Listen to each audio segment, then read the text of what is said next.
Chapters 1 and 2 of Anybody But Anne by Carolyn Wells. 1. Buttonwood Terrace. The letter I had just read was signed Anne Mansfield Van Wyck, and the first two names gave my memory such a fillip that I sat for a long time motionless while my thoughts raced back 10 years and reached their goal in a little suburban town. The picture which memory so obligingly showed me in definite detail was that of two young people saying good-bye, somewhat effusively. One of these was an immature version of my present self, and the other was a pigtailed schoolgirl who now signed herself Anne Mansfield Van Wyck. At the time of that dramatic parting, she had been Anne Mansfield, and I, Raymond Sturgis, was leaving her to go to college. Our farewell promises, though made in all good faith, were never fulfilled; and the barrier of circumstances that time raised between us had kept us from sight of each other for 10 years. I assumed, when I thought of it at all, that Anne had forgotten me, and though I had not forgotten her I remembered her only casually and at long intervals. I had heard of her marriage to David Van Wyck without poignant regret, but with a feeling of resentment that she should throw herself away on a man so old and eccentric, though a well-known capitalist. And now, all unexpectedly, I had received an invitation to one of her house parties. It expressed pleasantly enough a desire to renew our old-time acquaintance, and asked me to come on Friday for the week-end. The stationery was correct and rather elegant, the handwriting fashionable and sophisticated, not at all like the sprawling schoolgirl hand of 10 years ago. My curiosity was roused to know what Anne would be like as Mrs. Van Wyck, and I accepted the invitation with a pleased sense of regaining an old friend. As my train swayed swiftly through New England toward the village of Crescent Falls, where the Van Wicks had their summer residence, I tried to picture to myself the pretty little Anne Mansfield that I had known as the chatelaine of a great estate, with an elderly husband and 2 grown-up stepchildren. The picture was so incongruous that I gave it up, and awaited first impressions with unbiased opinions. And I may well have done so, for though I knew of his wealth, I knew nothing of the taste and judgment that had led David Van Wyck to select for his summer home a most beautiful country estate, whose century-old mansion was surrounded by equally old buttonwood trees, a species rapidly growing extinct in New England. The motor car which brought me from the station swung into the broad avenue that led to the house, and I marveled that such a home could have been found in America. For it was like an English park, the green lawns rolling off in velvety sweeps toward the distances of woodland, which betokened flowery dells and picturesque ravines. No one had met me at the railroad station save the chauffeur and footman, so I assumed that the Van Wyck household was conducted on formal lines. I held my mind open for informing impressions, and suddenly rounding a curve we came within sight of the house. I knew the Van Wyck home was called Buttonwood Terrace, but when I saw it I felt a whimsical impulse to call it All Gall, for it was so definitely divided into 3 parts. The enormous rectangle that had originally formed the main dwelling had later received the addition of 2 also rectangular wings. But these were not attached in the usual fashion. They were jauntily caught by their corners to the 2 rear corners of the main house. These lapping walls impinged but a few feet, or just enough for communicating doors. Thus the wings, with the back or southern side of the house, formed 3 sides of a delightful terrace, from which marble steps and grassy paths led to formal gardens beyond, where one could wander among fountains, statues, and rare and beautiful plants. The west wing held the many kitchens and other servants' quarters, and the east wing, I judged from its long, almost church-like windows, was a great hall of some sort. For some reason the car circled the house before pausing at the front entrance, and, enthralled by the beauty and wonder of the place, I was ready to forgive Anne Mansfield her much-criticized marriage. The door was opened to me by an obsequious personage in livery, and I was at once shown to my room. This was on the 2nd floor at the front of the house and on the east side. It was a marvel of good taste and comfortable, even luxurious appointments, but I scarcely noticed it as I caught sight of the view from my windows. The Berkshire hills rolled above and beyond one another in what seemed a very riot of mountainous glee. The spring green had appeared early, and the tender verdure of the young leaves contrasted with the deep greens and purples of the mountain forests. It was nearly sunset, and a red-gold glow added a theatrical effect to the glorious landscape.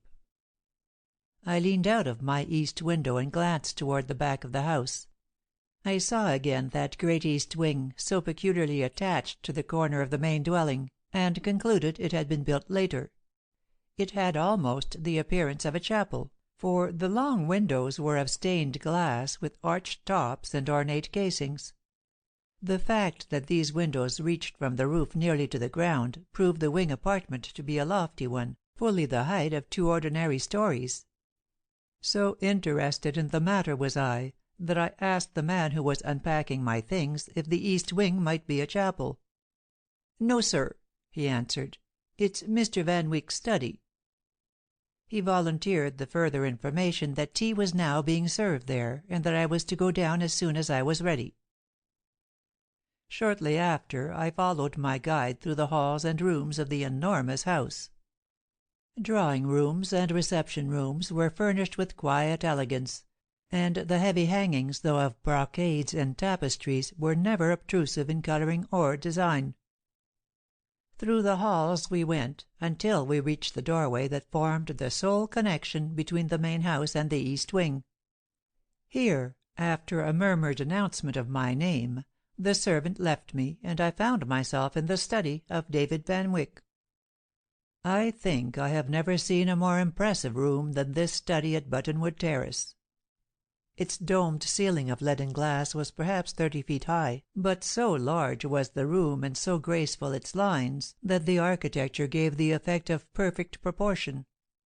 The walls were paneled between the stained glass windows, and at the west end of the room was a small balcony, like a musician's gallery, reached by a spiral staircase. At the same end of the room, under the balcony and opening on the terrace, were large double doors, and there was no other entrance save the single door that connected with the main house through the lapped corners. There were perhaps a dozen people present, and though of course I recognized my hostess, I went to greet her with a face that I am sure showed an expression of incredulity. Anne Van Wyck laughed outright. "It's really I," she said. "You seem unable to believe it." But even before I could reply she turned to welcome another newcomer, and I stood alone a moment waiting for her to turn back to me. The scene was a picturesque one. The contrast of the modern garbed society people, their light laughter and gay chatter, with the dignity and grandeur of the old room and its antique furnishings made an interesting picture. Everywhere the eye rested on carvings and tapestries worthy of a baronial hall, and yet the gay occupation of afternoon tea seemed not amiss in this setting. It was late in May, and though the great doors stood open to the terrace, the blaze of an open fire was not ungrateful. My hostess did not herself preside at the tea-table, but left that to her step-daughter Barbara, while she graciously dispensed charming smiles of greeting or farewell to the guests who came or went.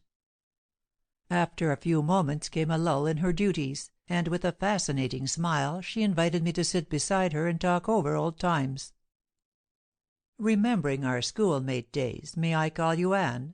I asked, taking my place by her on a divan.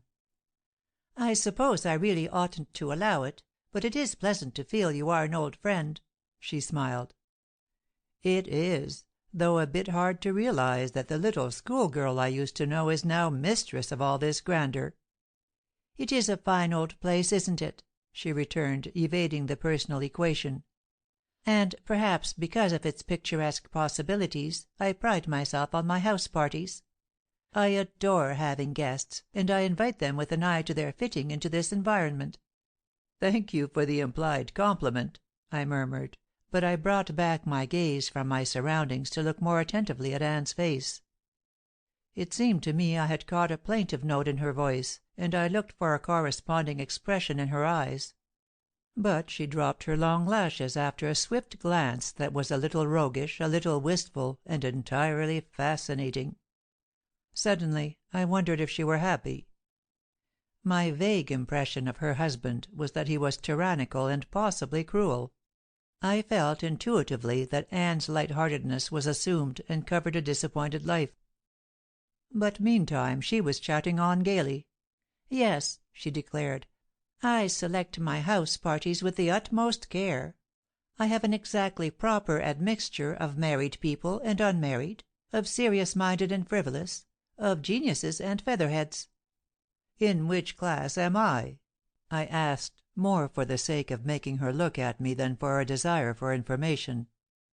"It's so long since we last met that I shall have to study you a bit before I can classify you. But please be as frivolous as you can, for I want you to offset a very serious guest." "I know," I said, following Anne's glance across the room, "the long girl in pale green. I shall have to be a veritable buffoon to average up with that serious-minded siren. She looks like a study of a wailing soul." "Yes. Isn't she Burne-Jonesy?" "That's Beth Fordyce, and she's the dearest thing in the world, but she has a sort of aesthetic pose, and goes in a little for the occult and such ridiculous things. But you'll like her, for she's a dear when she forgets her fad." "Does she ever forget it?" "Yes, when she's thinking of clothes. Indeed, sometimes I think she prefers clothes to soulfulness, but she's terribly devoted to both." "She certainly makes a success of her raiment," I observed, looking at the long, sweeping lines of Miss Fordyce's misty green draperies. I suppose it was only a touch of the eternal feminine, but Anne seemed to resent my compliment to the green gown and quickly turned the subject. "The frizzy blonde lady next her is Mrs. Stelton," she went on. "She's a young widow who's terribly in love with Morland, my stepson.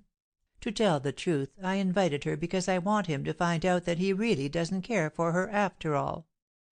Then Barbara, at the tea table, is my stepdaughter. She's exactly like her father, and when I married him Barbara was determined not to like me. But I am determined she shall, and of course I shall win out, though I haven't made any startling success as yet." "So much for the women," I said. "Now tell me of your men." "Well, you know my husband. He's distinguished looking, isn't he? And though he's nearly 60, that little alert air of his makes him seem younger.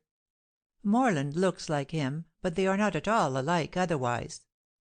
Morland is handsome, but he is puffy-minded, and any woman can lead him by a string. For the moment he thinks Mrs. Stelton is his ideal, but I intend that Beth Fordyce shall dethrone her. That tall man talking to Beth now is Connie Archer. He's a dear thing, but a little difficult. Mr. Van Wyck doesn't like him, but then my husband likes so few people." "Do you like Mr. Archer?" I asked, looking directly at her. She flashed me a glance of surprise, and then answered coolly, "I like him, but not as much as he likes me." "Anne Mansfield Van Wyck," I said, looking at her sternly, "don't tell me you've developed into a coquette." "Developed?" she repeated, with a gay little laugh. "I was always a coquette. I used to flirt with you, way back in high school days." "That you did," I agreed. "You purposely kept Jim Lucas and me in a fever of jealousy toward one another." "Of course I did. You were both so susceptible. If I let one of you carry my school books, the other promptly went off in a sulk." Anne laughed merrily at the recollection, and I gazed at her, thinking how beautiful she had grown, and wondering why she had married Van Wyck. "And do you remember," I went on, a little diffidently, "the last time we met?" "'Deed I do," she replied, without a trace of embarrassment. "You were going off to college, and you kissed my hand as we parted. That was a very graceful act, for a schoolboy, and I've never forgotten how well you did it." "Yes," said I, lightly, "one must be a born cavalier to get away with a hand kiss successfully. When I get a real good chance I'm going to see if your right hand has lost its cunning." "Nonsense!" she returned, laughingly. "I'm not allowed to permit anything of that sort. I'm a perfect Griselda of a wife, and my husband rules me with a rod of iron." "Indeed I do," said Van Wyck himself, as he came toward us, and really, Anne's speech had been made at him rather than to me. "And so you knew my wife as a child?" he asked, after Anne had conventionally introduced us. "As a girl," I corrected him. "We were acquainted during our high school days, when I was an awkward cub and she was 'standing with reluctant feet.'" "H'm. And was she then, as now, a self-willed, insistent creature, determined to have her own way in everything?" My blood boiled at his tone even more than at his words; but I felt sure it was better to keep the light key, so I said, "Yes, indeed, like all other women. And even as boys we men are only too glad to give the blessed sex their own way." Anne flashed me a glance that distinctly betokened approval. I felt she had wondered how I would meet her husband's ill-chosen speech, and I felt an elation at having passed through the ordeal successfully in her eyes. David Van Wyck glowered at me. As Anne had said, he was distinguished looking, but his drawn brows and straight thin lips showed habitual surliness. His thick tossing hair was almost white, and his acutely black eyes gleamed from beneath heavy gray eyebrows. He was tall and well proportioned, with an alert air that made him seem less than the 60 years his wife had ascribed to him. He was handsome; his manners, though superficial, were correct; and yet he roused in me a spirit of antagonism such as no stranger had ever done before. After a few moments' more conversation, he said quite abruptly, "I will take your place beside my wife, and do you go and make yourself charming to the other ladies." 2. The Van Wyck Household. "Presently," I returned equably. "But first let me congratulate you on the find of this delightful old place. This room itself is a marvel. It might have been brought over from some English castle." David Van Wyck looked round appreciatively. "It is a fine room," he agreed. "It was built later than the main house, and was originally intended, I imagine, for a ballroom. It has a specially fine floor, and that musicians' gallery at the end seems to indicate festivities on a big scale. To be sure, the whole scheme of decoration is too massive and over ornate for these days, but it is all in harmony, and the gorgeousness of coloring has been toned down by time." This was true. The lofty walls were topped by a wide and heavy cornice, with an enormous cartouche in each corner, massive enough for a cathedral. But the coloring was dimmed by the years, and the gilding was tarnished to a soft bronze. Most of the furniture consisted of choice old pieces collected by Van Wyck for this especial use, and it was plain to be seen that he took pride in these, and in his rare and valuable pictures and curios. "It is my room," he was saying as he smiled benignly on his wife, "but I let Anne have her fal-lal teas here, because she thinks it's picturesque. But except at the tea hour, this is my exclusive domain." "You call it your study?" I inquired casually. "I call it my study, yes, although I'm not a studious man by any means. It is really my office, I suppose, but such a name would never fit this 18th century atmosphere. I have my desk here, and my secretaries and lawyers come when I call them, and I have even profaned the place with the telephone, so that I'm always in touch with what the poets call the busy mart. Moreover, I confess I'm subject to short-lived fads and fancies, and this good-sized room gives me space to indulge my interest of the moment." "He is, indeed," said Anne, laughing. "Last summer he was a naturalist, and this room was full of stuffed birds and dried beetles and all sorts of awful things. But that's all over now, and this year— what are you this year, David?" Van Wyck's face hardened. A steely look came into his eyes, and his square jaw set itself more firmly as he replied in a dry, curt tone, "I'm a philanthropist." The word seemed simple enough, and yet Anne's face also became suddenly serious, and unless I was mistaken, a flash of anger shot from her dark eyes to her husband's grim face. But just then Archer and Miss Fordyce joined us, and Anne's smiles returned instantly. "What mood, Beth?" she cried gaily. "You see, honey, I've been telling Mr. Sturgis that you're aesthetic and lanky-minded and all the rest of it, and you must live up to your reputation." "If I can," murmured Miss Fordyce, rolling a pair of soulful blue eyes at me. "But I'm only a beginner, a disciple of the wonderful mysticism of the—" "There, Beth, cut it short," broke in Archer. "We know. The mysticism of the theosophical value of the occult as applied to the hyperestheticism of the soul by whichever great high muck-a-muck you've been reading last." The others laughed, but Miss Fordyce gave the speaker a reproachful glance which, however, utterly failed to wither him. "You'd be a real nice girl, Beth," he went on, "if you'd chuck mysticism and go in for athletics."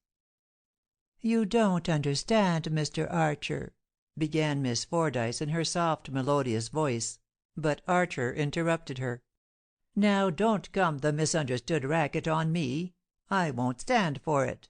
Practice your wiles on Mr. Sturgis. Take him over there and show him Mr. Van Wyck's Buddha, and tell him what you know about Buddhaing as a fine art." I walked away with the pale-haired Miss Fordyce, but instead of talking about Buddha, we naturally fell into conversation about our fellow guests. "I can well understand," I said slowly, "that the occult would scarcely appeal to such a practical specimen of manhood as Archer. Who is he, and what is he?" "To begin with, he's a supreme egotist." "Oh, I don't mean his character, but what does he do?" "I don't know exactly. I believe he's a mining engineer or something, but he's terribly in love with Anne, and he's clever enough not to let Mr. Van Wyck know it." "But Anne knows it?" "Of course, yes. And she doesn't care 2 cents for him. But she's a born coquette, and she leads him on for nothing but an idle amusement. I don't think a woman ought to do that." "Doubtless you are right, Miss Fordyce. But is it your experience that women always do what they ought to do?" "Very rarely," returned Miss Fordyce, laughing, and I began to realize that when the girl dropped her silly pose she really was charming. "And especially Anne," she went on. "She's one of my dearest friends, but that doesn't blind me to her faults." "And it is a fault to be attractive?" "To be as attractive as Anne Van Wyck is a crime." Miss Fordyce smiled as she spoke, but there was a ring of earnestness in her tone. "She is a siren, and her charm is of the sort that bowls men over before they know what they're about." "I'm glad you warned me," I returned. "I'll be on my guard against her fatal glances." "You've known her a long time, haven't you?" "Oh, no. I knew her 10 years ago as a schoolgirl, but she doesn't seem to be the same Anne now." "She's a dear," exclaimed Miss Fordyce warm-heartedly, "and I have done wrong in even seeming to censure her. But she does lead men a dance." "Isn't she afraid of her husband?" "Anne is afraid of nobody on earth. Well, with one exception. But the exception is not her husband." "Who is it, then? You?" "Oh, goodness, no. Why should she be afraid of me? But she is afraid of Mrs. Carstairs, the housekeeper." "The housekeeper? How curious. Why is it?" "I don't know. But Mrs. Carstairs is really a most peculiar person. She was housekeeper for Mr. Van Wyck before Anne married him. Her son is Mr. Van Wyck's valet. Well, Anne would be glad to see them both packing, mother and son, but her husband won't let her." "Why not?" "Oh, he is accustomed to their ways, and they are both remarkably capable." "But why is Anne afraid of them?" "I don't think she's afraid of Carstairs. But the mother is so queer. Anne says she has the evil eye." "Aren't you and Anne imagining these things? Isn't it one of your occult notions?"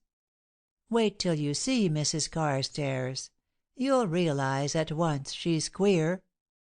I thought a housekeeper was always a portly, placid, middle-aged woman in a black silk dress." Beth Fordyce laughed. "You couldn't guess farther from the mark. Mrs. Carstairs is not middle-aged. Indeed, she seems extremely young to be the mother of the valet. He must be over 20. Then she is very good-looking, with a dark, subtle sort of beauty. She's small and slender, and she glides about so softly she seems to appear from nowhere. Why, there she is now." I looked across the room and saw Mrs. Carstairs speaking to Anne. She wore black silk, it is true, but of modish cut and long, graceful lines. Indeed, she seemed to have more of an air of distinction than any of the other women present, excepting Anne. She had no touch of apology or obsequiousness in her manner, and stood quietly talking until she had finished her errand, and then moved away and left the room without embarrassment. Her self-poise was marvelous, and I felt a flash of regret that such a woman should have to pursue what was after all a menial occupation. "She looks interesting," I remarked to Miss Fordyce. "She is," was the emphatic reply. "Of course, it's an open secret that she hoped to marry Mr. Van Wyck. She was housekeeper here when he was a widower. Then when he married Anne he insisted that Mrs. Carstairs should stay on, to relieve Anne of all housekeeping boredom." "And Anne doesn't want her." "Not a bit. But she can't persuade Mr. Van Wyck to discharge her. The valet is most satisfactory, I believe, and the mother and son refuse to be separated. So they're both here. But Anne is afraid of her." "How absurd!" "I don't know. Mrs. Carstairs hates Anne, and though she is never openly disrespectful, she finds hundreds of little ways to annoy her." "And Anne's stepchildren, how does she get along with them?" "Oh, right enough. Morland adores her, and though Barbara was offish at first, she is coming round. Anne has shown great tact in managing Barbara, and I think they'll get to be chums." I hadn't yet had opportunity to converse with Barbara Van Wyck, and under pretence of a quest of fresh tea, I led Miss Fordyce toward the tea table. Miss Van Wyck was cordial but not effusive, and struck me as being what is sometimes called strong-minded. She was a striking-looking girl, with a pale face and large dark eyes, but she had no such charm as Anne, nor had she the gentle softness of Beth Fordyce. She managed the tea things with a graceful air of being accustomed to it, and included us at once in a conversation she was carrying on with some other callers. It seemed the Van Wyck tea hour was something of an institution, and neighbors and village people were always in greater or less attendance. The discussion was concerning a new public library in the town, and as it was of slight interest to me, I permitted my attention to wander about the room, and began to plan some way by which I could unobtrusively make my way back to my hostess. But just then a motor car arrived, and a group of callers came in through the great portals of the study. The general confusion of introductions and greetings followed, and when it was over I somehow found myself standing beside Mrs. Stelton, the pretty young widow from whose toils Anne hoped to rescue Morland Van Wyck. She was attractive in her way, but commonplace compared to Beth Fordyce or Anne. She chatted pleasantly, but her conversation was of the sort that makes a man's mind wander. "Are you here for the week end, Mr. Sturgis?" she rattled on. "You'll have a heavenly time. It's the dearest place to visit.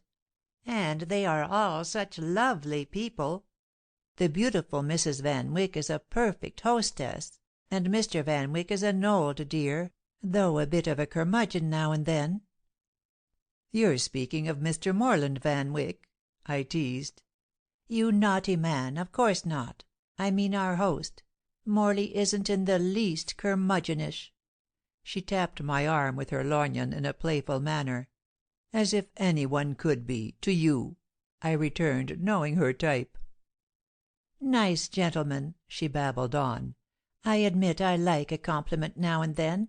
I'm glad you're here. We're such a pleasant house party." "Who is that striking-looking man standing by the window?" I asked. "We were introduced as he came in, but I didn't catch his name." "Stone," she replied. "Fleming Stone. They say he is a detective." "Stone!" I exclaimed. "Is it really? Detective? I should think he was! Why, he's probably the greatest real detective who ever lived. What is he doing here?" "His home is in Crescent Falls," Mrs. Stelton informed me. "That is, his mother has recently come here to live in the village, and he naturally visits her. He is staying with her now." "Is he a friend of Van Wyck's?" "No, he has never been here before. He came with Mr. and Mrs. Davidson, Crescent Falls village people, and I think he came principally to see the house. This room, you know, is famous." "Not as famous as he is," I said, gazing at the man I so much admired but had never before seen. Fleming Stone was a man who would have compelled notice anywhere, and yet his appearance was entirely quiet and unostentatious. He was slightly above average height, of a strong, well set up figure and a forceful expression of face. His hair was slightly gray at the temples, and his dark, deep set eyes gave a strangely blended effect of unerring vision and kindly judgment. His manner was marked by a gentle courtesy, and his personal magnetism was apparent in every tone and gesture. I longed to get away from the uninteresting widow and talk or at least listen to Mr. Stone. As this was not possible, I suggested that we both stroll across the room and join the group that surrounded him. Though apparently not over-anxious, Mrs. Stelton agreed to this, and we became a part of the small circle that had formed around the great detective. Great detective I knew him to be, for his fame was world-wide, and yet as he stood there drinking his tea with a careless grace, he gave only the impression of a cultured society man, ready to lend himself to the polite, idle chatter of the moment. He was looking at Anne Van Wyck, and though not staring, not even gazing intently, I could see that his interest centred in her. But this was not at all astonishing. I think few men were ever in Anne Van Wyck's presence without centering their interest upon her. Her slender figure was exquisitely proportioned, and her small head, with its masses of soft dark hair, was set upon her shoulders with a marvelous grace. Her deep gray eyes, with long, curling dark lashes, were full of fascination, and her small pale face was capable of expressing such receptiveness and such responsiveness that one's eyes were drawn to it irresistibly. Anne's face was mysterious, purposely so maybe, for she was intensely clever, but mysterious with the weird fascination of the Sphinx. And as Fleming Stone's own deep eyes met those of Anne Van Wyck in a glance that caught and held, it seemed as if two similar natures experienced a mutual recognition. I may have been over fanciful, but I looked upon Fleming Stone as almost superhuman; and though before my arrival at Buttonwood Terrace I had felt no special interest in Mrs. David Van Wyck, I was now conscious of a dawning realization that the Anne Mansfield I used to know had grown into a wonderful woman. It was part of Anne's beautiful tact that she made no reference to Fleming Stone's profession or to his celebrity. She smiled graciously and opened the conversation with a bit of banter. "It is a great pleasure to welcome you under our roof tree, Mr. Stone," she was saying, "but it is also a surprise, for I am told you are a confirmed woman-hater."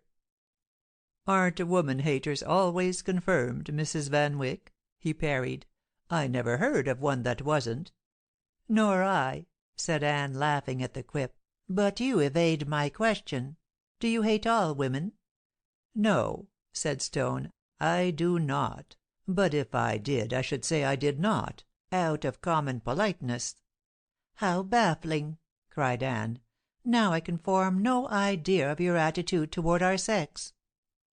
"Oh, I've no reason to conceal that," said Stone, lightly. "It is merely the attitude of civilized man toward civilized woman. Taken collectively, women are delightful. But any one of them alone nearly scares me out of my wits." "I'd like to try it," said Anne, with a daring sweep of her long lashes, as she half closed her eyes and looked at him. "You wouldn't have to try. I admit I'm afraid of you already. I'm afraid of any woman. One never knows what they mean by what they say." "They rarely know that themselves," Anne flung back at him; and Condon Archer, who stood near, added, "Or if they do, they know wrong." "These are cryptic utterances," I put in laughingly. "Are you good people sure you know what you're talking about?" "We're sure we don't," said Anne gaily, "and that's just as good. But if we're really achieving cryptic remarks, we'll refer them to Beth. She knows all about crypticism, or whatever you call it, and mysticism, and occultism." "Oh, good gracious, Anne, don't!" cried Miss Fordyce. "I don't mind people who understand talking about those things, but you are not only ignorant but intolerant of them." "Nonsense, girlie," said Anne, smiling at Miss Fordyce. "I love you, and so I love all those crazy notions of yours." "I'm sure Mr. Stone understands," Beth Fordyce went on, looking at him with earnest eyes. It may have been my imagination, but it seemed to me that Fleming Stone had to wrench his attention away from Anne by force, and compel himself to reply to Miss Fordyce's remark. End of chapters 1 and 2. Chapters 3 and 4 of Anybody But Anne, by Carolyn Wells. 3. All About a Fan. "You are sure I understand what, Miss Fordyce?" he asked. "I assure you my understanding is not limitless." "Oh, understand clairvoyance and all that sort of thing. You must, you know, with all your wonderful detective ability. Please tell us all about yourself, won't you? I never saw a real detective before, and they're awfully different from what I imagined. I thought they were more " "Unwashed," put in Archer bluntly. "I am not myself acquainted with many of them, but those I have met are not in Mr. Stone's class socially by any means." "They're not in his class professionally either," I declared, anxious to have Fleming Stone aware of my appreciation of his genius. "Mr. Stone is in a class by himself. His work is art, that's what it is." "Thank you," said Fleming Stone, but in the smile he gave me there was a slight tinge of that boredness that masters always feel at compliments from tyros. "My art, as you call it, is my life," he went on simply. "I do not study it. I simply practice it as it comes along. And after all, any success I may have had is merely the rational outcome of logical observation." "Oh, don't depreciate yourself, Mr. Stone," said Mrs. Stelton, shaking a silly finger at him. "You know you are the greatest detective ever. Mr. Sturgis told me so. And now you simply must, tell us just how you do it, and give us an example. Here, take my fan, and deduce my whole mental caliber from it." Although Fleming Stone looked at the speaker pleasantly, I was convinced that he felt as I did, that it would be perfectly easy to deduce the lady's mental caliber without the assistance of her lace fan. "Yes, do. What fun!" exclaimed Morland Van Wyck, who was standing at the elbow of the fair widow who had enslaved him. Before Fleming Stone could reply, Anne spoke. "That wouldn't be a fair test," she said, flashing a smile at Stone. And then her eyes curiously deepened with earnestness as she went on. "But I do wish, Mr. Stone, that you would do something like that for us. I have heard that you can tell all about anyone just from seeing some article that they have used." "That is not a difficult thing to do, Mrs. Van Wyck," said Stone. "You yourself could probably gather a great deal of information from any personal belonging of a stranger." "Oh, yes," returned Anne gaily. "If I saw a thimble, I might deduce a sewing woman, or a pipe a man who smoked. But I don't mean that. I mean the sort of thing you do. Please give us an example." I fairly cringed at the thought of Fleming Stone being stood up to do parlor tricks like a society circus, and so incensed was I that the line, "butchered to make a Roman holiday," vaguely passed through my mind. But as I saw Anne's vivid, glowing face and her entreating eyes, I felt sure that no man on earth could deny her anything, Stone appeared to take it casually.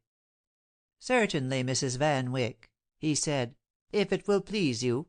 I have never done such a thing, except in the interests of my work, but if you will give me a personal belonging of some one unknown to me, I will repeat to you whatever it may tell me concerning its owner." Though Beth Fordyce had said nothing during this latter conversation, I think she had never once moved her eyes from Stone's face. Her large and light blue eyes looked at him with an absorbed gaze, and she spoke tranquilly, but with a positive air. "I will provide the article," she said. "I have with me just the very thing. Excuse me, I will get it." She glided away, for no other verb of motion expresses her peculiar walk, and disappeared through the door that led into the main part of the house. "How lovely!" cried Mrs. Stelton, clasping her hands in delight. "And then, Mr. Stone, will you tell us how you catch robbers by their footprints?" "Alas, madam," said Stone, "robbers are rarely considerate enough to leave their footprints for my benefit. I know they have the reputation of doing so, but they are sadly remiss in the matter, and show a surprising negligence of their duty to me." "A sort of criminal negligence," murmured Archer, and Stone grinned appreciatively. Miss Fordyce returned, and as she crossed the room, her pale green gown trailing, she came towards Stone with a rapt expression. "I can help you," she said, "because I can evolve a mental picture of my friend, and project it to your mind by will power." "Pray don't trouble to do that, Miss Fordyce," said Stone, unable to keep a quizzical smile entirely suppressed. "You force me to confess that I have no knowledge of the occult, and depend entirely upon my own very practical common sense and logic. What have you brought me?" "A fan," answered Miss Fordyce, handing him one. "When I came up in the train this afternoon, a friend was with me during part of the journey. She lent me this fan, and I carelessly forgot to return it. As I know my friend very well, and you do not know her at all, it is a fair test." "Fine!" said Anne Van Wyck, her intense eyes darkening with interest. "Beth, that is just the thing. Now, Mr. Stone, tell us of the fan's owner." In her interest Anne had moved nearer to Stone, and was breathlessly awaiting his words. The magnetic fascination of the woman is indescribable. I am positive that nothing on earth would have induced Fleming Stone to such an exhibition of his special powers of deduction, except Anne's compelling desire that he should. I saw, too, though it was almost imperceptible, the effort Stone was obliged to make to detach his attention from her and concentrate it on the fan he was holding. "To approach this matter in my usual way," he said quietly, "I shall have to ask permission to examine this fan under a magnifying glass. Have you one at hand?" "Here is one," said Morland, bringing a fine one from his father's desk, at which action I fancied I saw a shade of annoyance pass over David Van Wyck's face. For a few moments Fleming Stone examined the fan through the glass. In idle curiosity I looked at the faces of those grouped about. Mr. Van Wyck was clearly annoyed at the whole performance, though Morland, under the influence of Mrs. Stelton, waited in delighted anticipation. Condren Archer looked supercilious, and even murmured to me that he doubted the detective's powers in such a test. Miss Fordyce wore the exalted air usual to people who affect the mystic. But Anne, the centre of the group, was surely enough to inspire Stone's latent powers to the utmost. She waited with a suppressed eagerness that seemed to show implicit faith in the result, and she even touched the fan as she too scanned it for any enlightening details. Fleming Stone returned the glass to Morland and the fan to Miss Fordyce. But it was Anne whom he addressed.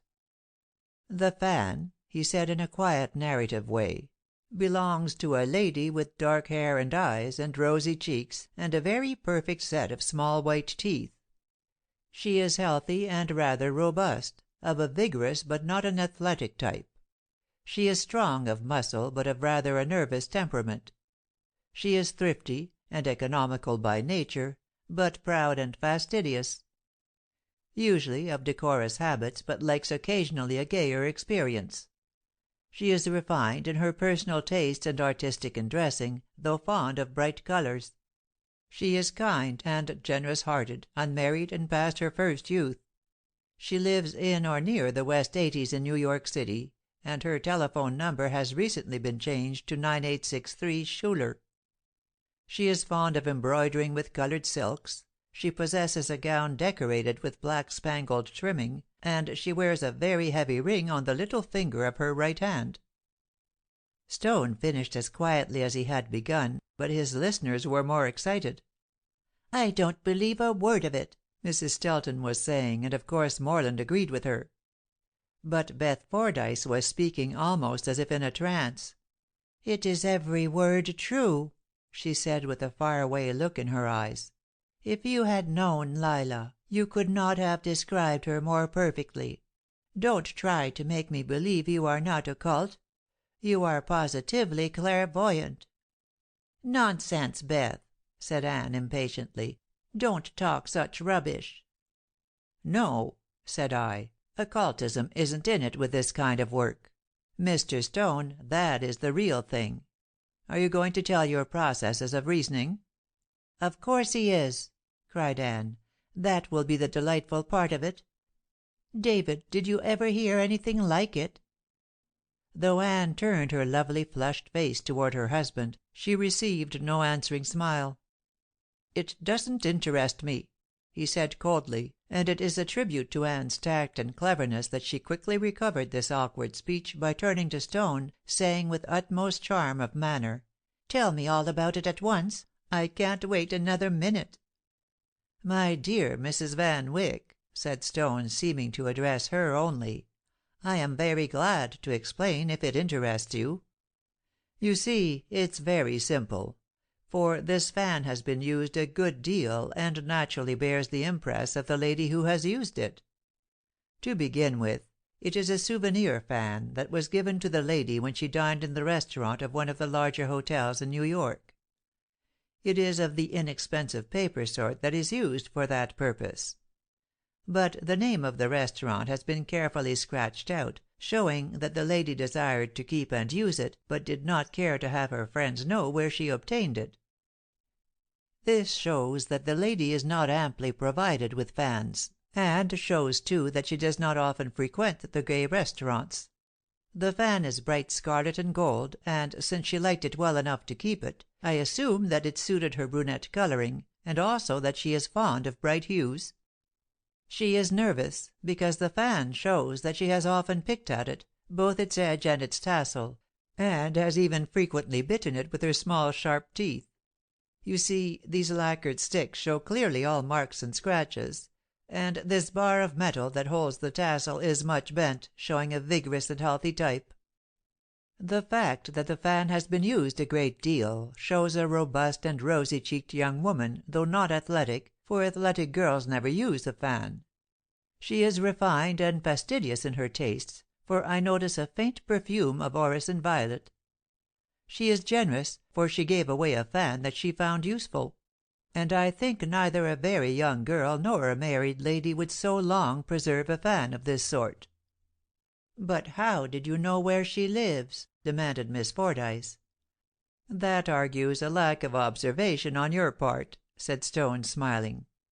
"On this light corner of the fan is written, though faintly, 'New, No. 9863, Schuyler.'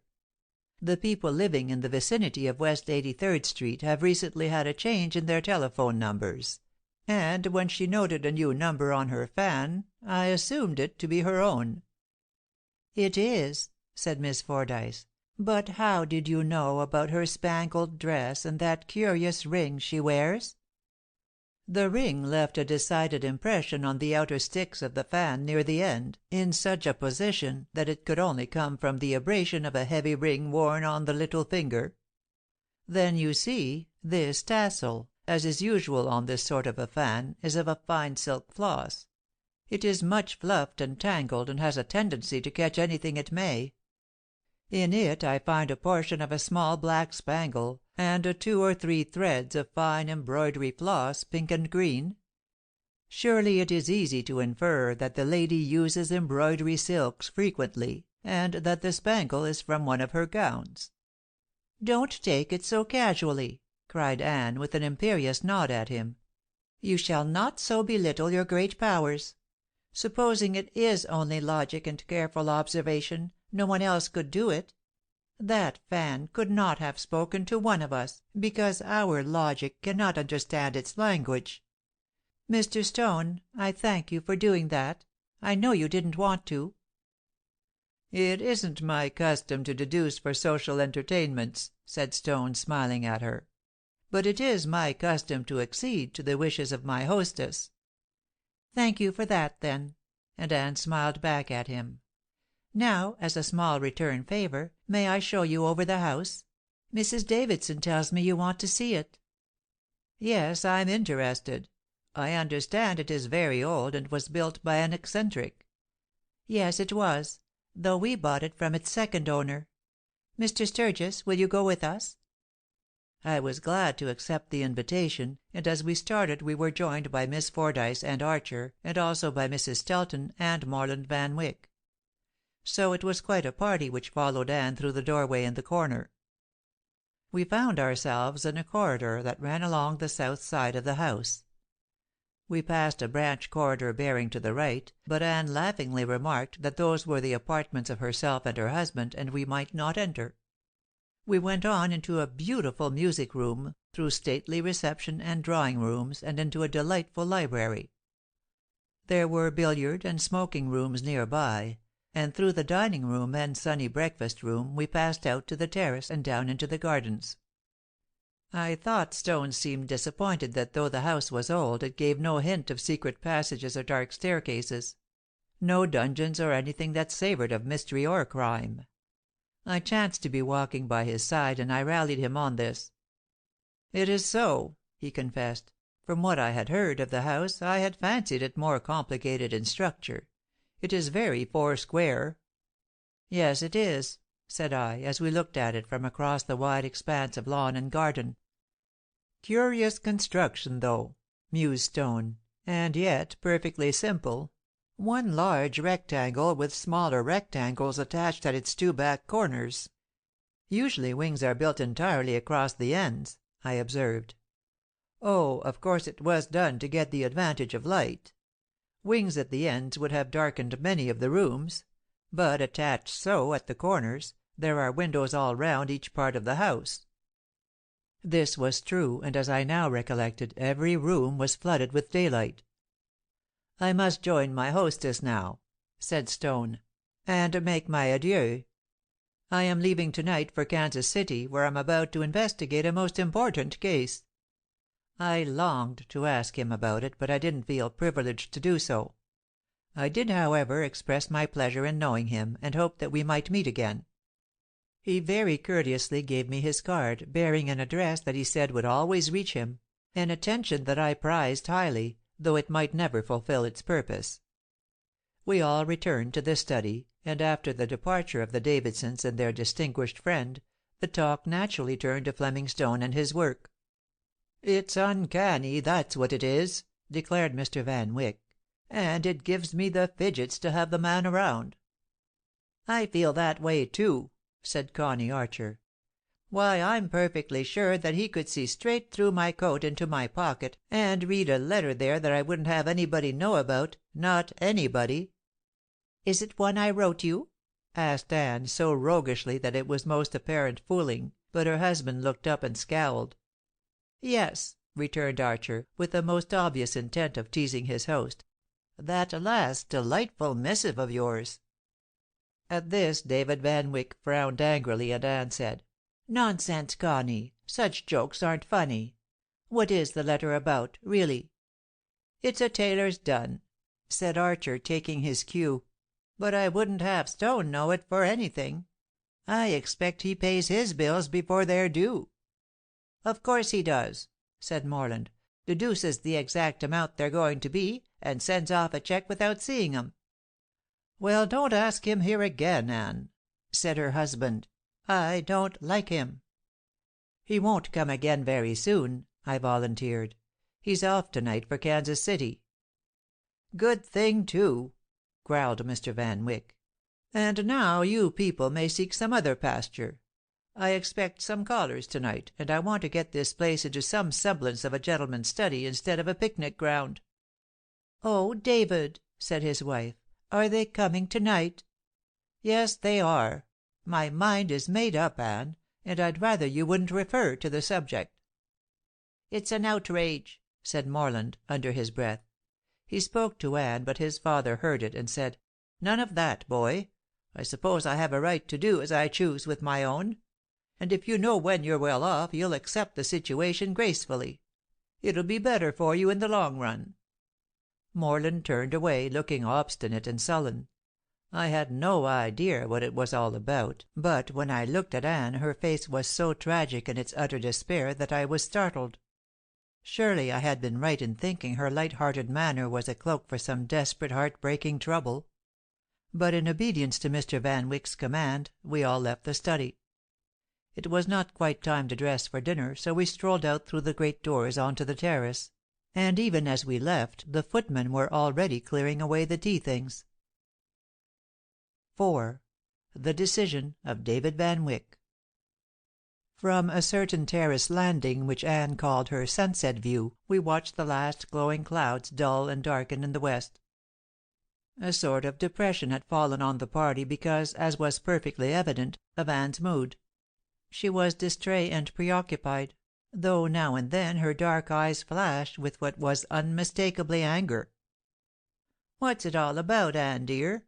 said Archer, who let himself go a little when Mr. Van Wyck wasn't present. Instead of evading or parrying his question, Anne spoke out frankly. "It's just this," she said. "David is going to give away all his fortune. He's going to build and endow a magnificent library for Crescent Falls village, a library out of all proportion to a tiny little place like this." "All his fortune!" I exclaimed, astounded. "You can't mean that, Anne." "But I do mean just that. He calls it philanthropy. That's his fad this year. If we were really philanthropic it would be different, but he has become deeply absorbed in this ridiculous hobby for no reason at all except that he's always dashing into some new and crazy scheme. And he's so determined. He'll give away all his money, and then afterward he'll be sorry, but he can't get it back. He has had fads and foibles before, but though sometimes they were trying, they never involved such an amount of money as this." "But, Anne," I went on, "you can't mean that he's going to give away all his money. How will he provide for you and his 2 children?" "He says I've got to strike out for myself," growled Morland, who had been listening moodily, as with his hands in his pockets he leaned against the terrace rail. "Well, he's going to give nearly $1 million to the library," said Anne despondently, "and that's just about all he possesses. He says it's right to practice philanthropy, and give away one's fortune while one's alive." "Other good and great men have pursued that same plan," said Beth Fordyce, with one of her exalted looks. "Yes," spoke Barbara Van Wyck angrily, "but the other good and great men had many millions to start with.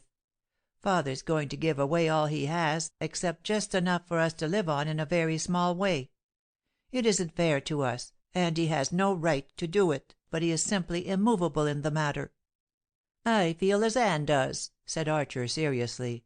"If it were real true philanthropy it would be a noble deed. But I know Mr. Van Wyck, and he is always rushing suddenly and madly into some new project, which he as quickly abandons and regrets." "Ah, Connie," said Anne, "if there were only a hope of his abandoning this! But when he regrets it, it will be too late. Yes, the committee men are coming to-night for the final acceptance of the deed of gift, or whatever you call it," said Barbara in a tone of blended rage and despair. I had thought Barbara Van Wyck was colourless, but in the intensity of her feelings her eyes flashed and the red rose to her pale cheeks until she looked like a veritable avenging angel. I hadn't known she possessed so much energy, and I turned to her, saying hopefully, "Can't you persuade your father at least to delay it?" "No. I've tried every argument I know of, and so have Morland and Anne. If Anne can't persuade him, nobody can." Though this praise was grudgingly given, it was unmistakably earnest; and it was clear to be seen that, Though Anne and her stepchildren were not congenial and not even friendly, they had common cause in this impending catastrophe. And I could not blame them. Such ill-advised and misplaced generosity was absurd, and seemed to me to argue Mr. Van Wyck's mind somewhat unbalanced. But as a comparative stranger I didn't like to offer suggestions, or even comment very emphatically. Mrs. Stelton, however, felt no such restraint. "It's outrageous!" she cried. "It's contemptible! I never heard of such a performance. If I were you, Morland, I should have my father adjudged insane." "He is insane on that subject," muttered Morland. "But what can I do about it? If you knew my father as I do, you'd know that, insane or not, he will have his own way." "Yes, he will," said Anne, sighing, and looking so adorably pathetic that it didn't seem possible any one could disappoint her as Van Wyck proposed to do. "Won't he listen to you, Anne?" I asked. "Doesn't he care for your comfort and happiness?" "No," said Anne, and though she looked the picture of utter hopelessness, she showed also a cool reserve that warned me not to intrude too far upon her personal affairs. "Of course he cares for Anne," broke in Archer, "but I tell you he's out of his head. He doesn't know what he's doing." "He isn't out of his head, Connie," returned Anne gently, "and he does know what he's doing. I'm going to try, once more, before the committee comes, to make him change his mind, but I haven't much hope. Come, people, we must go and dress for dinner." Archer threw discretion to the winds and gazed frankly at Anne as he said, "How can he refuse you anything? No man could, I know." Anne, though her color rose a little, didn't even glance at Archer, but turning to me, walked by my side toward the house, chatting lightly on trivial subjects. Later, as we gathered around the dinner table, one could scarcely believe there was such an undercurrent of trouble among the Van Wycks. Our host was unusually bland and affable, Barbara was placid, and Morland was the debonair man of the world that society requires. As to Anne, she was a marvel. In a dinner gown of pale yellow satin, which suited especially well her exquisite coloring, her wonderful hair coiled low, and her great eyes shining, she seemed animated by some unusual energy. She was roguish and dictatorial by turns. She was dignified one moment, and softly pathetic the next. I couldn't make her out. Either she had persuaded her husband to abandon his plan, or the matter was still undecided. At any rate, she could not have tried and failed, and still have shown this vivacity. But I did not yet know my Anne. I sat next her, and dinner was not half over before she confided to me the news of her total failure. "Not only did David refuse to listen to me," she said, "but he forbade me to speak to him again on the subject. And he spoke to me in such a way and in such language that I can never forgive him." "Anne!" I exclaimed, for though smiling, her smile was assumed for the other's benefit, and her low tones, heard only by me, were full of bitterness and desperate grief. "Anne," I murmured involuntarily, "let me help you. What can I do?" "Nothing," she replied. "No one can help me." Perhaps it was the pathos of the situation, perhaps it was her marvelous beauty enhanced by the dramatic moment, or perhaps it was inevitable, but I fell in love with Anne Van Wyck then and there. Or rather, it was an awakening to the fact that I had always loved her, even when we were school-time friends.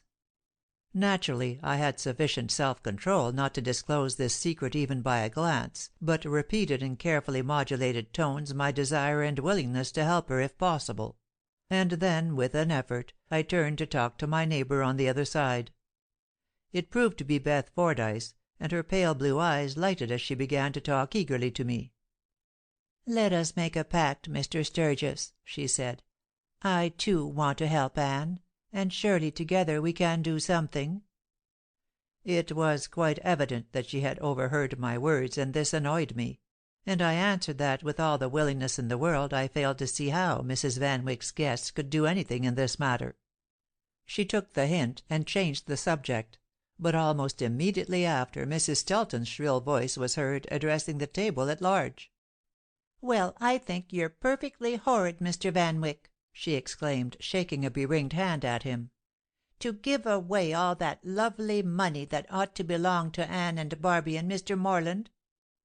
The last name was accompanied by a coquettish glance in Morland's direction, but she went on, addressing her host. "Why, if a husband of mine did that, I'd shut him up on bread and water for a week."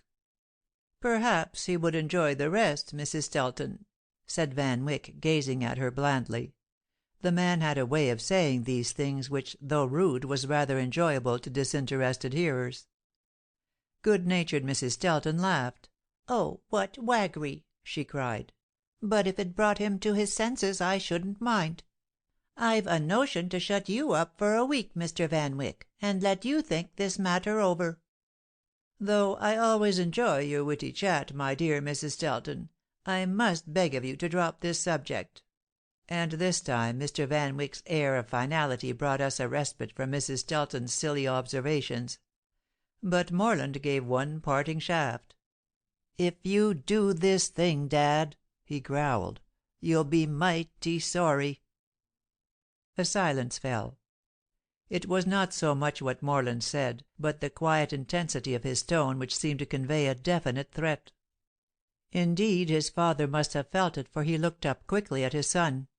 But he only said sarcastically, "I thank you for your warning," and then the subject really was dropped. Anne resumed her gaiety, though I now knew for a certainty it was all a pretence. Con Archer nobly helped her out, and chatted lightly and gracefully.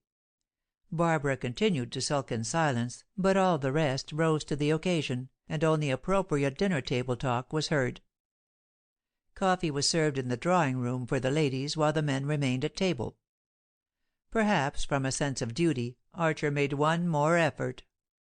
"I say, Van Wyck," he began, "I know it's none of my business, but mayn't I suggest, as man to man, that you think this matter over a bit longer before making your decision?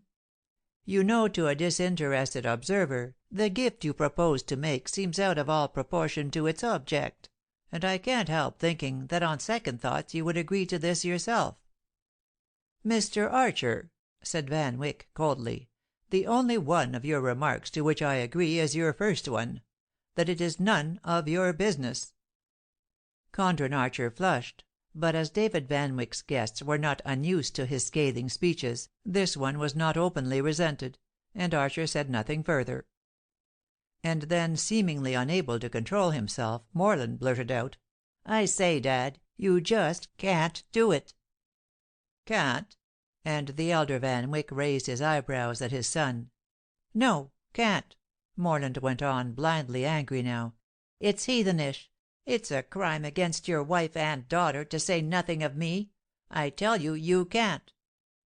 David Van Wyck's clear, cutting tones fell like icicles. "If you will be present, Morland, at the meeting this evening, I shall take pleasure in showing you that I can." "You bet I'll be there," and Morland looked almost like a belligerent boy as he met the cold stare of his father's eyes. "I'm glad you accept my invitation. And now shall we join the ladies?" Rising from the table, we crossed the hall to the drawing-room, and perhaps 4 angrier men never wore the smiling mask of politeness. Anne, seated in a carved high-backed chair, made an exquisite picture, and she turned her beautiful appealing eyes to her husband as he entered. David Van Wyck crossed the room straight to her. Placing his hands on the 2 carved griffins' heads that formed the arms of the chair, he leaned over the beautiful face upturned to his and whispered a few words in Anne's ear. Then he lightly kissed her on the cheek and, without a word to anyone else, strolled out of the room toward the study. What he said to her nobody knew, but Anne turned deathly white and grasped the carved chair arms as if in extremest agony. I was uncertain whether to notice this and go to her assistance, or whether to keep up the farce of gay conversation in an endeavour to cover her agitation. Morland gave his stepmother one glance, clenched his teeth, and, muttering "Brute!" strode off after his father. Without hesitation, Archer drew a chair to Anne's side and sitting down took her hand in his. But he erred, for Anne drew away her hand with a freezing dignity, and rising came over and sat by Mrs. Stelton. And then I was surprised by another of Anne's absolutely inexplicable changes of mood. "What a heavenly brooch!" she said, smiling at Mrs. Stelton. "Florentine work, isn't it? I perfectly adore those things. I have one something like it, but a more conventional design. Don't you just love to buy things in Florence, or in Naples, or indeed any part of Italy? Italy is lovely, isn't it?" Mrs. Stelton stared at this flow of insane talk, and I suddenly wondered if Anne were hysterical. I saw Archer move as if to approach her, and then turn on his heel again, doubtless fearing rebuff. So I dared to venture myself. "Mrs. Van Wyck," I said, "won't you come with me for a little walk on the terrace? I'm sure the cool air will be refreshing." "Thank you," said Anne simply, and she went with me at once, draping the long train of her gown over her arm as we passed through the hall. "You are very good," she said a little wearily as we stepped out onto the terrace. "How did you know I wanted to get away?" I stifled an impulse to tell her that love helped me to read her thoughts, and said quietly, "I know you're troubled about that plan of your husband's, but let us hope for the best."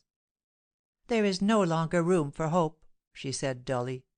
"Come, let us look in at the window." Of course I followed her along the terrace to the windows of the great study. We could easily look in, and the deep colors of the stained glass prevented our being seen by those inside. And anyway there was surely no harm in it. We saw Mr. Van Wyck and Morland and 3 other men who doubtless represented the committee. "Yes," murmured Anne musingly, "there they are.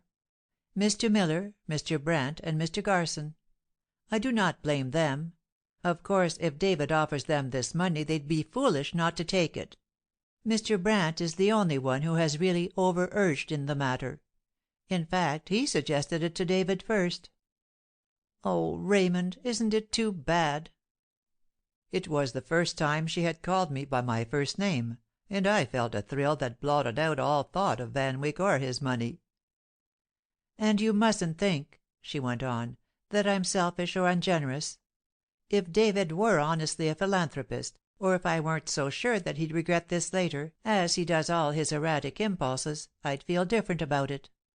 But you see how it is, don't you, Raymond?" "Yes, Anne, I see how it is." And though I spoke quietly, my heart was in a tumult. "Oh, look!" she cried. "Morland is getting angry. He is quarreling with his father."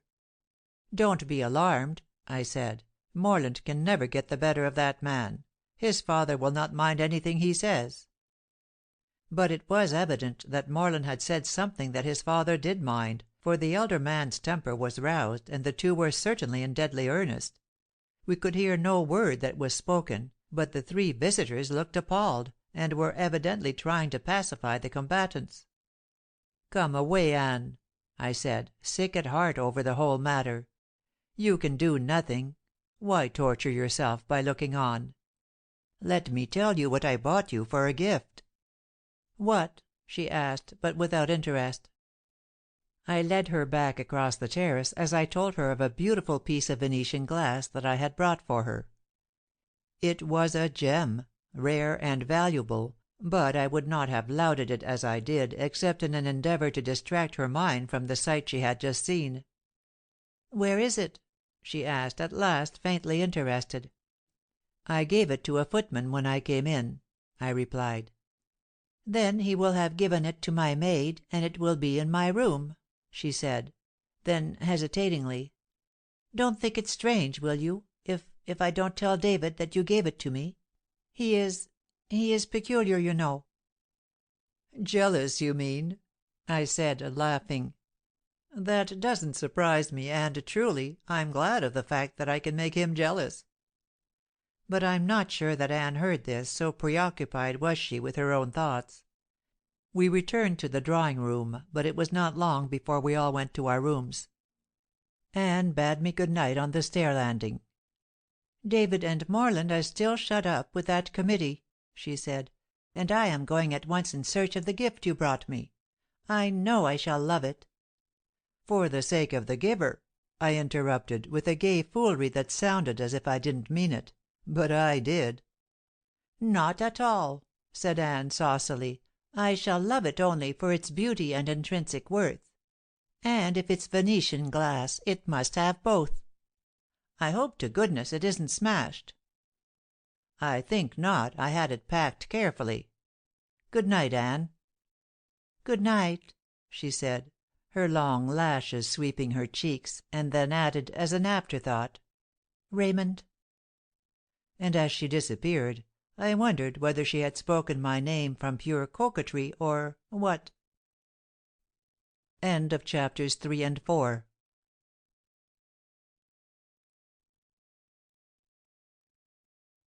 Chapters 5 and 6 of Anybody But Anne by Carolyn Wells. 5. The Crime in the Study. There are few things to my mind more delightful than being wakened soon after daybreak on a perfect spring morning by the songs of birds. As I was thus brought to my senses, it took me a moment to realize just where I was, but a glance from my window reminded me. I sprang up and threw aside the curtains, and reveled in the flowery breath of the morning air. Again the view enchanted me. The distant hills, the nearer rolling fields and bits of woods, and, closer yet, the wonderful park that surrounded the home of the Van Wycks. Surely, I thought, Anne Mansfield was justified in marrying for a home, when one considered the home. And that was Anne's reason for accepting David Van Wyck, I hadn't the slightest doubt. Anne had been uncomfortably poor as a girl, and I knew how she had always craved luxurious surroundings. I didn't for a moment believe she loved her husband; but I knew her well enough to be sure that her sense of honor and loyalty would keep her a true and devoted wife to him. If she flirted with Archer, if she even coquetted with me, it was only the natural amusement of a beautiful woman who was frankly fond of admiration. And thus I made excuses for her as I stood looking out of my east window, and the sun grew more and more dazzling in its early morning splendor. Beneath me spread the beautiful lawn that would have done credit to an English ancestral castle. Here and there I saw a gardener or other servant moving about, and I concluded the place was under good discipline. I looked backward to the east wing. Since I had been inside the study, I could judge better of its noble proportions and impressive lines. Yet it looked forbidding; not exactly sinister, but grim and rather awesome. The long narrow windows gave it a gloomy air, and as there was no entrance visible from where I looked, it seemed almost like a prison. Ivy trailed over its casements, and the birds flew in and out of the vines, twittering. It was really too early to dress and go downstairs, but I suddenly became possessed of a wild hope that Anne might be in the habit of strolling in the gardens before breakfast. I had not the least reason to suppose this, but a strange impatience urged me to go down and see. So, completing a leisurely toilette, I went downstairs and through the great hall to the front door. A parlor maid who was dusting about opened the door for me, and though I thought an expression of surprise showed for a moment on her face, she quickly suppressed it. I stepped out into the beautiful morning with a feeling of gladness that I had come down, even if I were doomed to solitude. I saw no sign of Anne, nor of anyone else, save a few caretakers, and I started off for a long ramble through the grounds. Their interest and beauty well repaid me, and as I returned toward the house, I sat down upon a stone seat overlooking a picturesque ravine. Not far away I could see the stables and garage, but there was no one stirring in their vicinity. Late risers here, I thought to myself, surprised that the stablemen should not yet be about. And then I saw a woman peering in at the window of one of the buildings. My heart gave a leap, hoping that it might be Anne, but it was not. I saw in a moment that it was the housekeeper, Mrs. Carstairs. She wore a smart white linen morning gown, so trig of appearance that she looked like some Parisienne dressed for an outing. The skirt was short, showing dainty white shoes and stockings, and altogether she looked as little like an English housekeeper as could be imagined. And then I recollected, no one had told me she was English. The valet had been called so, and doubtless his father was an Englishman, But this mysterious mother of his was certainly French, or I never saw a Frenchwoman. Then my musing concerning her nationality gave way to an interest in her present occupation, for surely she was acting strangely. She went round the garage, peering in at each window, now and then casting furtive glances as if in fear of being observed. She could not see me as I was hidden by some foliage plants. Then, leaving the garage, she walked back along the driveway toward the house, her eyes on the ground, as if looking for something. Natural chivalry prompting me to assist her, I rose and walked rapidly toward her. "May I help you in your search, Mrs. Carstairs?" I said in my most Chesterfieldian tones. Apparently she had not heard my approach, for she turned as if greatly startled, and said, fairly gasping for breath, "Oh, I thought you were someone else." "No, I'm myself," I said, smiling, for we had met for a few moments the evening before, and I was not at all unwilling to speak to her again. "Have you lost something?" "Only my self-possession," she returned with such apt repartee that I said impulsively, "You are French, aren't you?" "Partly," she replied, looking at me in surprise at my evident interest in the matter. "And you haven't lost anything else? Not so easily replaced?" She caught my allusion and smiled. Then, as if recollecting herself, she assumed a severely correct manner and said, "No, thank you. I have lost nothing." "But you've been studying the ground all the way from the garage." She turned on me like a fury. "Nothing of the sort!" she exclaimed, with flashing eyes. "How dare you say so? Why should I study the ground?" "Good heavens!" I cried. "It isn't a crime to study the ground, is it? Why shouldn't you if you choose to?" "I don't choose to. I have no interest in the ground. I was looking at the sky." "I won't contradict you," I said politely, though aghast at this whopper. "Have you perhaps lost something in the sky, then?" "Yes, a couple of Pleiades," she replied with an irrepressible laugh, and I marveled afresh to hear a housekeeper talk in this strain. "I am certainly destined to get no lost and found information," I said, though uncertain as to whether I ought to talk to her in this companionable way. "Are you out for information this morning?" "I'm really out to see if the poets sing true about the delights of early rising. But I'm always glad to absorb information if it comes in my way." "Do you want it on any especial subject?" "Yes," I returned, daringly. "I want to know why you detest Mrs. Van Wyck so intensely." It was interesting to watch Mrs. Carstairs' face after this. First, she gave me a stare of blank amazement; then a flash of indignation burst from her stormy eyes; then, like a ray of sunlight, she smiled sweetly and said, "I don't detest her. I adore her." And then she turned from me and walked swiftly down a bypath. I looked after her. She walked beautifully, without haste, but with a rapid, graceful movement. I knew perfectly well she had told me an untruth. She did detest Anne, and she had chosen a most clever way to deny it, and to close the conversation at the same time. The path she took led toward the kitchen quarters, and she soon disappeared inside, while I went on, across the terrace, and in at the rear door of the great hall. A footman showed me to the breakfast room, a cheery, sunny place, much cozier than the big room where we had dined the night before. I followed him with a comfortable sense of having a healthy, hearty appetite. When I entered the breakfast room, Archer and Morland Van Wyck were already at the table. The ladies, Morland informed me, breakfasted in their own rooms. "And your father?" I asked as I seated myself. "Oh, Dad's usually the earliest bird about. His interview with that precious committee last night must have worn him out, and he's sleeping late." "Then the committee succeeded in their fell design?" asked Archer. "Yes, they succeeded, but you mustn't say fell design. Dad was in no way coerced by those men. In fact, he—" "He coerced them to take his money?" I asked, smiling. "Not quite that," returned Morland, "but they were very fair about it. They put it to him squarely that he was doing injustice to his family by such a gift. You know what Dad is. The more they objected, the more determined he was to have his way. "If they had seemed eager for the money," observed Archer, "Mr. Van Wyck might have reconsidered."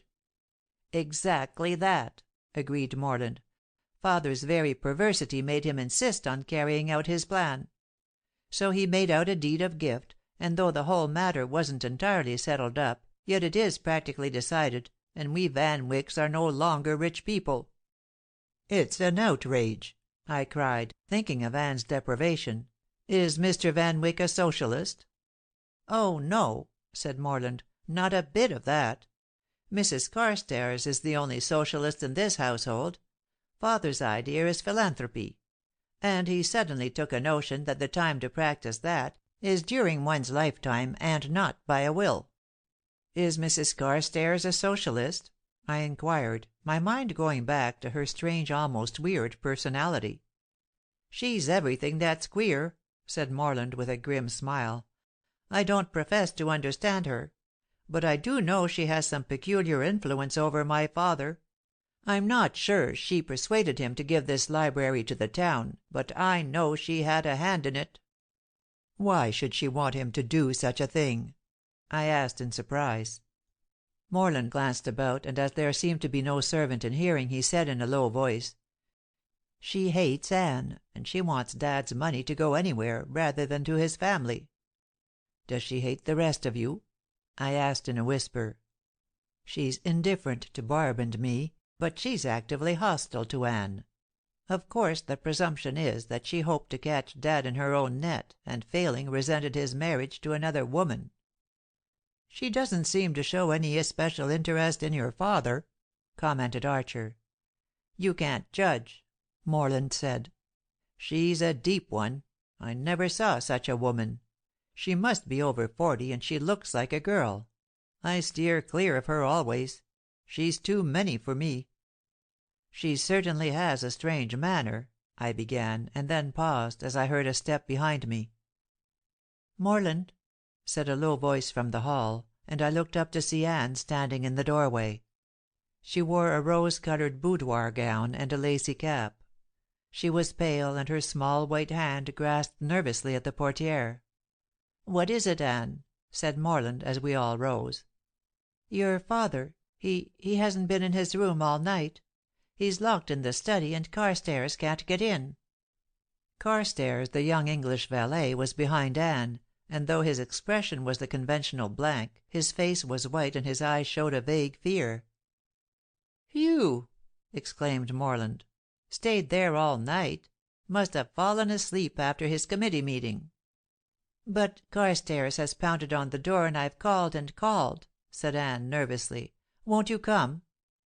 Morland went at once, and Archer and I hesitatingly followed. We paused as we passed through the drawing room; but then, hearing Morland's loud calls, with apparently no response, we went on through the corridor that led to the study. "Nothing doing," said Morland, as we approached; and though his tone was light, I saw that he was seriously alarmed. "Can't we get in the other door?" I suggested, and Archer added, "Or a window?" "Not through the windows, sir," said Carstairs. "They're all fastened inside."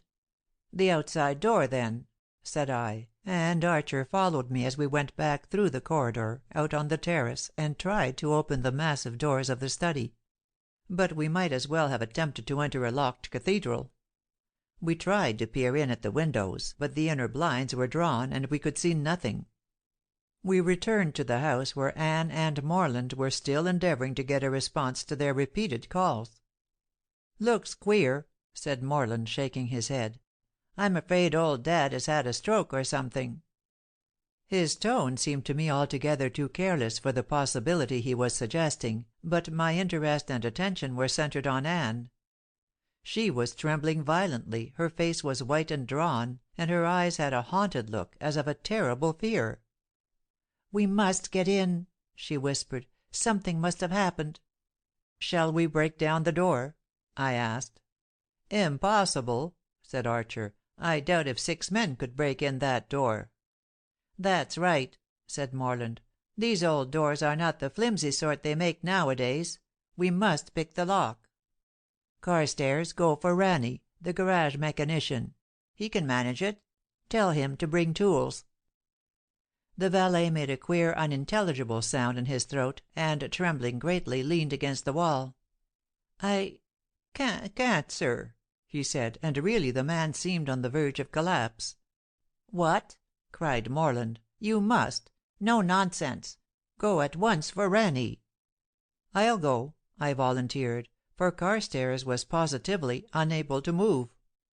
I ran to the garage and called Rannie, making as little fuss as possible, for I didn't want a panic among the stablemen. I felt sure that David Van Wyck had suffered an apoplectic or paralytic stroke, and the immediate necessity was to get to him. "What is it, sir?" said Rannie, touching his cap as he came forward. "Bring some tools," I said, "to force open a locked door. And then come on to the study with no questions." "Very good, sir." In a moment I had rejoined the group of people clustered at the study door. "I wish you would go to your room, Anne," Archer was saying gently. "I'm sure it would be better." "Yes, do," said Morland. "Where's your maid? Here, Jeanette." And as the frightened maid appeared, Morland said, "Take care of Mrs. Van Wyck. Take her to her room, stay with her, and don't chatter to her." The suite of rooms occupied by Anne and her husband were close at hand, and as maid and mistress disappeared, Rannie came. "Get to work and open that door," ordered Morland.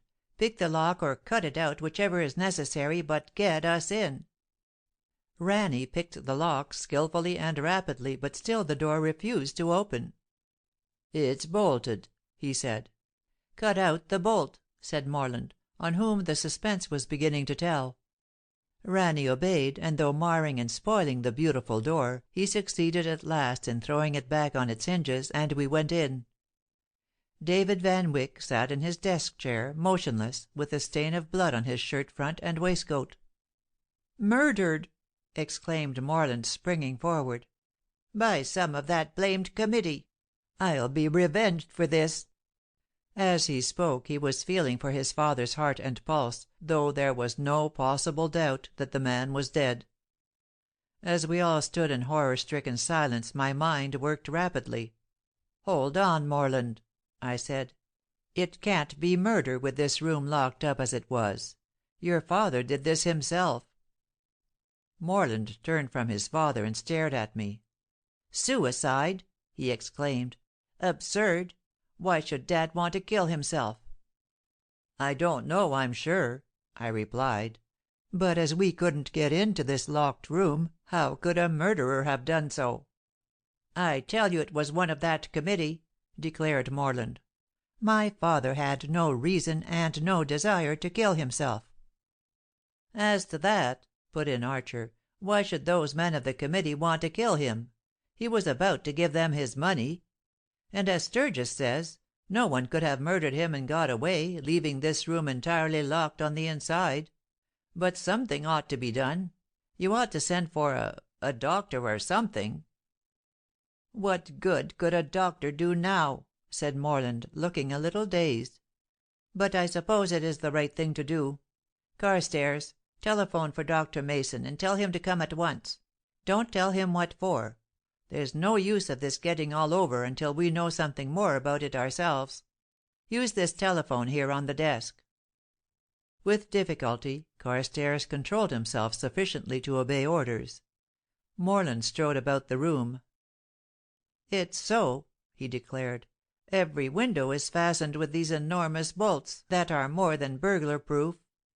And this outside door, as you see, is bolted like a barricade. There is no other possible entrance except the door at which we came in, and you all know how secure that was. Consequently, it must be that my father killed himself." "But why should he?" "And how did he do it?" said I, suddenly realizing that there was no weapon lying about. "I don't know. Don't ask me." And with a groan Morland flung himself into a chair and buried his face in his hands. He seemed like a man who had utterly collapsed after passing through a terrible ordeal, and I said to Archer, "Let's leave him alone and do what we can ourselves." "What can we do?" said Archer. "We mustn't touch anything, you know, until the coroner comes." "Coroner!" I exclaimed. "Good gracious! Does he have to come? Isn't he always called in case of a mysterious death?" "Well, this is certainly a mysterious death, if ever there was one," I declared. "But I don't believe that, about not touching anything until the coroner gets here. I've heard it's a mistaken notion." "Well, do as you like, on your own responsibility," said Archer. "If you think you can discover a clue to the mystery, go ahead." 6. Surmises. But I could discover nothing, except to confirm the fact that there was no possible way for an intruder to have left that room, locked up as it was, and that consequently it must have been either accident or intentional self-destruction. But I looked in vain for a weapon. There was no revolver on the desk or on the floor near the dead man. I scrutinized carefully the soft, thick rug, and was rewarded at last by finding a clue. Without disturbing Morland, who still sat with hidden face, I went to Archer, and spoke in a low voice.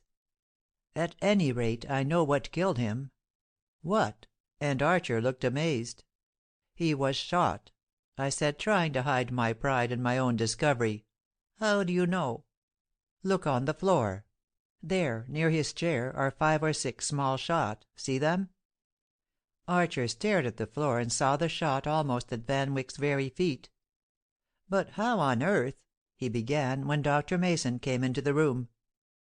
His professional calm a little upset by this tragedy, the doctor's hand trembled as he examined the body of David Van Wyck. It took but a few moments, for the red stain on the white shirt bosom told its own story. "Suicide?" he inquired, as he completed his task. "Must have been," said Archer, "as he was locked in here alone. How was he killed? What is the wound?" "I don't know," said Dr. Mason, looking puzzled. "He may have been shot by a very small caliber pistol, or he may have been stabbed by some sharp instrument. You see, the small hole in his shirt bosom is perfectly round, but there are no powder marks." I called the doctor's attention to the shot on the floor, and he looked more puzzled still. "But he wasn't shot with a shotgun," he said. "In fact, I incline to the opinion that he was stabbed with some sharp, round instrument." "A hat pin?" I suggested. "No," said the doctor impatiently. "There isn't one hat pin out of 100 made that could go through a stiff shirt bosom without bending. But something like that, only rather thicker. You see the size of the hole." "But mayn't be a bullet hole?" said Archer. "It may be. At any rate, we must send for the coroner. Wake up, Morland." The doctor had crossed the room and laid his hand not unkindly on Morland Van Wyck's shoulder. He shook him slightly, and Morland raised his white, drawn face. "Must we have the coroner?" he asked. "Can't we call it a stroke or something, and not have any publicity? It's going to be awful hard on Anne." Something in his tone made me realize Morland's feeling for his father's beautiful young wife. Doubtless he had concealed and even tried to overcome it, but now in his hour of trial his first thoughts flew to her. This explained to my mind his sudden collapse after his earlier attitude of bravado. I had thought he resented his father's second marriage, but now I believed that he himself had succumbed to Anne's irresistible fascination. I, too, felt it would be desirable to spare Anne the horrors of publicity if possible, so I said, "Can the matter be hushed up, and made to appear an accident or a natural death?" "No," said Dr. Mason, bluntly. "I could not give my professional sanction to any such course. And I think Mrs. Van Wyck should be told of this matter at once." Just then Anne came into the study. She had seen Dr. Mason arrive, and considered it her right to know what had happened to her husband. She wore a simple morning gown, and her maid Jeanette hovered behind her with a vinaigrette of smelling salts. "What has happened?" said Anne, advancing steadily into the room. And then, as she saw the still figure of David Van Wyck, she looked at each of us in turn.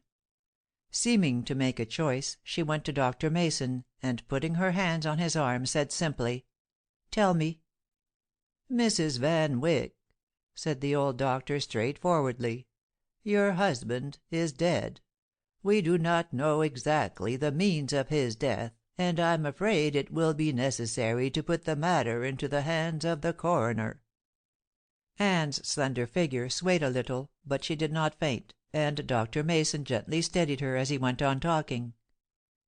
"There is nothing you can do, Mrs. Van Wyck, and as your physician I advise you to go to your room and lie down."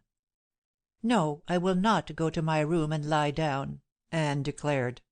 "Who killed my husband?" She was strangely calm, so calm that I knew she was straining every nerve to preserve her poise, and I feared her sudden breakdown. "That is yet to be discovered," said Dr. Mason, "if indeed we do not find out that he took his own life." "He did not do that," said Anne. "He never would do that." Her voice was almost inaudible, and her face was white as death. She still clutched the old doctor's arm as if unable to stand alone. We three men stood looking at her. I felt sure all three loved her, Archer, Morland, and I. It was a strange situation, for a subtle sense told me that we all wanted to go to her assistance, but none dared to do so. We seemed almost to be waiting till she should make a choice of one of us. But she did not heed us. Addressing herself entirely to the doctor, she rambled on, not hysterically, but with a far-away look as if only half conscious of what she was saying. "No, David would not commit suicide. Of that I am sure. Somebody killed him, murdered him. But who? Could it have been—" Her voice died away in an unintelligible murmur, and she fainted. Dr. Mason held her in his arms as we all sprang forward. "Morland," said the doctor, making his own choice, "help me carry Mrs. Van Wyck to her room. Where is her maid?" They took Anne away, and I turned to Archer. "Her bedroom is on this floor?" I asked. "Yes. Van Wyck used to have his rooms on the second floor. But when he married his present wife he had a magnificent suite of apartments furnished for them on this floor, partly because they are beautiful rooms, and partly to be nearer this study. It seems strangely appropriate that he should die in this room," I said, glancing toward the still figure. "It seems appropriate that he should die anywhere," Archer muttered in a savage undertone; and in answer to my look of surprise at this outburst, he added, "He was a brute to his wife. I'm sorry his death occurred in this horrible way, but I am not sorry he's gone." I could make no reply; for, though I never should have put it into words, my feeling was the same. But the death had occurred in a horrible way, and the exigencies and consequences of it must be met. Dr. Mason reappeared, and in response to our inquiries he said that Mrs. Van Wyck had regained consciousness and was being looked after by her maid and by Mrs. Carstairs. "I shall now telephone for the coroner," he went on. "I assume that Morland will take charge of his father's affairs, and I think that Miss Barbara should be told at once what has happened." I couldn't help admiring the poise and practical good sense of Dr. Mason. He had been the family physician of the Van Wicks for many years, and whatever his personal feeling toward the head of the house, he now remembered only his professional responsibility, and acted accordingly. While he was telephoning the coroner, a young man came into the study who was a stranger to me. "Is that you, Lassiter?" said Morland, looking up. "A tragedy has occurred, and my father has been killed. By himself or another, we don't know." Morland spoke mechanically, almost as if he felt it incumbent upon him to explain the situation. I soon discovered that Barclay Lassiter was Mr. Van Wyck's secretary. He did not live in the house, but came every morning to the study. He was the tallest man I had ever seen. Of slight build, with a dark, somewhat sinister face. I couldn't help wondering if he were in any way implicated in the tragedy. Like the rest of us, he was self-possessed, and, though shocked, seemed anxious principally to do anything he might to help. "Could it have been the work of burglars?" he said. "Has anything been stolen?" "I don't know," I replied as no one else spoke. "Do you miss anything?" Lassiter glanced over the desk, and, taking some keys from his pocket, opened one or two drawers. "Check book and petty cash all right," he said, briefly. "Haven't you looked in the safe?" "No," said Morland, but he made no move to follow up Lassiter's suggestion. I heard no sound at the doorway, but seeing Dr. Mason's eyes turn from the telephone in that direction, I looked too, and saw Mrs. Carstairs come in. She entered noiselessly as she always moved, and though she was wearing the same white gown I had admired earlier that morning, she appeared altogether different. No longer was the smartness of her costume its chief characteristic. But, and it must have been owing to the woman's wonderful dramatic ability, her white linen garb had the effect of the uniform of a trained nurse. With a swift, comprehending glance, she looked in every one of our faces, and then, without a word, glided to the chair where sat the still figure of David Van Wyck. She betrayed no sense of self-consciousness. Indeed, she seemed unaware of our presence as she stood looking at the dead man's face. Then she spoke. "It was suicide," she said, with an air of certainty. "Mr. Van Wyck was an unhappy man, and he sought refuge in death." For the first time, she assumed a melodramatic pose, and stood looking at us all as if to challenge contradiction. "I know what you mean," began Morland hotly, "but it is not true. My father was not an unhappy man." Mrs. Carstairs merely gave a Frenchy shrug of her well-formed shoulders and said nothing. With her hanging hands lightly clasped in front of her, she stood cool and self-possessed while Morland went on irately. "Since you have said that, Mrs. Carstairs, please explain yourself. Why do you say my father was unhappy?" "I speak of what I know," she returned, her gaze at him not flinching. "But I deny your right to question me concerning my knowledge." "If you know anything that can help to throw any light on this sad occurrence, it is your duty to tell it, Mrs. Carstairs," said Dr. Mason, speaking rather sternly. "When I am questioned by authority, it will be time for me to speak," she returned calmly. Her manner and voice, even her words, seemed to betoken that she was in possession of great secrets, but I had an intuitive conviction that it was only pretence. I felt sure she wanted to appear sensationally important, and I wondered if she meant in any way to make trouble for Anne. I think the same notion was in Archer's mind, for he said, "Any facts you may know, Mrs. Carstairs, must be told at the inquest. But opinions or fancies carry no weight." She gave him a glance that seemed tinged with mockery, but she only said, "Mine is not a nature to exploit opinions or fancies." Then she turned to Dr. Mason, and, speaking in her capacity of housekeeper, asked him concerning the removal of the body to another room. "Not until the coroner gives permission," he replied. "He will be here shortly, and until then we can make no changes or definite plans." Barbara came to the study door, accompanied by Mrs. Stelton and Beth Fordyce. Mrs. Carstairs moved swiftly to meet them, but though she admitted Barbara, she refused entrance to the others. I did not hear her words as she spoke with them, but they seemed willing to accept her dictum, and turned away together. I couldn't help admiring her wisdom and tact in keeping them out, for they were emotional women, and their exclamations would have jarred the overwrought nerves of us all. Mrs. Carstairs was charming.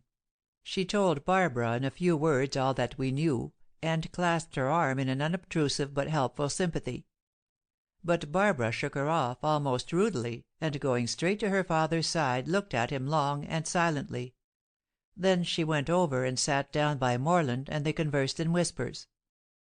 Mrs. Carstairs was apparently not at all offended by Barbara's manner, and placidly continued her role of general director of affairs. She straightened a small rug, emptied an ash tray into a waste basket, and was about to tidy up the desk when Condren Archer said, "It would be wiser, Mrs. Carstairs, not to move anything before the coroner arrives. He must see the room as it is. There may be clues to the intruder." "There was no intruder," said the housekeeper, in a tone of quiet assurance. Mr. Van Wyck died by his own hand." But she ceased fussing among the desk appointments and sat down near the door. She leaned her head back and closed her eyes, looking the picture of sphinx-like inscrutability. But she was alert enough to be at the door as the coroner entered a moment later.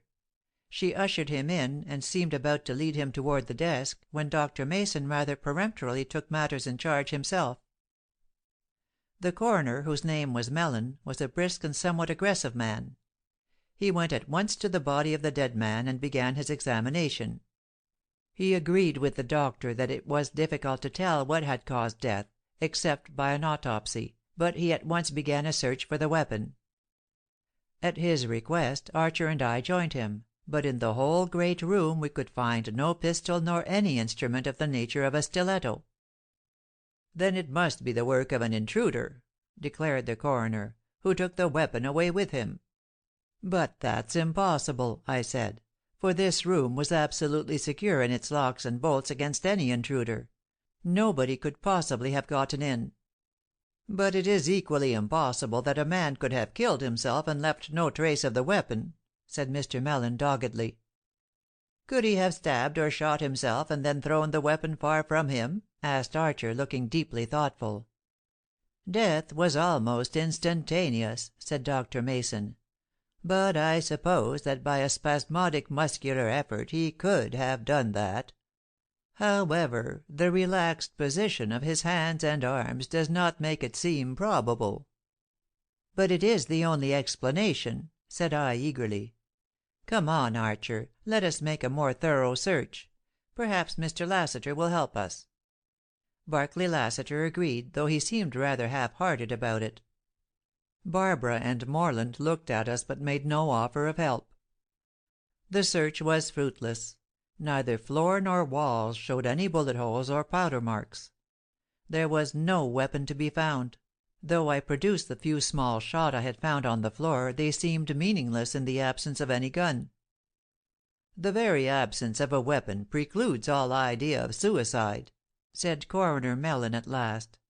"And though I'm not prepared to say how the murderer got in or out of this room, I believe that he did so, and that David Van Wyck did not die by his own hand. Has anything been stolen?" Lassiter opened the safe door, and I expressed surprise that it was unlocked. "Often is," returned the secretary carelessly. "Most of the valuable things are in inner compartments with complicated locks of their own.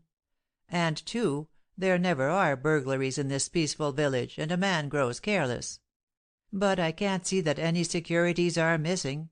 All these papers seem undisturbed." "The pearls!" cried Morland, starting up suddenly. "Are they there?" "Here is the box," said Lassiter, handing a jewel case to Morland. "Open it yourself." Morland opened it and gave a cry of despair, for the satin-lined case was empty. "The pearls gone!" said Barbara, with an awe-stricken look. "Then it was a burglar after all." "But it couldn't be," I began, when the coroner cut me short. "If pearls have been stolen, of course it was a burglar," he said. "And a professional cracksman, if he could get into this room and out again." "But he couldn't," I declared emphatically, glancing at the windows and doors. Still the coroner refused to heed me, and said abruptly, "What were they worth?" "They were practically priceless," Morland stated. "My father had been collecting and matching them for years. It was a triple necklace composed of 3 strands of the finest and largest pearls he could procure. $100,000 would be a conservative estimate of their value." "And a man kept such jewels as that in an unlocked safe?" said the coroner incredulously. "They must have been there temporarily," said Morland, as if puzzling the matter out himself. "And, too, I've no doubt my father intended to lock the safe before he left the study. But he was murdered first." "Have you any theory, Mr. Van Wyck, how a murder could have been effected?" "No," said Morland, "I haven't. I know even better than the rest of you how absolutely this room is protected against forcible entrance. And that is one reason why my father was sometimes careless about locking the safe." He knew no one could get into this room from outside. Of course, upon leaving it at night he always locked the door that communicates with the house and kept the key himself." "There is no duplicate key?" asked Mr. Mellen. "None," said Morland positively. Then Barbara Van Wyck made a suggestion. "If father did kill himself," she said hesitatingly, "possibly he himself had taken the pearls from the case and hidden them." I realized at once what she meant. If David Van Wyck had taken his own life, it would have been quite in keeping with his cruel nature to hide the pearls where his family might not easily find them. End of chapters 5 and 6.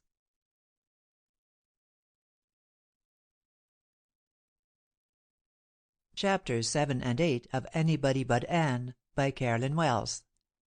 7. The Mysterious Motor Car. "No," cried Mrs. Carstairs impetuously. "David Van Wyck would not do that." "You seem very certain," said Morland, looking at her coldly. "I am certain," she retorted with a flush of her dark eyes. "Do you suppose I've lived under David Van Wyck's roof all these years without learning his nature fairly well?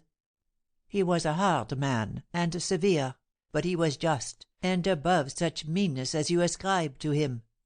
"But," said I, "you have already expressed an opinion that Mr. Van Wyck died by his own hand. Now, if the pearls were stolen by a burglar, it is a strange coincidence that the two crimes should occur the same night." Mrs. Carstairs looked at me with her face full of baffled rage. Her theories were indeed at variance. If an intruder took the pearls, undoubtedly David Van Wyck had been murdered. If, on the other hand, he had committed suicide, he would seem to be himself responsible for the disappearance of the jewels. For a moment Mrs. Carstairs sat motionless, though it was evident her mind was working rapidly. The rest of us sat watching her, and I, at any rate, began to feel a dawning hope that what she might say next would throw a little light on the mystery. At last she burst out in a voice low but tense with feeling. "I am sure David Van Wyck killed himself.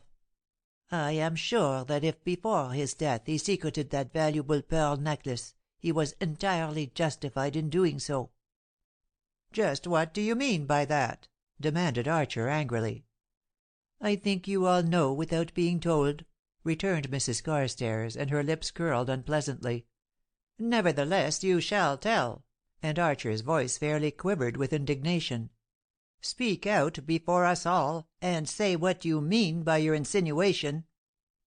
Mrs. Carstairs looked at him with an air half supercilious and half amused. "Who are you, Mr. Archer," she said, "that you should arraign me in this manner?" "And who are you," thundered Archer, "that you should presume to cast aspersions at any of the Van Wyck family?" Mr. Mellen broke in upon this controversy. "What position do you hold in this house, Mrs. Carstairs?" he inquired in a tone of such authority that it compelled a respectful answer. "I have been Mr. Van Wyck's housekeeper for 7 years." "You were here, then, before he was married to the present Mrs. Van Wyck?" 5 years before." The very tones of the housekeeper's voice, the reminiscent look in her beautiful, mysterious eyes, and the almost insolent toss of her well poised head, fully confirmed my previous thought that she had deeply resented the advent of Anne. Coroner Mellen looked at her a moment, and then said, as if dismissing her, "You will, of course, be called upon to give your testimony at the inquest." His curt nod of dismissal was sufficient to send Mrs. Carstairs from the room, but she paid no heed to it, and remained sitting in her chair without a trace of embarrassment or self-consciousness. I couldn't help admiring her aplomb, her wonderful self-poise, nor could I help wondering whether she knew anything about the tragedy, or whether her sensational nature made her wish to appear mysterious. I began to like the coroner. He was not prepossessing in appearance, being extremely young for his position and of a sandy-haired, freckled-faced type that made him look like a blushing schoolboy. But his blue eyes showed a quick intelligence, and I jumped to the conclusion that he was bright and intuitive but inexperienced. "I must ask a few preliminary questions," he said, and there was a little nervous hesitation in his manner, "and I will hold my inquest this afternoon. Dr. Mason, can you tell me at what time the death of Mr. Van Wyck probably occurred?" "He has been dead fully 9 or 10 hours," replied the doctor. "It is probable that he was killed about or after midnight. I refuse to accept the theory of suicide." "Was death instantaneous?" went on Mr. Mellen. "It was, though I shall make further examination. I am already convinced that Mr. Van Wyck was stabbed with a sharp weapon by someone with murderous intent." "But nobody could get in!" exclaimed Mrs. Carstairs, and she sat forward, grasping the arms of her chair and gazing intently at the doctor, as if she would hypnotize him. Although I had begun to dislike the woman, I was forced to admit to myself her marvelous charm. Every pose she assumed seemed more graceful, more picturesque than the one before, and yet I couldn't help thinking that her effects were all carefully premeditated. She showed no self-consciousness, but her self-reliance and self-sufficiency were so marked that I believed her a consummate actress. "We are not considering that now," said Mr. Mellen, looking at her keenly, and then turning to Morland, he said, "Who discovered your father's body?" Morland told briefly the circumstances of breaking in the door, and the coroner listened attentively and thoughtfully. "Summon the valet," he said abruptly. Mrs. Carstairs rose with a sudden start and exclaimed, "Why do you want him? He is in no way implicated in this matter. He did not attend his master last evening." "Good heavens, madam!" said the coroner, amazed at this outbreak. "Nobody has accused him. Pray calm yourself. Why do you object to his presence here?" "He is my son," said Mrs. Carstairs. "And if he is, that is no reason he should not be questioned." Mr. Mellen gave a grim smile, and shook his head slightly, as if to imply that Mrs. Carstairs was a woman beyond his ken. Morland had touched a bell, in response to which the valet appeared. He had little to tell save to corroborate Morland's story of the morning, but had he himself been guilty of crime he could not have acted more frightened. I remembered, however, that he had shown the same behaviour when the alarm was first raised, and I concluded that it was merely a natural horror of death, and perhaps he had inherited his mother's emotional disposition.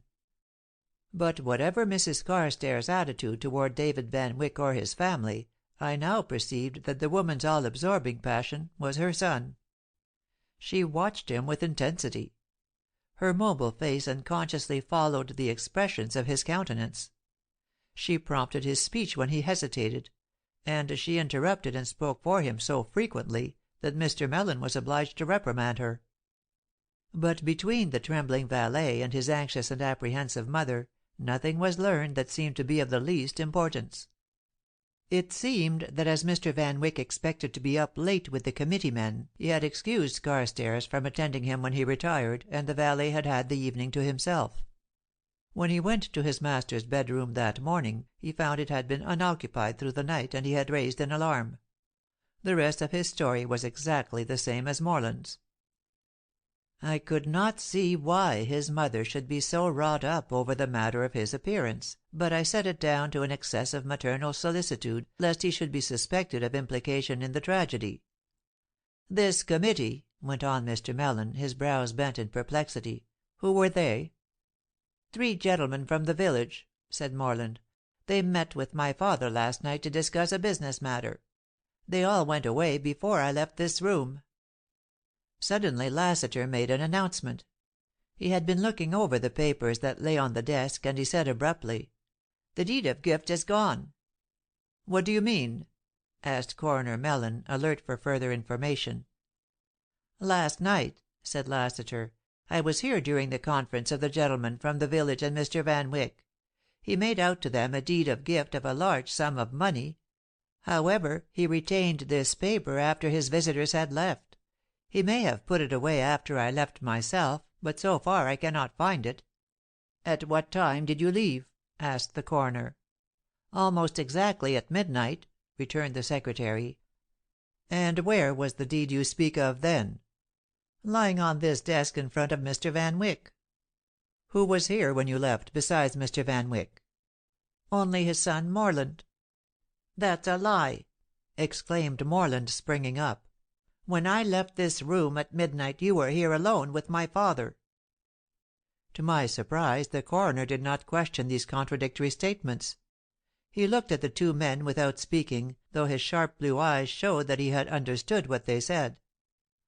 "The case is most mysterious," he declared, "and I think it wiser to have no further discussion or investigation until I can hold the inquest and hear definite testimony.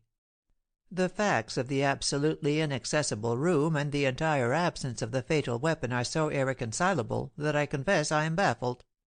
I think the only course to pursue is to engage the services of a clever and experienced detective."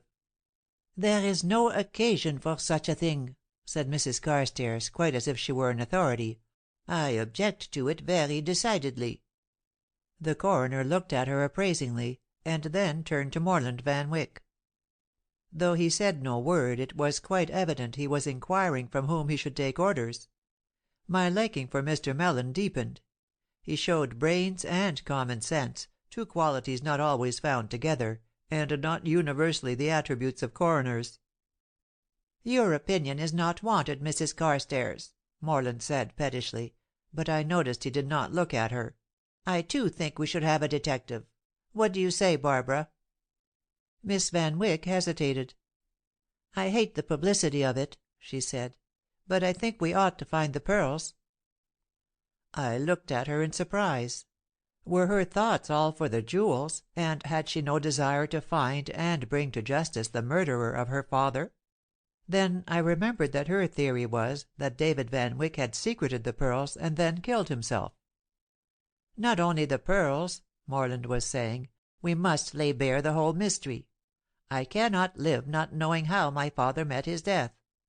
If some villain killed him, the murderer must be brought to justice." Morland strode up and down the room as he talked, and I thought I had never seen him look more manly. I felt a new respect for him, and a willingness to help him in any way I might.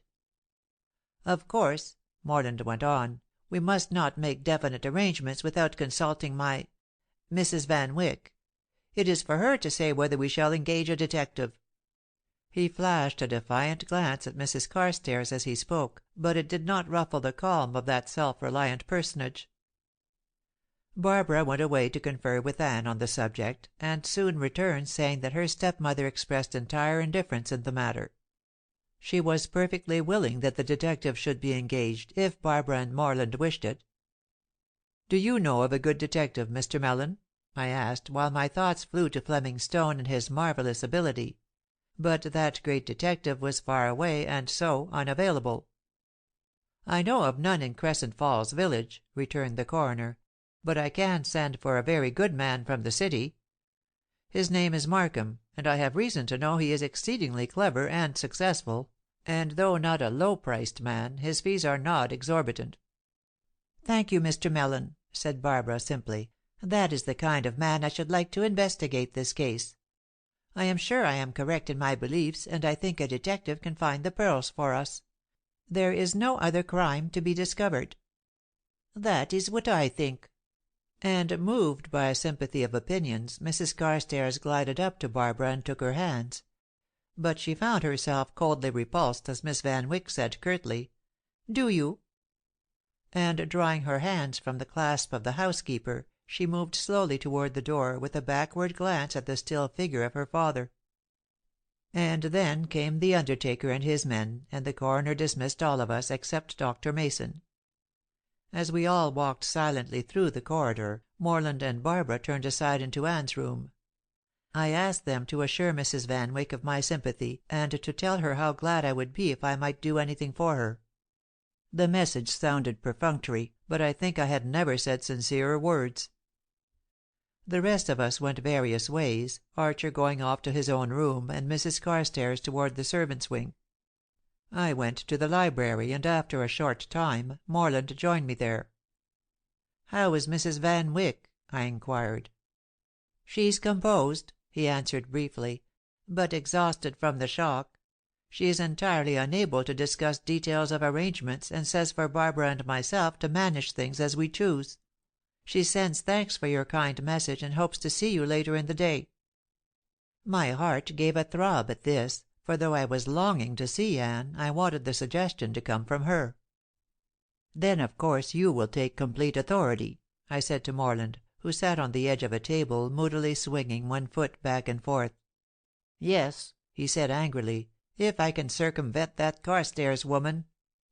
I had resolved to be very discreet on this subject, so I only said, "She is a strange personality."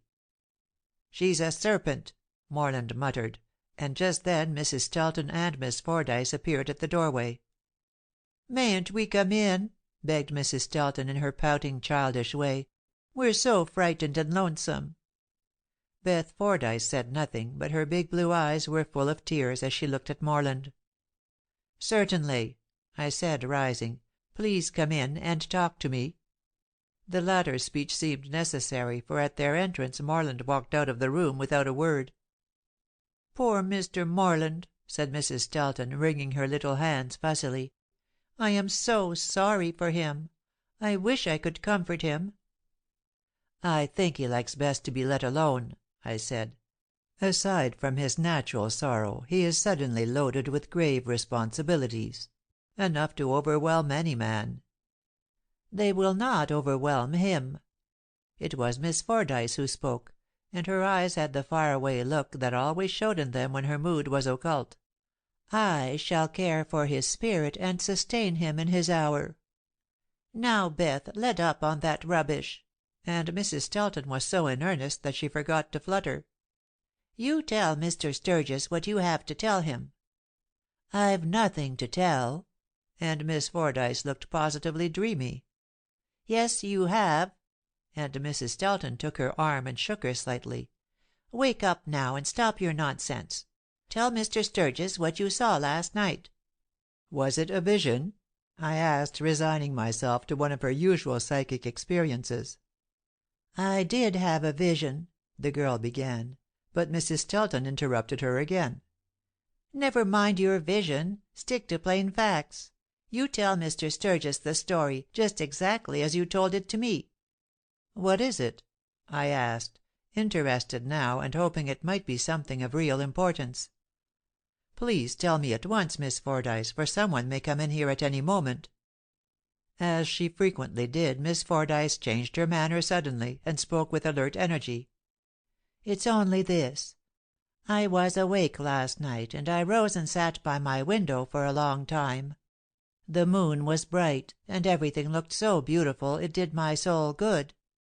Well, as I sat there—" "Excuse me a moment, Miss Fordyce. Which is your room?" "Directly over this," she replied. "On the second floor." "I have the front room on the other side of the second floor," I said, realizing that she could not see the east wing from her window. "Yes, I know," said Mrs. Stelton. "You have the room directly over Anne's. Mr. Archer's room is over Mr. Van Wyck's bedroom. Mr. Van Wyck used to have the room Mr. Archer has now, before he married Anne. Then he had the first floor suite done up, and positively the rooms are of regal splendor. Why, Anne's dressing room—" "Go on with your story, please, Miss Fordyce," I said, taking advantage of one of Mrs. Stelton's pauses for breath. "As I sat by my window," the girl went on, "I saw a very large motor car come slowly along the main road. It halted now and then, not as if because of any mechanical trouble, but as if its driver hesitated about proceeding. After stopping 2 or 3 times, it finally came into the grounds and up our main road. But it continued to pause now and then, until at last it made a mad dash round the house, passing right under my window. I didn't see the car again, but a few moments later I saw some person wrapped in a large coat walk stealthily by my window. I don't know whether it was a man or a woman, but whoever it was seemed afraid of being seen. For the dark figure hid twice behind trees, and then suddenly ran swiftly away in the same direction the motor car had gone." "At what time did all this happen?" I asked. "I'm not sure, but it was not far from midnight. At any rate, between 12 and 1. "Miss Fordyce," I said, As you know, a great mystery at present surrounds the death of Mr. Van Wyck. This incident you saw may have a bearing on the matter, and it may not. But won't you promise me not to speak of it to anyone else? And at the coroner's inquest, which will be held this afternoon, won't you tell this story simply and straightforwardly, as you have told it to me?" "At the inquest!" Miss Fordyce exclaimed. "Oh, I just couldn't!" "Yes, you can," I answered her sternly, "and you must. If you do it rightly you may be of great help to the whole Van Wyck family; while if you are foolish about it, you may impede justice and cause untold trouble." "There, I told you so!" cried Mrs. Stelton. "I knew it was important. Now, Beth, you come along with me. I'll see to it, Mr. Sturgis, that this girl tells her story, and tells it right, when she is called upon to do so." "Thank you, Mrs. Stelton," I said heartily, and I had never liked the little lady so well before. "Keep Miss Fordyce up to the mark, and don't let her slip away into her dreams and visions." The two went away together, and I started off for a stroll by myself to see what a little fresh air would do towards straightening out the complex questions that were baffling my brain. 8. Enter a detective. I walked along the paths, my eyes cast down and my hands behind me, while I brooded over the situation. I had the grace to be utterly ashamed of the fact that beneath all other considerations I was conscious of a realization that Anne was now free. I would not allow myself to put this thought into words. I tried to evade and ignore it; but it brought a peace to my soul that shone steadily through all the disturbing problems that filled my consciousness.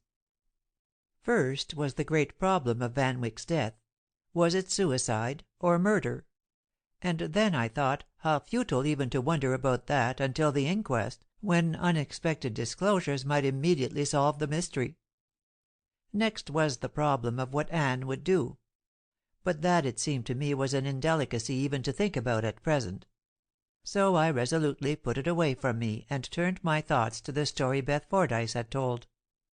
It was certainly strange that a motor should come into the Van Wyck estate at midnight, and that it should alternately halt and proceed in such a mysterious manner. Also that its entrance and disappearance should be followed by the presence of a stealthy cloaked figure. But again, was Beth Fordyce's word reliable? I had no doubt of her integrity; but the girl had such strange fancies and such a vivid imagination that I could not place implicit reliance on the story as she had told it. To her distorted mental vision, a belated pedestrian might assume the mystery of a prowling marauder. And yet she had said the figure passed under her window, which would of course mean someone intending either rightly or wrongfully to enter the house. And, too, the strange proceedings of the motor car, though perhaps exaggerated by her, could scarcely be all imagination, unless the girl had wilfully made up this story, which I did not believe.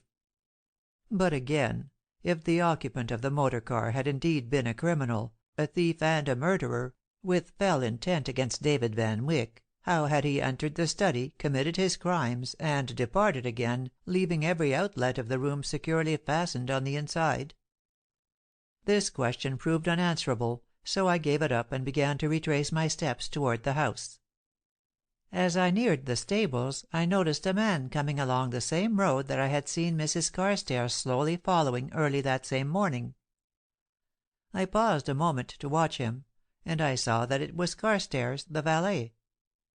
To my surprise, he repeated exactly the procedure of his mother. He stepped along slowly, carefully examining the ground, and had every appearance of a man searching for some small lost article. He had a stick in his hand, and he even scraped the dirt of the road now and then, peering closely, as if in a desperate search. I determined to come upon him suddenly, as I had surprised his mother, and see if he were as apt at explaining himself as she had been. I approached very quietly, and as I was just at his elbow, I said, "What have you lost?" The man dropped his stick and raised a white startled face. Nothing, sir. I assure you, I have lost nothing." "What are you looking for, then? I will help you find it." I picked up the stick he had dropped and began poking in the dust myself. But he said, stammering, and with a pleading expression, "No, no, I have not lost anything, sir. Give me back my stick, I beg of you. Look here, Carstairs, it's no crime to lose anything, but to be so secret about it and so rattled betokens a guilty conscience of some sort." "Yes, sir. Very good, sir. I'm not rattled, sir. And indeed, sir, I have not lost anything." Clearly the man had not his mother's faculty for rising to a situation. Without a doubt they had both been searching for the same thing, as I saw them both closely examining the ground in the same place. But she had tossed off my questions with witty repartee, while he was the embodiment of agonized embarrassment. I went on toward the house with a new problem added to my brain collection. The problem of the two searchers, who both denied having lost anything and who were mother and son. Collusion and secrecy were certainly shown here. I had no clue to the solution of this mystery, and thought that very likely it was a matter of no importance anyway. When I reached the house, Barbara met me with the welcome news that Anne desired to see me. I was conducted to her dressing room, and as I entered, I realized the truth of what I had been told regarding the Van Wycks apartments. A more exquisite gem of a room I never saw. It was furnished entirely in Louis XVI effects, and was a miracle of gilded carving and rose-colored brocade.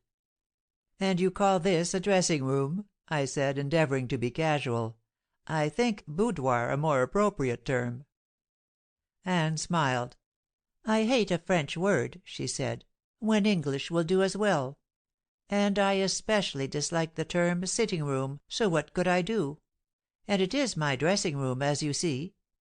She waved her hand toward a daintily appointed toilette table, glittering with glass and gold. I scarcely knew whether to continue the conversation on trivial matters, or whether to speak of the tragedy. Anne herself was perfectly composed, though pale and with an air of forcing herself to be quiet and natural. But after a few moments of beating time, I said, "Let's not evade the subject that fills both our minds. May we not speak of it?" "How nice you are!" said Anne, and her eyes beamed with gratitude. "You always do the right thing, Raymond. My heart is bursting to talk of these things, yet everyone thinks I don't want to." "Talk to me," I said gently. "Just as you will. Say anything that is in your heart." I was on dangerous ground, and I knew it, but I held myself well in hand. Anne looked lovelier than ever, in a white, lacy sort of boudoir gown and a lace cap on her beautiful hair. Also, she looked pathetic, and as if greatly in need of someone to lean on for sympathy and counsel. "Let us talk it over freely," I said. "You cannot be brave and courageous, Anne, as you must be, if you are afraid to face the facts. You don't think your husband took his own life, do you?" "I'm sure he did not. David had no reason for such an act. He was a man fond of life; and beside he had this project of the library in mind, and he was more than anxious to carry it through. There is no reason, there can be no reason, why he should kill himself. But Raymond," and her white brows drew tensely, "how could anyone kill him and get away afterward, leaving the study locked? I've thought over that until I'm nearly crazy. You see, I know how perfectly impossible it is to get into the room when the door is locked. Because—" "Because what?" I gently prompted her. A look of pain came into her eyes, followed by a sudden determination, and she went on. "I may as well tell you. Because my husband and I have had some fearful quarrels. Invariably he would go and shut himself in the study afterward. I knew it was my duty to try to make peace with him, and often I have tried to get into the study in spite of him. I have even tried to get in at a window, while he would sit inside and smile at me in mockery." "What you have been through with that man!" I exclaimed. "Yes. And yet he was often very good to me. At times he was a perfect brute, but it was because of his really ungovernable temper. Then again he would fairly spoil me with kindness. But of late his kindness had become more and more rare, and he was sarcastic and cruel much of the time. I tell you this, Raymond, because I want you to understand that while I respected and admired David in many ways, I cannot mourn him as I would mourn a man I loved." This admission brought joy to my own heart, but I knew this was no time or place to let it be known, and as a matter of precaution I hurriedly changed the subject. "What a strange woman Mrs. Carstairs is," I said. "Had she an especial interest in Mr. Van Wyck?" "Oh, she adored him!" and Anne spoke carelessly, as if it were a matter of no moment to her. "At one time she hoped to marry him, but David had no such intention. So of course she resented my presence here, and has never been nice to me. It didn't bother me much, though she is annoying. I tried to have her dismissed, but Carstairs is such a perfect valet, David would not give him up, so they both remained. Now they can both go." Anne spoke with a sudden vindictiveness, and just at that moment Mrs. Carstairs appeared in the open doorway. Her arrival was so opportune that I felt positive she had been listening outside the door. She did not seem angry, but there was a feline note in her voice as she said, "You are speaking of me, Mrs. Van Wyck?"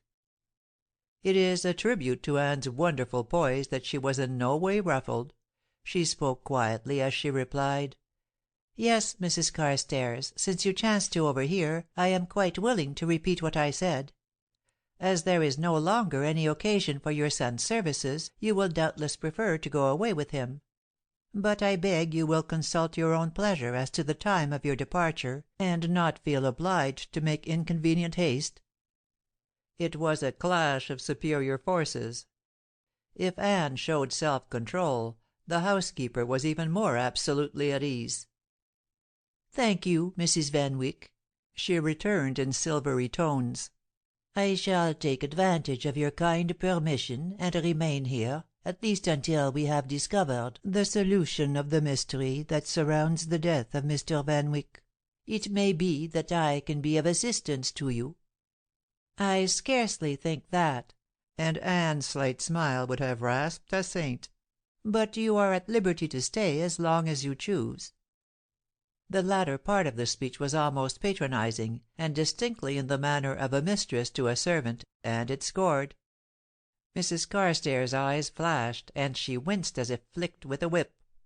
But in an instant she had dropped her eyelids, and though she merely said, "Thank you," and left the room, her air was so unvanquished, even victorious, that she really had the final word. "You see," said Anne, spreading her hands deprecatingly, "one cannot contend with that sort of thing, except between equals." "I appreciate that perfectly," I returned very seriously, "but you must realize, Anne, that she is a dangerous woman. You are no match for her, because though you have marvelous perceptions and mental powers, yet you are innocent and right-minded. That woman is all wrong. I don't know in what respects. I don't know anything about her. But she is capable of crime." To my consternation, Anne turned white to the very lips. She put her hands before her eyes as if to shut out some dreadful sight, and she moaned in a whisper, "Oh, Raymond, I am capable of crime, too." "There, there," I said, soothingly. "That woman has wrought on your nerves. For that matter, child, everybody is capable of crime. I had no business to say what I did. I'm a churl, a mischief maker." Anne lifted her eyes and almost smiled at my self-abasement, and then, as her maid entered the room, she said, "What is it, Jeanette?" "Mr. Archer, madame. He wishes to see you." "Tell him to come in," said Anne graciously, and then herself added, "Come on in, Connie. There's no one here but Mr. Sturgis." Archer came in, looking preoccupied. With scant ceremony he threw himself into a chair, and said abruptly, "Now look here, Anne, how about this detective? Do you want him to come?" "No," said Anne simply. "I thought so. Now Mellon has sent for him, and unless we telephone contrary orders or something, he'll be here to day." "Why don't you want him, Anne?" I asked in astonishment. "I think it is necessary to have him. The mystery must be cleared up, and, too, the missing pearls must be found. Surely a detective could help." "Well, then, "Let him come." Anne spoke almost pettishly, and I suddenly realized that her composure was forced, and her self-control was beginning to give way. "I think," said Archer to me, "that Mrs. Van Wyck's wishes should be law in this matter." "Of course," I agreed. "But perhaps Mrs. Van Wyck doesn't realize how customary it is and how necessary it is to employ a detective in such a case as this." "I needn't see him, need I?" asked Anne, raising imploring eyes to mine. "No," I began, when Archer interrupted. "Of course you'll have to see him, and he'll ask you all sorts of questions, and tangle you up so that you won't know what you're saying." As usual, Anne did the unexpected. She suddenly assumed a dignified, even haughty air, and said, "Let him come. Let him question me as much as he likes. I'm not afraid of such questioning. When will he arrive?" "I don't know," said Archer. "Probably this afternoon, or perhaps before luncheon. I'm glad you're getting your nerve back, Anne, for the inquest will be held this afternoon and you will have to testify. Now don't let yourself get rattled." "I shall not get rattled," Anne said slowly.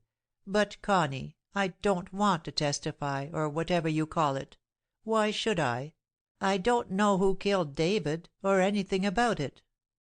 "But you will be called on," said Archer, "and you must keep your head. Don't break down or anything. Answer the questions directly and shortly, and you'll soon be let off."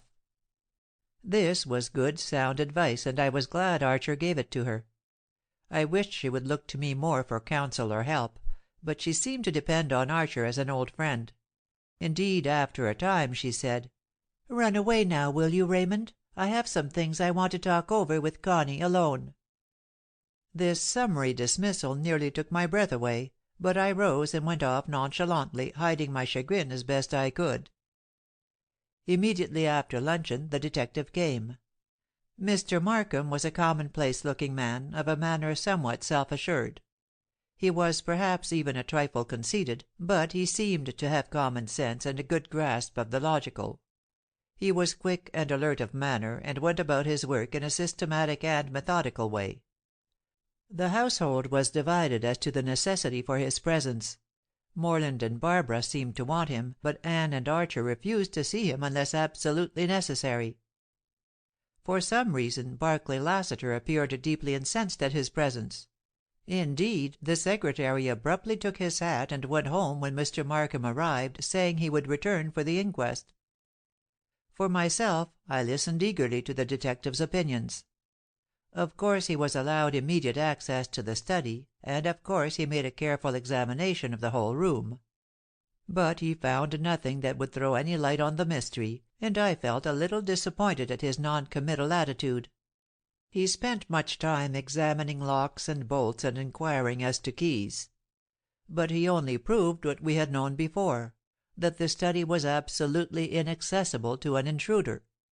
Then, of course, he declared it must have been a suicide. Then, when he was convinced of the utter absence of any weapon, and the practical impossibility of the wound being self-inflicted, he returned to the theory of murder. He was greatly enthused over the mystery of the case and the contradictory evidence. "If I may say so," he observed pompously, "I have been especially fortunate and successful in the criminal cases which I have undertaken. I have the instinct of a sleuth, and I discover clues where none seems to exist. But I never before have had the kind of a case that depends upon proving the presence of an intruder in a locked room. Now, we know that no one could have entered this room and left it locked as it was. And yet, if not a case of suicide, some one did do so. It is for me to discover how." Mr. Markham made this speech with such an air of having made a discovery that I was not surprised when Morland said brusquely, "We knew already, Mr. Markham, that my father's death was either a suicide or a murder. We knew, too, that this room was so securely barred and bolted that we had to force an entrance. Now we have sent for you to learn if possible the truth of the matter. But what we want is not the propounding of the problem, but its solution." Mr. Markham did not appear at all offended by this, and only said, "Quite so, Mr. Van Wyck." Now, I must remind you that aside from the crime of murder we have the loss of the pearls to consider. I must not only solve the mystery of your father's death, but I must recover those valuable gems." "Very well. I am not, of course, able to do these things in a moment, but by careful investigation and some shrewd deduction I hope to succeed, in time." "Of course, Mr. Markham," said Morland, "I didn't expect results at once. Pursue your own methods, and call on any of us for such information or help as you may desire. Pray consider the house at your disposal, interview the servants if you choose, and feel at liberty to do what you will, unquestioned." "I shall also," returned the detective, "expect to be allowed to interview members of the family or guests." "That, of course," said Morland, "but I must ask of you to spare the feelings of the family as far as you possibly can, and to intrude upon the guests as little as may be." I was not surprised at this from Morland, for it seemed to me that the detective was of a nature so zealous and so unheedful of others' feelings that he might easily prove an annoying interviewer. Chapters 7 and 8.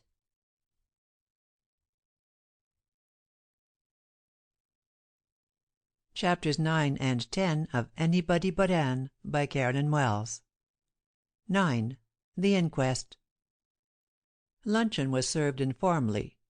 The members of the household and guests drifted in and out of the dining room, where the footman served them from a buffet. It chanced that I sat down with Morland and Archer. We all said little, but though Morland was quiet, it seemed as though we were endeavouring not to talk, though he really wanted to. "Would you rather we went away?" Archer asked of him. "Perhaps you would prefer not to have any guests at present." "No, no," said Morland a little irritably. "You two fellows stay on, of course. Perhaps you can help me, and Lord knows I need help. As to the ladies, they must do as they choose. Mrs. Stelton wants to remain, but I fear these awful scenes will prove too much for the nerves of Miss Fordyce. She is so highly strung."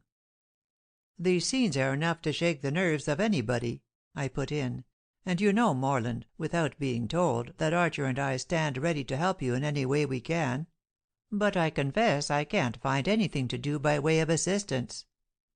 "Nor I," said Archer. "But if our presence here makes it any easier for you, here we stay as long as you wish. At any rate we can meet some of the visitors, and save you or Mrs. Van Wyck that annoyance." Of course everyone in the village knew of the tragedy by this time, and flocks of curious people were gathering in and about the house. Soon the whole place was in a turmoil. Neighbors and village people were coming and going, and everybody was making suggestions or propounding theories. Barbara and Morland quarrelled openly. Anne refused to see anybody. Archer stood around, moody and taciturn. The languid figure of Beth Fordyce could be seen strolling about the gardens, wringing her hands in picturesque despair, while Mrs. Stelton fluttered about everywhere, asking absurd questions and making herself a general nuisance. I longed for a little talk with Anne, but decided not to bother her, so I employed myself answering the questions of the curious visitors who came and went. The whole village was up in arms. And yet nobody seemed to care very much that David Van Wyck was dead. Their all-absorbing interest was the mystery of the thing. They positively gloated over the seemingly contradictory facts that a man had met his death in an inaccessible room and yet apparently not by his own hand. Dozens of explanations were offered, some ingenious, some ridiculous, but I listened to them all, hoping that perhaps a chance shot might hit the truth. For I, too, was deeply interested in solving the mystery. Quite apart from my personal connection with the matter, I felt a stirring of the detective instinct to solve the problem. And not the least curious phase of it was that apparently nobody accused or even suspected any individual. The whole argument seemed to be that it must have been the work of an expert burglar, and yet that the entrance of such an intruder was impossible. Buttonwood Terrace, hitherto so exclusive, was thrown open to all. Beside the curiosity seekers from the village, many personal friends and some distant relatives arrived at the house. As both Anne and Barbara declined to see anybody, Mrs. Carstairs acted as hostess. She was serene and composed, but with an air of calm determination that made me wonder what her thoughts might be. At one time I saw her in earnest colloquy with Mr. Markham. I burned to know what she was talking about, and I asked him. "Oh," he said, "she doesn't want to testify at the inquest, and she doesn't want her son to, either. But of course they'll have to." "Can he or they be implicated?" I asked with interest. "Probably not.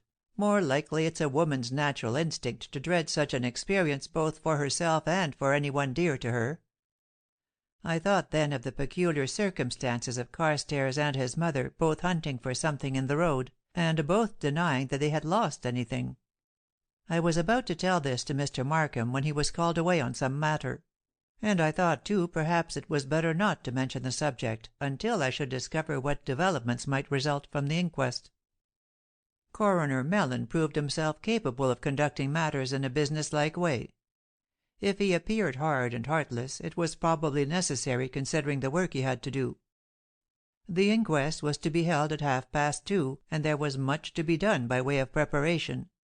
The jurymen were arriving, also several policemen and a number of reporters. The incoming trains brought people from the city, and many of the principal men of the village were in attendance. Not everyone was allowed to enter the house, but the grounds were thronged with curiosity seekers and idlers. As the time neared for the inquest, the great hall began to be filled with people. A table had been placed in the center for the use of the coroner and the reporters, and a group of chairs near by were intended for the jury. Seats were reserved for the members of the household, and the rest of the room was quickly filled by an interested if horrified audience. The coroner and the jurymen filed in and took their places, and, as if by the touch of a magic wand, the beautiful reception hall was transformed into a court room. The arrival of the family upon the scene created a decided stir amongst the audience. Anne came first, walking with Condren Archer. Her beautiful face was white, but her eyes were not cast down. Instead, she looked straight ahead of her, but with an unseeing gaze, as if walking in sleep. Archer led her to a chair and sat down beside her. They were followed immediately by Barbara and Morland, who were whispering together as they came in. This brother and sister were often at variance in their opinions, and apparently the present occasion offered them opportunity for differing views. Mrs. Chelton and Miss Fordyce followed them, both looking very much disturbed and embarrassed. I myself came in with Markham, the detective, and behind us were Mrs. Carstairs and her son.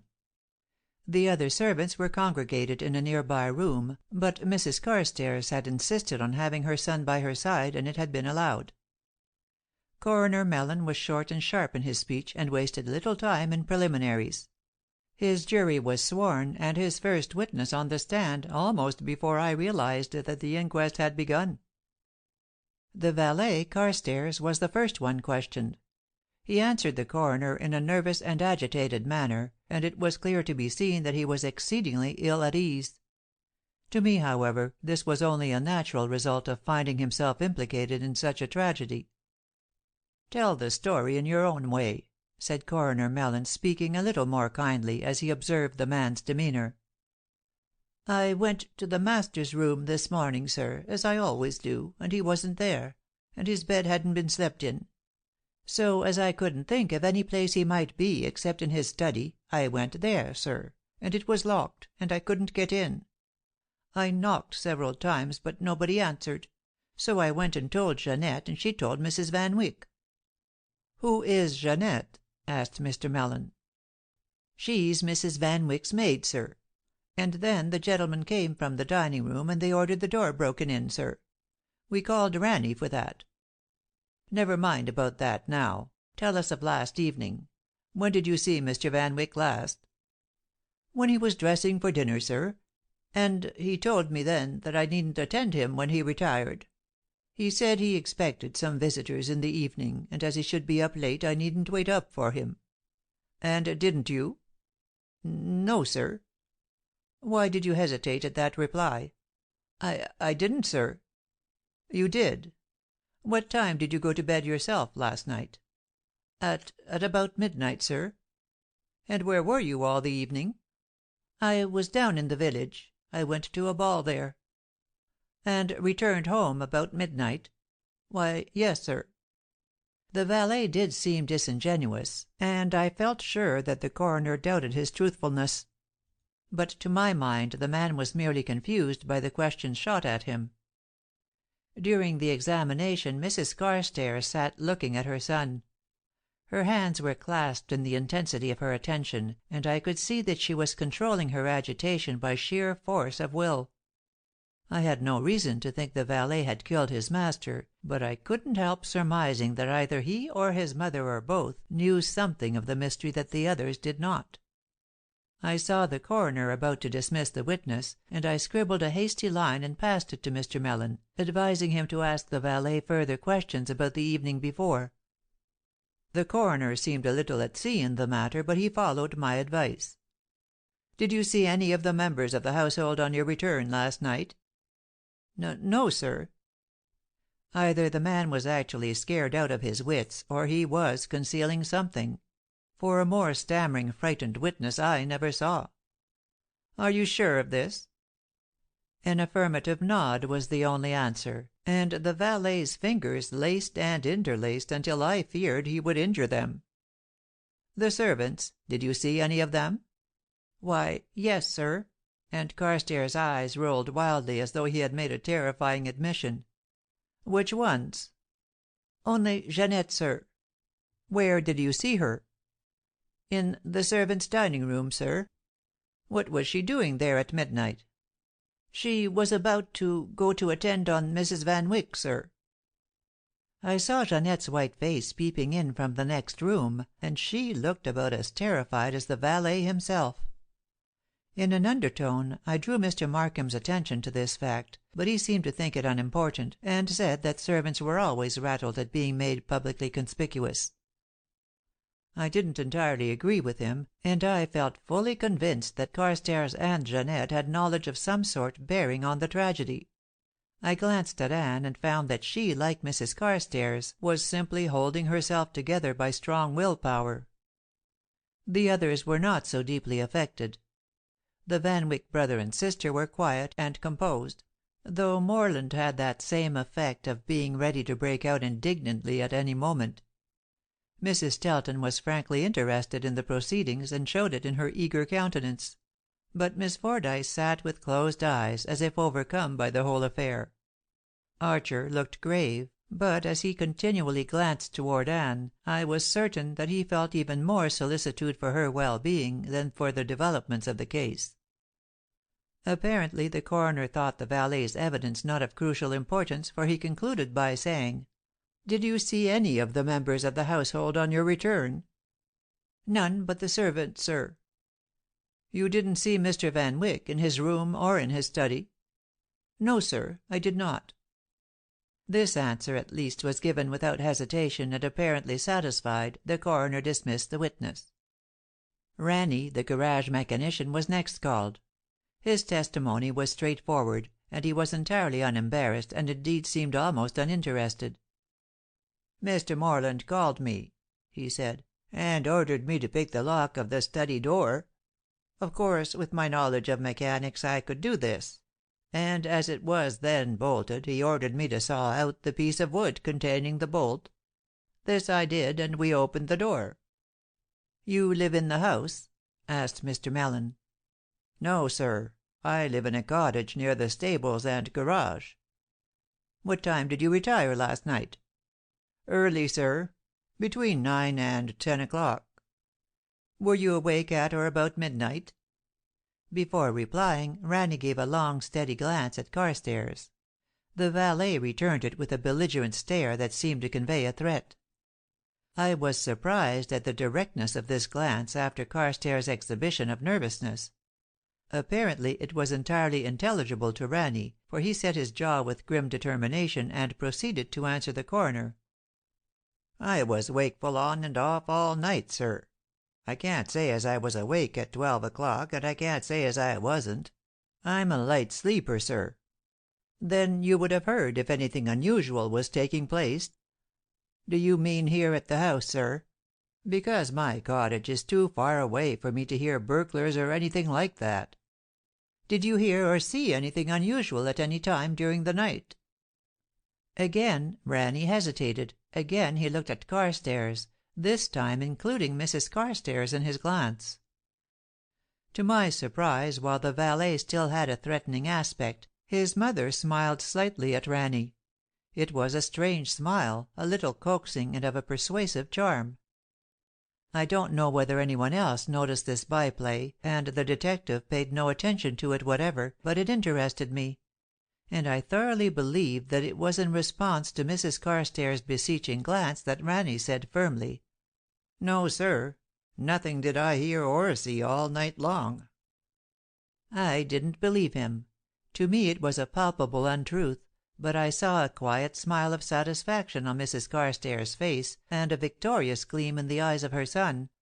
What it all meant I didn't know, and I began to think perhaps I was making too much of it, when suddenly I remembered Miss Fordyce's account of the motor car and the man she had seen from her window. Could Rannie or Carstairs know anything about this, and did it bear on the mystery? I glanced at Miss Fordyce, but she still sat with closed eyes and looked like one in a trance. I doubted if she had even heard Rannie's evidence, or that of the valet. But I argued to myself that it would be wiser for me to say nothing, and wait until the testimony of Miss Fordyce should be called for, when she would have to tell about the motor car, and I could then see if either of these servants showed any guilty knowledge. Next came the evidence of the doctor. He deposed that he had been the Van Wyck family physician for a great many years. He told of being called that morning to Buttonwood Terrace, and of his seeing the body of David Van Wyck. It was his opinion, after examination, that Mr. Van Wyck's death occurred about midnight. "From what cause?" asked the coroner. "I frankly admit," said Dr. Mason, "that I am puzzled as to the instrument which caused Mr. Van Wyck's death. I have made an examination of the body and I find no bullet or shot. I conclude, therefore, that he was stabbed with some sharp pointed instrument which has left a small circular hole in the clothing and the flesh." "Could it have been a hat pin?" asked the coroner. "No, it could not," declared the doctor, a little shortly. "I don't know why people are so ready to assume a hat pin. As a matter of fact, a hat pin is a most impracticable weapon. It would either bend double or break off if used for such a purpose. Nor was it a dagger of any usual description. A dagger or a knife would leave a slit-like incision, and the mark in question is absolutely circular. I can only say that the weapon must have been sharp-pointed and round. Further than that I do not know." "Could the wound have been self-inflicted?" asked the coroner. "So far as its position is concerned, yes. But it is improbable that a man could have sufficient force of nerve to stab himself in that manner, for it meant a sure strong drive of the weapon. Also it is improbable that after that thrust the victim could live long enough to draw out the weapon and hide or dispose of it. And I understand it has not been found." "No," returned Mr. Mellon, "it has not yet been found, but it may be eventually discovered. It is your opinion, then, Dr. Mason, that David Van Wyck was not a suicide?" "That is my opinion," returned Dr. Mason positively. 10. Further Evidence. Next came Barclay Lassiter, the secretary. "Your name and position?" asked the coroner curtly. For some reason the young man showed rather a defiant attitude. "I am Barclay Lassiter, and my position was that of secretary to David Van Wyck." "Confidential secretary?" "Yes, private and confidential secretary." "For how long have you held that position?" "A little over a year." "What are your duties?" "My duties have been to do whatever Mr. Van Wyck required of me in the way of attention to his correspondence and business affairs." "You live here?" "No, I board in the village. But frequently, at Mr. Van Wyck's request, I've stayed here overnight, or for a few days at a time." "When were you last with Mr. Van Wyck?" "Last evening, when a committee of 3 gentlemen visited him in his study." "For what purpose?" It was Mr. Van Wyck's intention to make a gift of nearly $1,000,000 for a village library, and 3 prominent men of the village were a committee to accept this gift and superintend its disposal as directed. This evidence caused a decided sensation in the audience. The library plan had been a secret until now, and the village people were astounded at the news. The coroner went on. "As confidential secretary, you must know all about the details of this plan for the library." "I only know that it was Mr. Van Wyck's positive intention to make the gift. Papers were drawn up to that effect last evening, but they were not completed and not signed. And those papers have been stolen. They have disappeared. Meaning that Mr. Van Wyck may have disposed of them himself before he died. Meaning nothing but that the papers are missing, and I have no way of ascertaining whether they were stolen or not. And the Van Wyck pearls, they are also missing." "They are?" "They were always kept in the safe?" "Not always, but usually." "When not in the safe, where were they?" "In the possession of Mrs. Van Wyck." "Did she prefer to keep them in her own possession?" This question seemed to me too personal, and I noticed both Archer and Morland showed frowning faces at the coroner's words.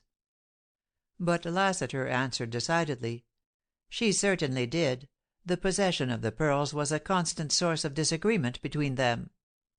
This roused me to extreme indignation, but as I looked at Anne and saw the calm, even supercilious expression on her face, I concluded I was too sensitive in the matter, and probably it was necessary that these things should come out in the evidence. I knew David Van Wyck's disposition, and it was not at all astonishing that he and Anne should have quarreled about the pearls. I knew they were hers in the sense that he had given them to her; but I knew, too, that he claimed the ownership of all and any of her property. However, it was very ungracious of Lassiter to volunteer the information as to marital disagreements. "When did you last see Mr. Van Wyck alive?" Mr. Mallon next inquired of the witness. "I was present at his conference with the committee. Those gentlemen stayed until well after 11. I then remained with Mr. Van Wyck until very nearly 12, leaving for home, I should say, at about 10 minutes before midnight." "You left Mr. Van Wyck's study and went directly to your home?" "I did," returned Lassiter, and though the answer was prompt, there was something about the man's voice that made me doubt his integrity. I had no reason to question the truth of his statement, but his wandering eye, a certain nervous working of his features, and his restless clasping and unclasping of his hands made me wonder whether or not he had anything to conceal. But I also realized that the curt, almost aggressive manner of Coroner Mallon was enough to disturb the poise of the most innocent witness. "You left Mr. Van Wyck alone in his study?" "Not so. His son Morland was with him." "I was not," declared Morland, starting up from his seat not far from me. Lassiter paid no attention to this interruption, and the coroner said, "Why does Mr. Morland Van Wyck contradict you, Mr. Lassiter?" "I don't know," said the secretary. "I repeat that when I left the study I left Mr. Van Wyck and his son there, and I said good night to both as I went out of the door." "Did they respond to your good night?" "The elder Mr. Van Wyck said, 'Good night, Lassiter,' in his off-hand way, and immediately followed it with a remark to his son." "What was the remark?" "He said, 'You see, Morland, I have proved that I could carry out my intention after all.'" "And did Mr. Morland Van Wyck reply to this?" "That I cannot say, as I was by that time outside the door and had closed it behind me." "And you know nothing more of this matter?" "The next time I saw Mr. Van Wyck was when I arrived here this morning and found him dead." "You are positive that when you left last night Mr. Morland Van Wyck was in the study with his father?" "I am positive." There was a breathless silence. It was quite evident from the expressions on the faces of the audience that they had leaped to the conclusion that Morland Van Wyck had killed his father because of the plan for endowing a library. The villagers had become aware of the situation so suddenly, and had been so astonished at the munificence of the gift, that it seemed to them but natural that the Van Wyck family should resent this disposal of a fortune. But the thought of Morland committing a crime because of it appalled them, and looks of horror could be seen on every face. Morland Van Wyck was next called as a witness. The sight of his livid, angry face seemed to render the coroner incapable of definite questions. "What have you to say for yourself?" he said. "I have this to say," thundered Morland. "Barclay Lassiter lies when he says he left me with my father. The truth is, I left the study before Lassiter did. I left him there with my father, and if he states the contrary, he has his own reason for doing so." "You are implying—" began the coroner. "I'm implying nothing," Morland stormed on. "I am stating that I left my father and his secretary alone in the study, and I am stating nothing but that." He threw a defiant look at the secretary, who returned it in kind. Coroner Mellon was decidedly nonplussed. He seemed to fear an outbreak of personal hostilities between these two, and he said hastily, "Let us not pursue this further. One of you gentlemen must be mistaken. Mr. Van Wyck, have you any opinion or theory as to the cause of your father's death?" I thought this rather clever of the coroner, for it would bring forth either an accusation of the secretary or a tacit implication of freedom from suspicion. "My opinion is the only one possible to hold. My father was murdered by some evil-minded intruder, presumably an expert burglar, because valuable jewels and valuable papers have been stolen. But how, in your opinion, could this intruder commit his crimes and get away, leaving the room securely locked and bolted on the inside, with no possible means of ingress or egress? I'm not prepared to say how he did it. The fact remains that he did do it." At this point a juryman made a remark. He was a shrewd-faced young fellow, and seemed imbued with a sense of his own importance. "I wish to say," he began, "that we should like at least a suggestion as to how the murderer could have escaped from a room which we may call hermetically sealed." Morland turned on him with an impatient gesture. "I hate that term, hermetically sealed. It is absurd, to begin with. That my father's murderer did get out of the room is proved by the fact that the instrument of death cannot be found. Therefore, since the murderer did get out, the room cannot be hermetically sealed, however much it may appear so." "Can there be any secret or concealed entrance?" asked the alert juryman. "No," replied Morland. "There is nothing of that sort in the house. And the study is really a separate building, only attached at one corner. Moreover, a burglar, however enterprising, could hardly know of a secret entrance of which we did not know ourselves. I tell you, Mr. Coroner, the murderer got away after the clever fashion of a cracksman who knows his business. How he did it I cannot tell you, but he killed my father, stole the Van Wyck pearls, stole also the deed of gift which had been drawn up for the village library, and then escaped. Escaped, Mr. Coroner, and is therefore still at large. But he must be found, and no effort must be spared to find him." I looked at Morland in astonishment. He had assumed a rather pompous attitude, and seemed to be giving orders instead of giving evidence. Coroner Mellon looked greatly disturbed. I felt sure that he was beginning to realize that the case was more than he could cope with. His limited intelligence could not grapple with the mysteries and contradictions that confronted him. Also, he began to realize that Morland had a high temper, and that if aggravated much further he might create an unpleasant scene. "We are even now using our best efforts to discover the criminal, Mr. Van Wyck," Mr. Mellon went on, "and I count upon you for assistance in the matter." "How can I assist you?" Morland blazed. "If I knew anything at all about the matter, I should volunteer the information without having it dragged out of me. You must hold your inquest, of course, but it will tell you nothing, for the problem is too deep and too mysterious to be solved easily. We have engaged a detective in whom I have confidence, but the truth cannot be learned by questioning witnesses. However, Mr. Coroner, proceed with your duties, and get them over as soon as may be." "That is what I am doing," said Mr. Mellon, with a sudden accession of dignity. "And in order to proceed properly, I must insist upon asking you some further questions, even at the risk of being considered personal. Were you on good terms with your father at the time of his death?" "What?" thundered Morland. "Of course I was. I have never been on anything but good terms with my father.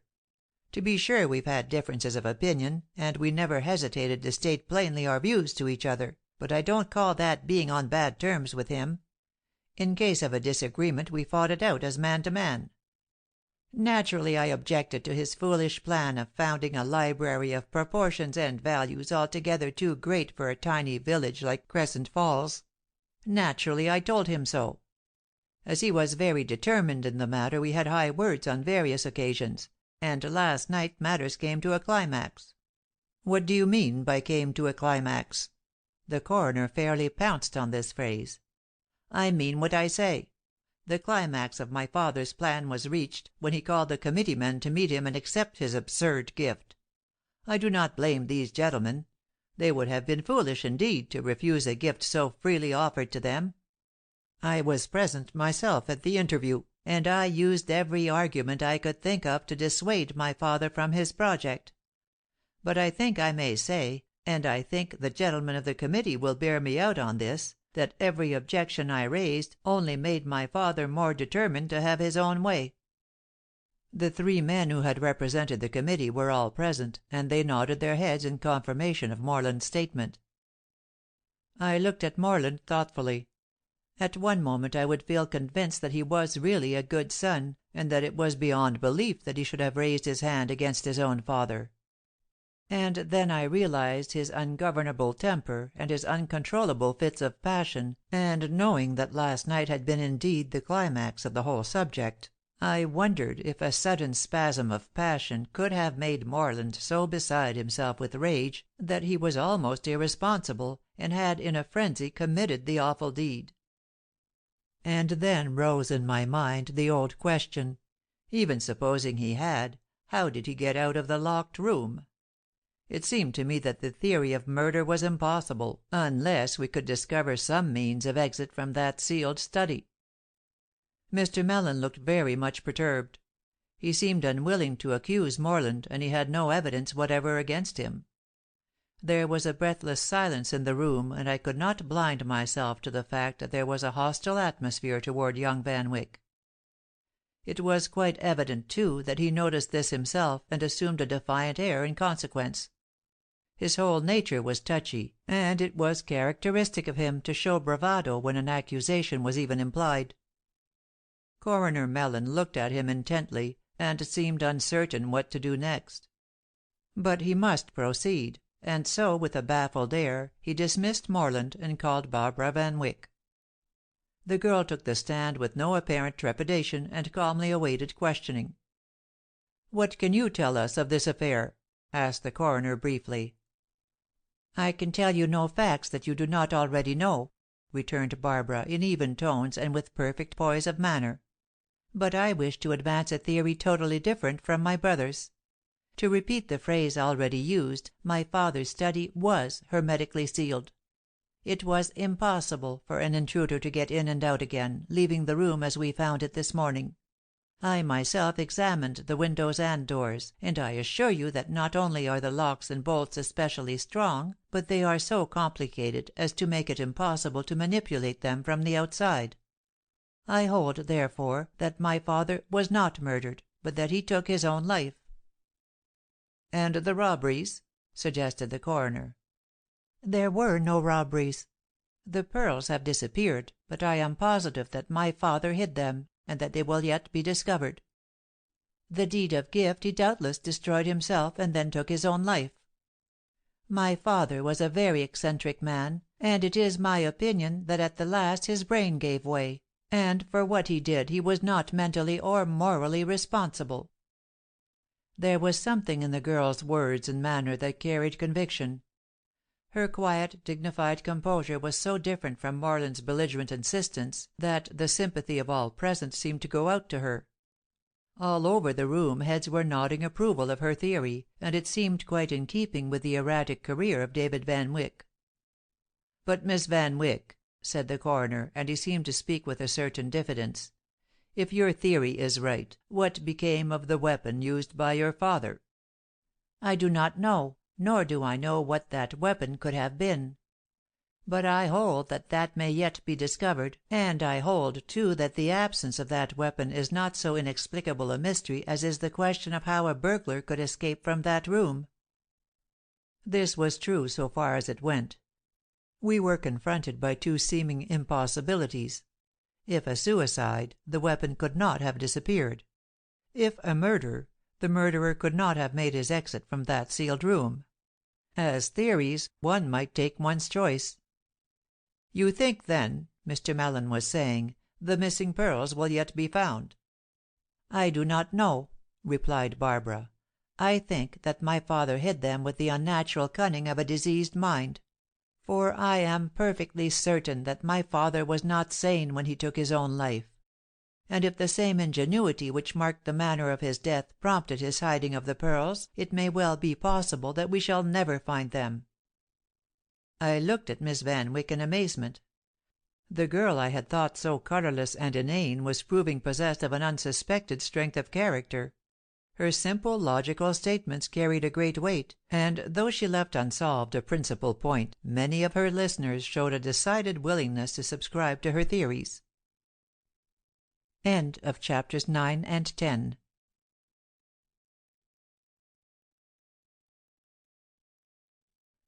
Chapters 11 and 12 of Anybody But Anne, by Carolyn Wells. 11. Archer's Theory. For some reason best known to himself, the coroner next called upon the three men who formed the village committee. These were Mr. Miller, Mr. Brandt, and Mr. Garson.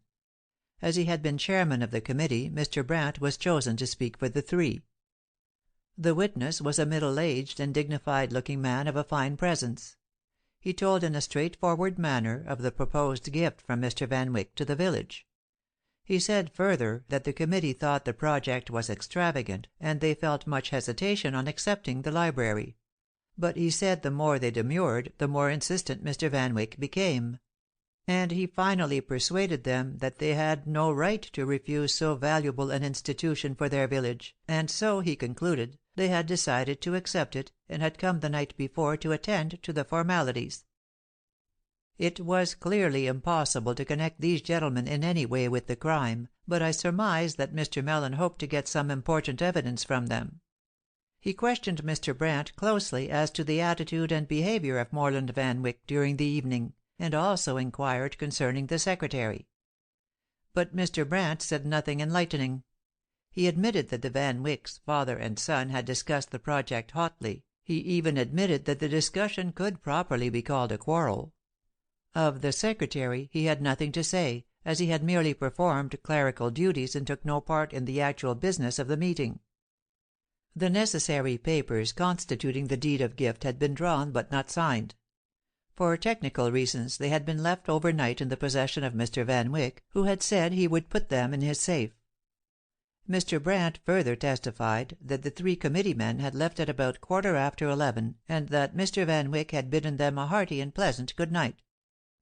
Mr. Brandt spoke for his committee in expressing regret that the deed of gift was missing. And indeed it was quite evident that the regret occupied the minds of the three men almost to the entire exclusion of the more tragic happening. This shocked me, until I remembered that they were only slightly acquainted with David Van Wyck, and even that acquaintance was not of a friendly character. Perhaps, then, it was not to be wondered at that they felt more keenly the loss of the projected gift than the loss of its giver. I was secretly glad that the deed of gift was lost, although being unsigned it was probably valueless. But since David Van Wyck was dead, I felt a decided satisfaction that his fortune must necessarily remain in his own family instead of being given away. Next to give evidence were the guests of the house. Mrs. Stelton seemed almost to enjoy the importance of being questioned as a witness, and answered volubly and with an evident intention of making a good impression on the audience.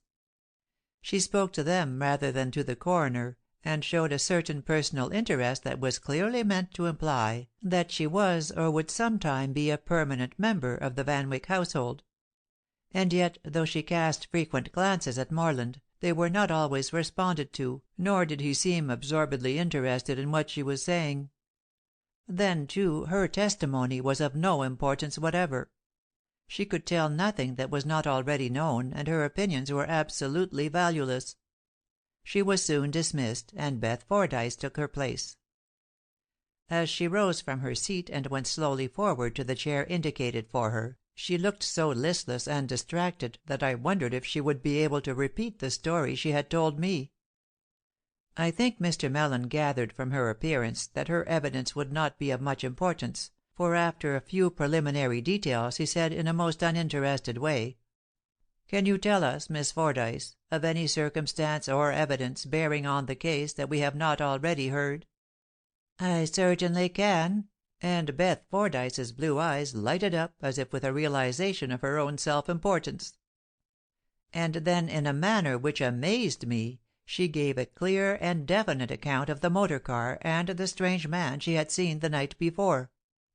"And I am not sure it was a man," she said as she came to that part of her story.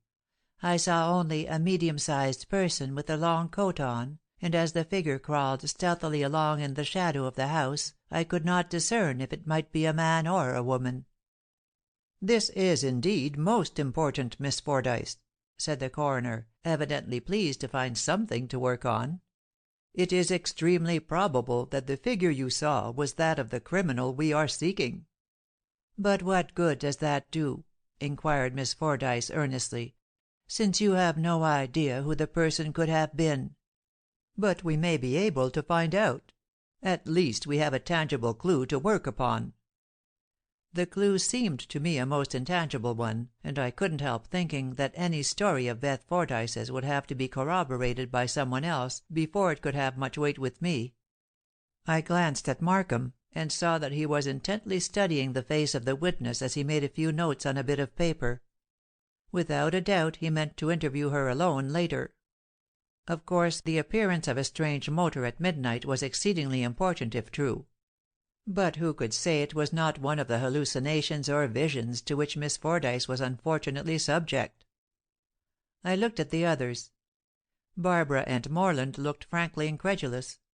They knew the girl, and I know they thought her story might be true and might not. Anne looked eager, as if hoping that here was at least a beginning of the solution of this mystery. Archer looked uninterested, and kept his eyes on Anne as if trying to read her thoughts. Mrs. Carstairs and her son were greatly agitated. Mrs. Carstairs controlled it, and the valet did not. But as they had been agitated during most of the inquest, I could not tell whether Miss Fordyce's story had made any special impression on them or not. And then again I remembered their search in the road. Could there be any connection between their mysterious searching and the mysterious motor car? But Miss Fordyce was still on the witness stand. The coroner evidently thought that she was an important witness after all, and questioned her on many subjects. In response to one of his inquiries, she repeated a remark which Morland had made to his father at dinner the night before. This speech was to the effect that Mr. Van Wyck would be sorry if he carried out his plan. I couldn't believe that Beth intended even to cast a shadow of suspicion in Morland's direction, but to the eager crowd waiting for a straw to show which way the wind blew, this speech was indicative.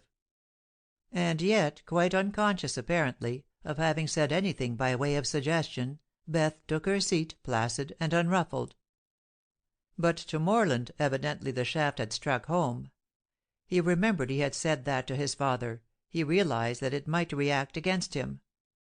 I thought of this, too, and then I remembered that Lassiter had sworn that he had left Morland alone with his father, and Morland had given him the lie. But already Archer was testifying. The gist of his evidence was practically the same as the others, but he related it in a concise, straightforward way that held the attention of his hearers. He said that he had said good night to the ladies at about 10:30 the night before, and that then, in company with me, he had gone to the smoking room, where we stayed for perhaps half an hour, both going to our rooms at about 11 o'clock. He then told of our meeting again at the breakfast table, and of Anne's coming to the dining room to tell us of Mr. Van Wyck's non-appearance. Of course, the rest of his story was practically a repetition of the others. "Have you any theory regarding the crime?" asked Mr. Mellon, and the oft-repeated question took on a new interest as Archer said thoughtfully, "It's hardly a theory, but I should like to suggest an idea that may or may not be plausible." "What is it?" asked the coroner, with interest.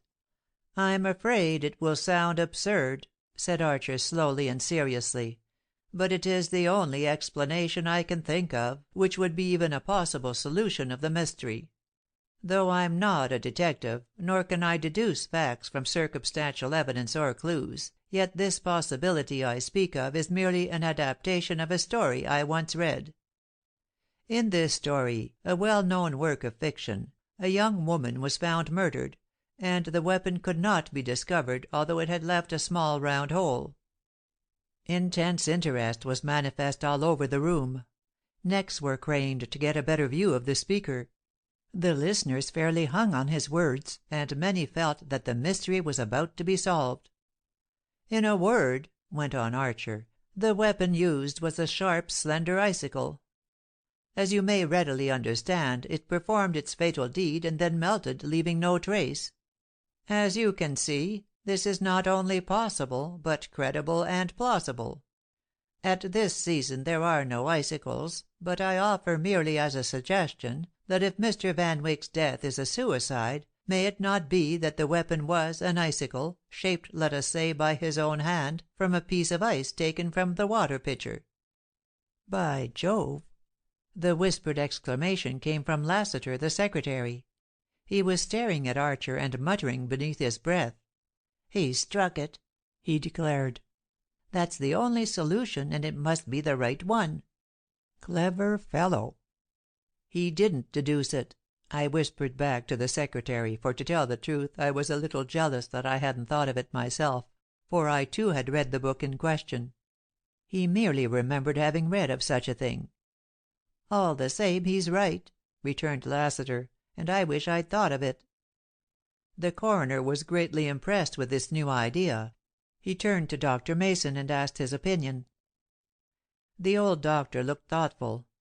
"I wouldn't say it was impossible. But you must remember, gentlemen, the hole left by the weapon in this case is small and perfectly round. Would it not be difficult to make artificially a smooth, round icicle, strong enough to pierce clothing and flesh and strike the heart with a fatal blow?" "It would be difficult," said the coroner, "but I must admit it seems to me the only solution. By the process of elimination we must conclude that this is the truth." "Rubbish!"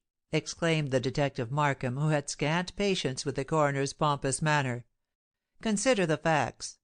Let us suppose a pitcher of ice water had been brought into the room. Was it?" He looked around inquiringly. "Yes," said Morland. "Father rang for it, and the butler brought it in." "At what time?" "About 10 o'clock, I should say."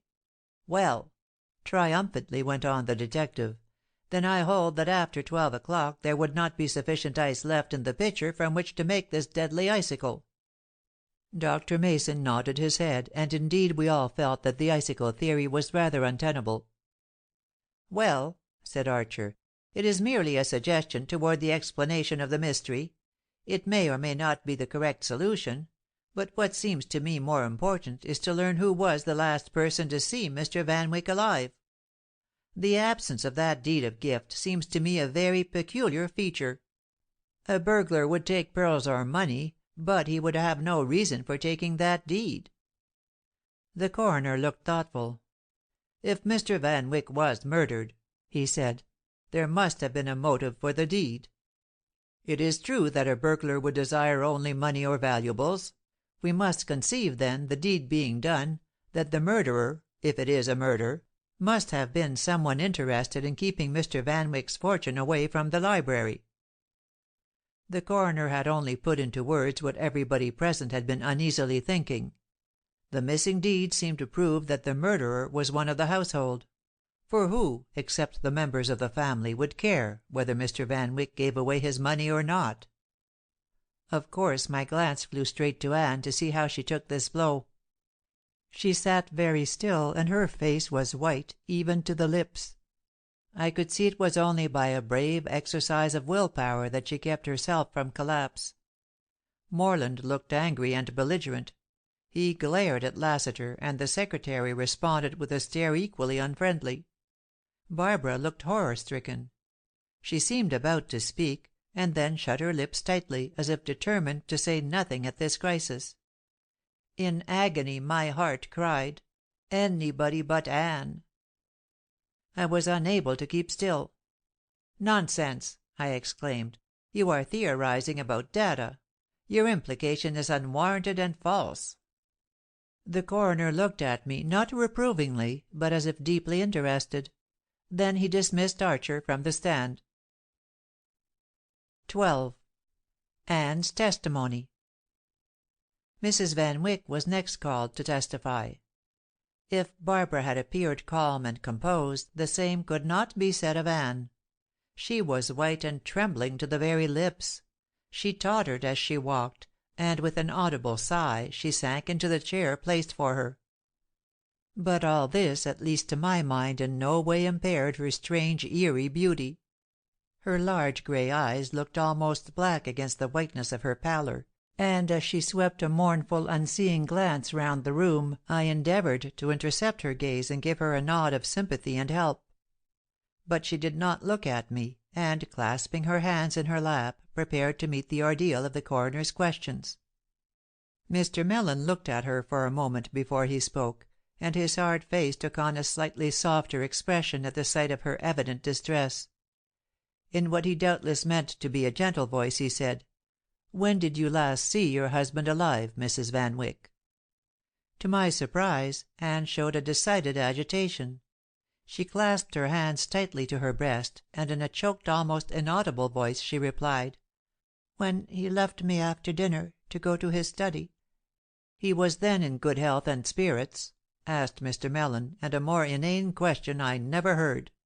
It seemed perfunctory, as if the man scarcely knew how to broach the subject. For a moment Anne simply stared at her questioner as if trying to control her voice. Then she said, "My husband was in perfect health, and yes, I think I may say he was in good spirits." "What were his last words to you as he left you?" If this were a random shot it was certainly a peculiar coincidence, for we all remembered how, as he left the room, David Van Wyck had whispered to his wife something that had caused her the deepest emotion. Anne's great eyes looked at each of us in turn. After the briefest glance at the others, she gazed longer at Archer. It may have been my imagination, but I thought he gave to her an almost imperceptible negative shake of his head. She looked frightened, and then her glance met mine.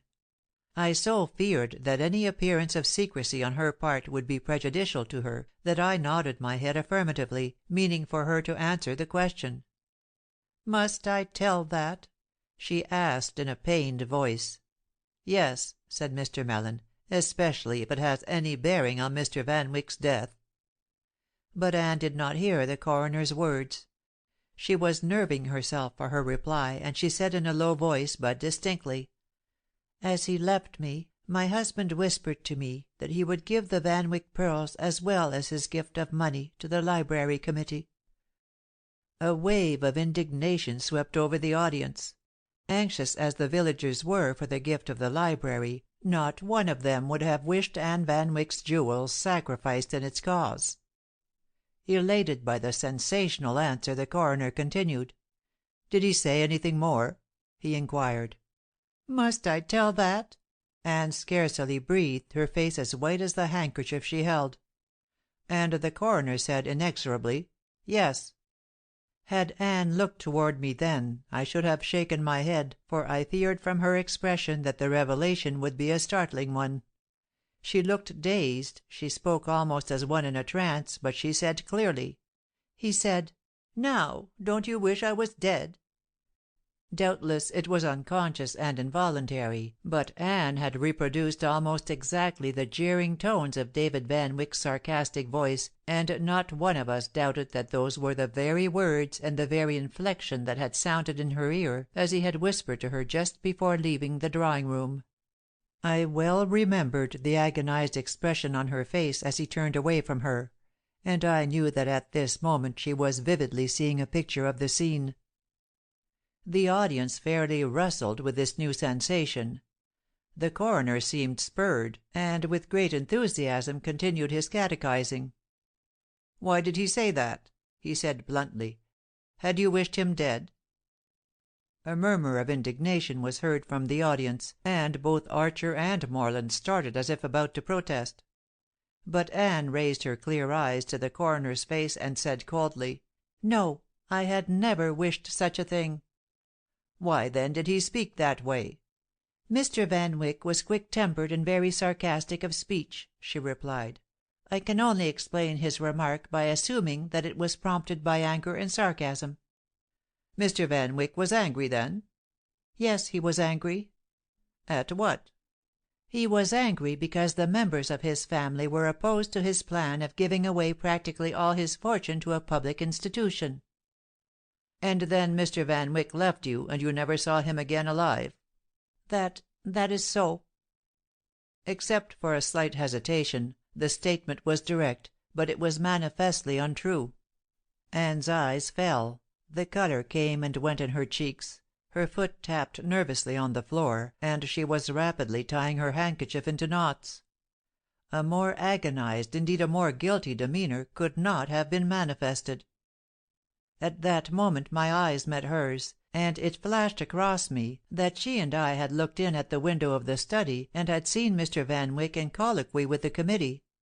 Perhaps it was telepathy that carried the same thought to her, for she said suddenly, and I know she spoke truly, "Oh, yes, I did see him again after that. I was walking on the terrace later, and I saw him through the study window, talking with his visitors." "At what hour was this?" inquired the coroner, as if the exact time of the incident were the turning point of the whole case. "I don't know," returned Anne carelessly. "Perhaps about 9:30 or 9:15, I should say." Mr. Mellon looked a little crestfallen, as if an important bit of evidence had gone wrong.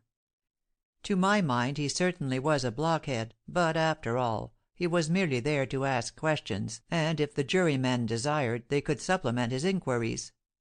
I glanced at the detective Markham to see how he took it.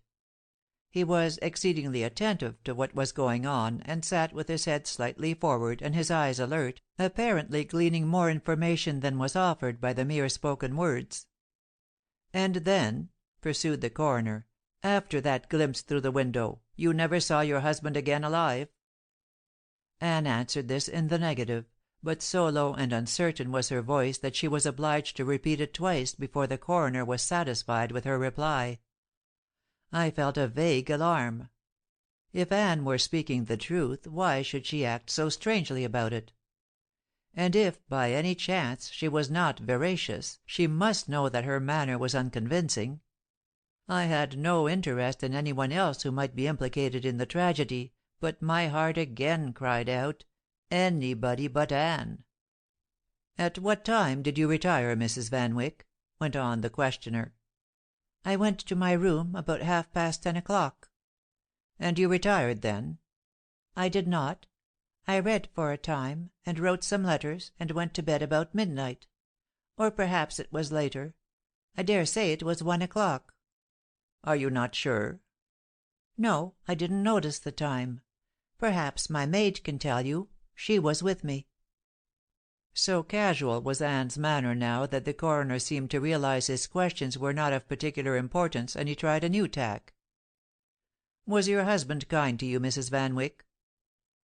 Anne stared at him coldly for a few seconds, and then spoke with great deliberation. "I decline to answer such a question, and I'm sure you are overstepping your rights in asking it."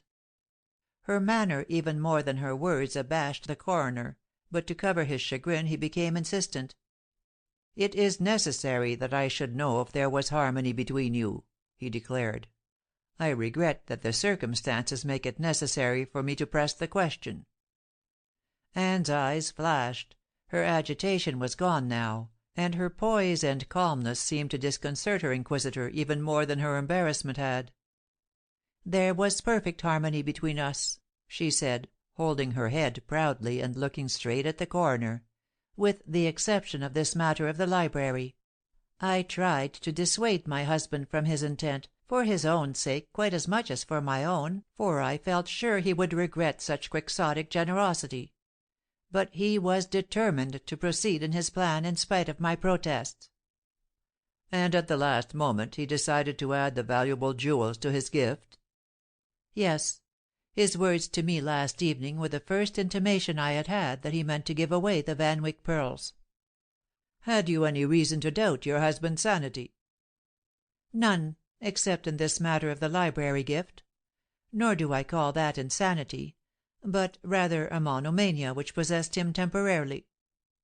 "Do you think your late husband hid the pearls, or do you think they have been stolen?" "I can form no opinion, as my husband's death is so wrapped in mystery. He may have secreted the pearls, or they may have been stolen by an expert burglar. Personally, I have no theories on the subject.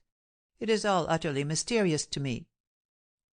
Anne passed her hand wearily across her brow with a gesture of exhaustion. I think this roused the coroner's sympathy, and he excused her from further questioning. Mrs. Carstairs was next called as a witness. There was a stir among the audience as she rose and walked slowly to the witness chair. It was quite evident that considerable curiosity was felt regarding this woman. I expected she would appear perturbed, but instead she had a calm air of superiority, and held her head high, as if entirely mistress of the situation. In spite of myself, I was obliged to admit that her face was fascinating in its expression, quite apart from the real beauty of her features. And then I suddenly realized that this remarkable woman was deliberately trying to charm the coroner by her demeanor. She was beautifully gowned, as always, in black lustreless crêpe de chine, which clung to her beautiful figure in long sinuous lines, and which, to my imagination, gave her the effect of a beautiful serpent. Her personality affected me unpleasantly, and yet absorbed my attention entirely. She was so evidently conscious of the effect she produced, that it was as interesting as a play to watch her. The very way in which she sat in her chair was a picture of itself. But it was no strained or forced pose, merely the careless grace of a perfectly poised woman. I glanced at Anne, and was surprised to see that she, too, was looking at Mrs. Carstairs admiringly. The two women were deadly enemies at heart, and it seemed to me to indicate a fine, generous nature in Anne to forget her prejudice in an honest appreciation of the other's charm. Mr. Mellon looked at his witness a little uncertainly. Clearly he did not understand Mrs. Carstairs, and was not sure how to address a woman of this type. After the preliminary questions as to her position and length of sojourn in the family, he said almost abruptly, "Do you think Mr. Van Wyck was a suicide?" "It may be," replied Mrs. Carstairs, in low, musical tones. "Mr. Van Wyck had reason to wish to die, and there are those who wished him dead." As she said these words, Mrs. Carstairs dropped her eyes and sat quietly awaiting further questions. Her speech almost amounted to an accusation, and Morland looked at her with a face full of rage and with clenched hands. "Will you explain that implication, madam?" asked the coroner. "It was no implication. It was merely a statement." "Very well, then amplify it. Who are those who, in your opinion, wished the death of David Van Wyck?" Mrs. Carstairs assumed an expression of gentle pathos, which, while beautiful to behold, seemed to me the quintessence of hypocrisy. In a sad, low voice, she said slowly, "A man's foes shall be they of his own household." Mr. Mellon stared at her. "It is your opinion, then," he said, "that David Van Wyck's death may have been brought about by someone who lived under his roof?" "Do you not think so?" And the question was accompanied by a grave look of infinite pain. "You are here to answer questions, not to ask them. Nor are you invited to give unsupported opinions. If you know of anything, madam, definite and positive, that would lead you to suspect the thing you mention, tell us of it at once. But if not, kindly refrain from insinuation or implication." Mrs. Carstairs looked amazed rather than reproved. To my mind, she was suddenly confronted by a man who could not be cajoled by her fascinations, and who was outspoken in reply to her veiled hints. "Assuredly, I know of nothing definite, or I should have divulged it sooner."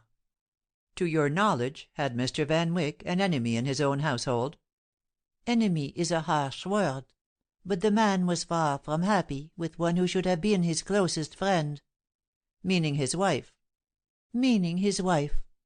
Mrs. Carstairs' face was white now, and her eyes had a steely glitter as she said these words, looking straight at the coroner. "You state, then, that Mr. Van Wyck was not happy in his marital relations?" "I state that emphatically." There was a murmur of disapproval all through the room at the trend of this conversation, and more than one was heard to whisper, "Shame!" and "This won't do." I could see that Archer, Morland, and the others were restrained from speech only by Anne herself.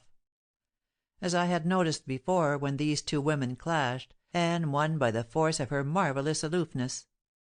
She now sat regarding Mrs. Carstairs with an expression of slight scorn which said far more strongly than words could have expressed that the witness was talking nonsense. Anne Van Wyck looked like a queen listening to the prattle of a demented subject, and her absolute indifference to the housekeeper's remarks was the one reason why her friends did not at once put a stop to the testimony. I saw at once that Anne's attitude was the best possible refutation of the housekeeper's evidence, and I saw, too, that Mrs. Carstairs was herself quite aware of this. I think Anne's look of supercilious scorn, almost tinged with amusement, acted as a whip to the housekeeper's burdened soul, and spurred her to greater effort. "I know of what I am speaking," Mrs. Carstairs went on, "for David Van Wyck was engaged to me when he met and wooed the lady he made his wife." She flashed a dazzling smile at the coroner, which went far to disturb that gentleman's equilibrium. It was then a breach of promise?" he said half involuntarily. "It was, yes. But of course I never sued him, or in any way asserted my rights. He was sufficiently punished by his unhappy marriage.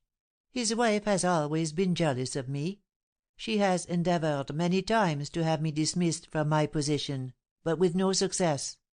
However," and here Mrs. Carstairs turned her direct gaze upon Anne, "since the death of her husband, Mrs. Van Wyck has asserted her intention of getting rid of me. I accuse no one. I only state that there are several who would consider themselves benefited by the death of David Van Wyck." The quiet intensity of the speaker's voice took away the melodramatic effect of the scene, and made her seem like an accusing angel speaking words of fate. There was a pause which was broken by Detective Markham, who burst out, with something the effect of a bombshell. "And your son is one of them." At last something had disturbed Mrs. Carstairs' calm. She turned white to the very lips, and she trembled as if mortally afraid. But she made a brave effort to control herself, and said distinctly, though in tones that quivered, "My son is in no way implicated." "Then what were you searching in the road for early this morning?" "I was not searching," began Mrs. Carstairs, and then, as she saw me looking intently at her, she stopped speaking. "You were," declared the detective. "There's no use your denying it. And later on, your son was seen searching in the same place. What clue was he looking for?" Mrs. Carstairs could not speak. Her lips moved inaudibly, but she was striving to pull herself together, and would doubtless have succeeded when, breaking the silence, the voice of Beth Fordyce was heard. It sounded weird, and the audience listened breathlessly as Beth said, in dreamy, far-away tones, "Wheel tracks. He was looking for wheel tracks. He was the man who came in the motor car. I recognize him now. It was Carstairs, Mr. Van Wyck's valet, who came into the grounds at midnight in a motor car. Who stopped, and hesitated, and proceeded, at intervals. Who left the car, and walked stealthily around the house in the shadow of the eaves, evading the moonlight, seeking the shadow. The shadow." Miss Fordyce's voice trailed away in a whisper, and I knew that she was in one of the semi-trances, or whatever word might express the strange condition that sometimes enveloped her. She was perfectly conscious, but her mentality seemed dual. She envisioned other scenes than those she might be among, and while she saw them clearly she spoke as if through a mist. The audience sat enthralled. Here at last was a hint of something real and tangible. Wheel tracks were legitimate clues.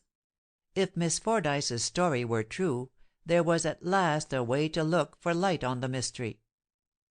I glanced at Mrs. Carstairs, expecting to find her almost collapsed; but instead, she had again risen to the occasion and resumed her grasp of the situation. I saw, too, that it was the alarm of her mother instinct that had nerved her to a renewed effort at composure, and she said quietly: "There is no meaning to the babble of a mind given to frequent hallucinations." But apparently the coroner thought there was, for he abruptly dismissed Mrs. Carstairs as a witness and recalled her son. The valet looked wretched, but seemed ready to answer questions. "Did you come into this place in a motor last night at midnight?" the coroner shot at him. "No, sir." And the answer was firm, though in a low tone. "You have testified that you were at a ball in the village?" "Yes, sir, but I walked home. It isn't far, sir." "Can you prove that you were at this village ball? Did any of the servants of this house see you there?" "No, sir." "How does that happen?" snapped the coroner. "Were none of them present at the ball?" "I don't know, sir." "What do you mean? Look here, Carstairs, you weren't at the ball at all. Where were you? Were you out in a motor?" "No, sir. Oh, no, sir." The man's denial was so emphatic and his manner so agitated that it was palpably a falsehood on the face of it. "I think you were," the coroner went on, "and as I doubt your word, I will ask someone else." Then the coroner called for Ranney, the garage mechanician. This witness doggedly persisted that he knew nothing of Carstairs' whereabouts the night before. But persistent nagging by the coroner finally drew out the fact that the new touring car had been taken out. "How do you know it had?" asked the coroner, and Ranney seemed suddenly to decide that he would make a clean breast of the matter. "I seen the wheel tracks, sir," he said. "How did you know them from any other tracks?" "It's a new car, sir, and it has peculiar tires. You can't mistake the tracks, sir." I saw it all in a flash. Carstairs had taken the car out for a joy ride, and in order to escape discovery he had endeavoured to obliterate these peculiar tire marks from the dust of the road.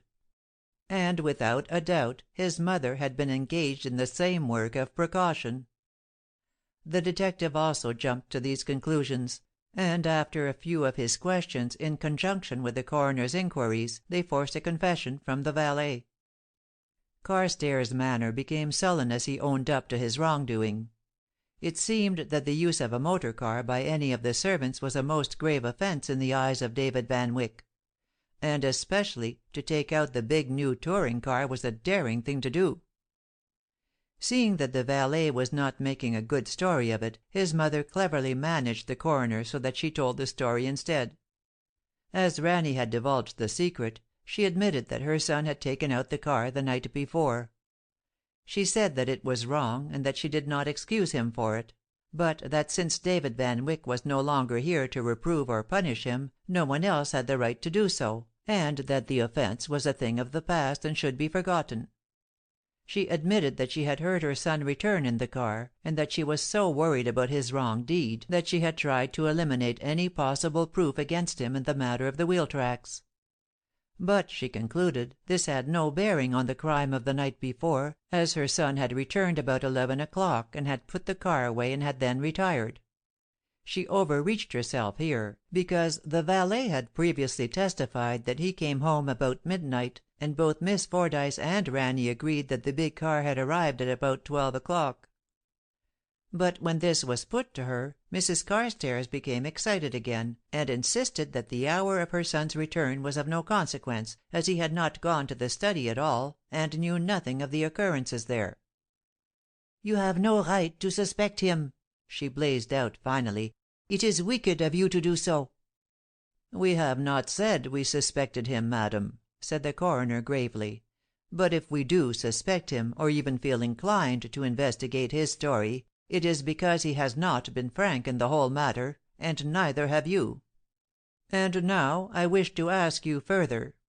Did your son know that in the will of Mr. Van Wyck $5,000 was bequeathed to him, and $25,000 to yourself?" Mrs. Carstairs hesitated. "It would be wiser for you to tell the truth," prompted the coroner, "as you know a lack of frankness has not served you well so far. Now answer my questions truly." "Yes, we have both known of these facts for some years." "That is all, madam." And to my surprise Mr. Mellon dismissed the housekeeper without a further word. I did not quite understand his attitude in the matter, but I had no time to think about it, for I was just then called to the witness stand myself, and asked to give any information I could that might be of any assistance in solving the mystery. I had not had time to consider this new phase of the situation that included the valet's evidence, but I had previously made up my mind what I should say when called upon. End of chapters 11 and 12.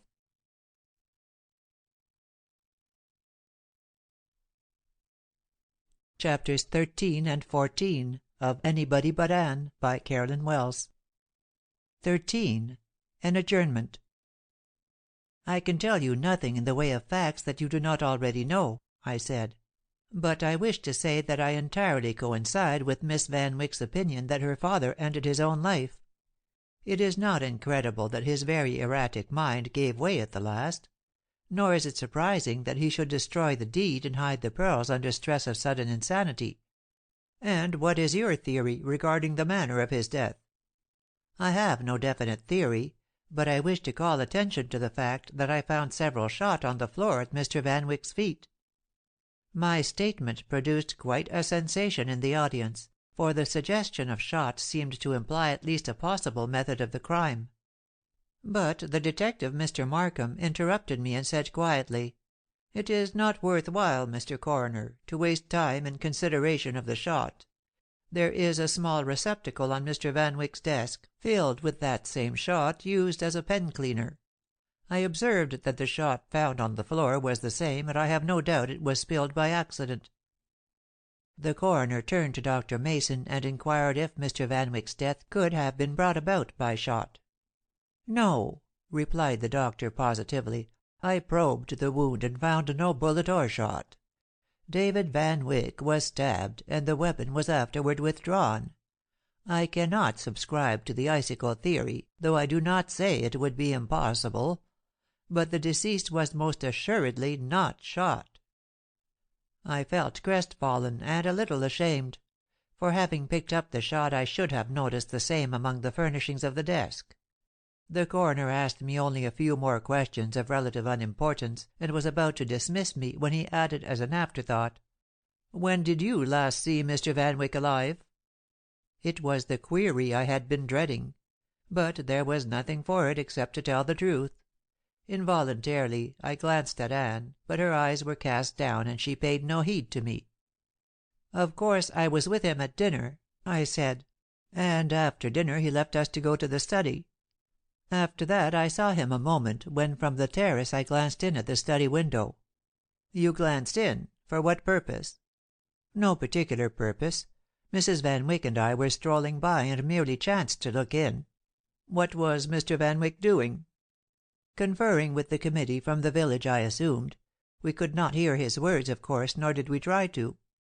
"What was Mr. Van Wyck's apparent attitude?" "He seemed to be angry," I felt myself obliged to say. "Angry at the gentlemen of the committee?" I was indeed sorry to give this evidence, but I was forced to do it. To decline to answer would be absurd, and, after all, everybody knew that Morland and his father were at odds in the matter. So I said, "No, he was addressing his son." "Ah! And he seemed to be angry?" "He did." "Then they were quarreling?" "As to that I cannot say. I merely tell you what I saw: that Mr. Van Wyck was addressing his son, and that he had the appearance of being angry." The coroner excused me then, and turning to Morland, said directly, "Did you quarrel with your father last evening?" "I told him what I thought of his procedure," replied Morland. "I make no secret of the fact that I tried my best to persuade my father not to give away his fortune." And do you persist in your assertion that when you left your father at midnight his secretary was still with him?" "I do," said Morland firmly. "And you deny this, Mr. Lassiter?" "I do," replied the secretary quite as positively. This deadlock was a peculiar feature of the situation. Both men could not be telling the truth, and considering Morland's greater reason for desiring that the great gift should not be made, perhaps it was not strange that many of the audience began to turn upon him the eye of suspicion. Everybody now had testified, and the coroner began summing up. "I have had no direct evidence," he said, "that would tend to cast suspicion on any person. I think we must all admit that since the room was locked and barred on the inside, Mr. Van Wyck's death was not a murder. I think the erratic mind of the deceased gives us reason to assume a sudden attack of insanity. I think we must agree that if it was suicide, there was no possible means or method, unless we accept the really clever suggestion of the icicle." At this point Mr. Markham interrupted the coroner. "I think we may discard the icicle theory," he said, "as I have found the weapon with which the crime was committed. Here it is." Stepping forward, he laid on the table in front of the coroner a small sharp implement partly covered with brownish stains. The coroner looked at it as if he could scarcely believe his eyes. "What is it?" he said, picking it up gingerly. "It is an implement used in embroidering," said Mr. Markham. "It is called a stiletto, and it forms part of every lady's sewing equipment." The audience were fairly breathless with suspense. Swayed by the slightest hint, they were quite ready to drop suspicion of Morland and turn it toward the women of the family. "Where did you find this?" said the coroner. "In Mrs. Van Wyck's dressing room," returned the detective. "Is it your property?" asked the coroner of Anne. "Yes," she replied, after a glance at the stiletto. "It belongs in my work basket." "Can you account for these stains upon it?" pursued the coroner, and he showed far more agitation than did the woman he addressed. "I cannot," she replied coldly. "I have never used it except for embroidery purposes." Now, of course, if Anne Van Wyck had used this implement for the purpose of killing her husband she could scarcely be expected to say so; and so her flat denial carried little weight. "Where in the dressing room was it found?" asked the coroner. "Hidden beneath a pile of towels in a cupboard," replied Mr. Markham. Whereupon the coroner inquired of Dr. Mason if the stiletto would have been a possible instrument of death.